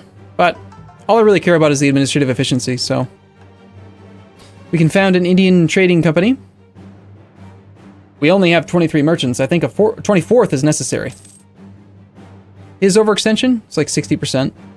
He's fine. You can't even see it right now because it needs to update, but it said it when I was granting the provinces away. Bob's Border Gore Odishi. Bob's Border Gore Azov. It's great. Let's change his, we're gonna need to change his adjective. Can I not change his adjective? There it is. What's his adjective gonna be? Gore-ish? Gory. Gory? Is that how you spell gory? Gory Azov. I love it. Gory. Gory Crimea. How about border gory? Or just gory?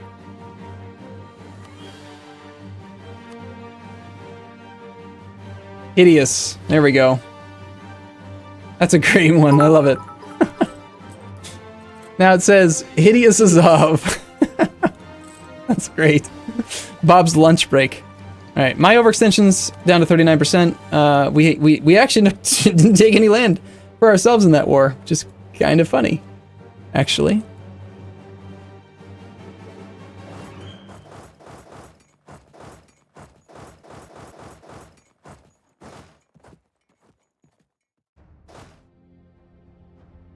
All right, I got to think about where I want to put these armies next. and what wars we're going to declare. But before we do that, it's time for some food. So, cool. I'm going to put a break in here. As always, thank you guys for watching. I'll be back in probably 10 minutes. I actually need like a decent-sized lunch. So, feel free to grab some lunch of your own and or start and stop the stream, whatever you want to do. But I'll be back in a little bit. I'm going to continue for another 3 hours, 20 minutes. So, I'll see you in a bit.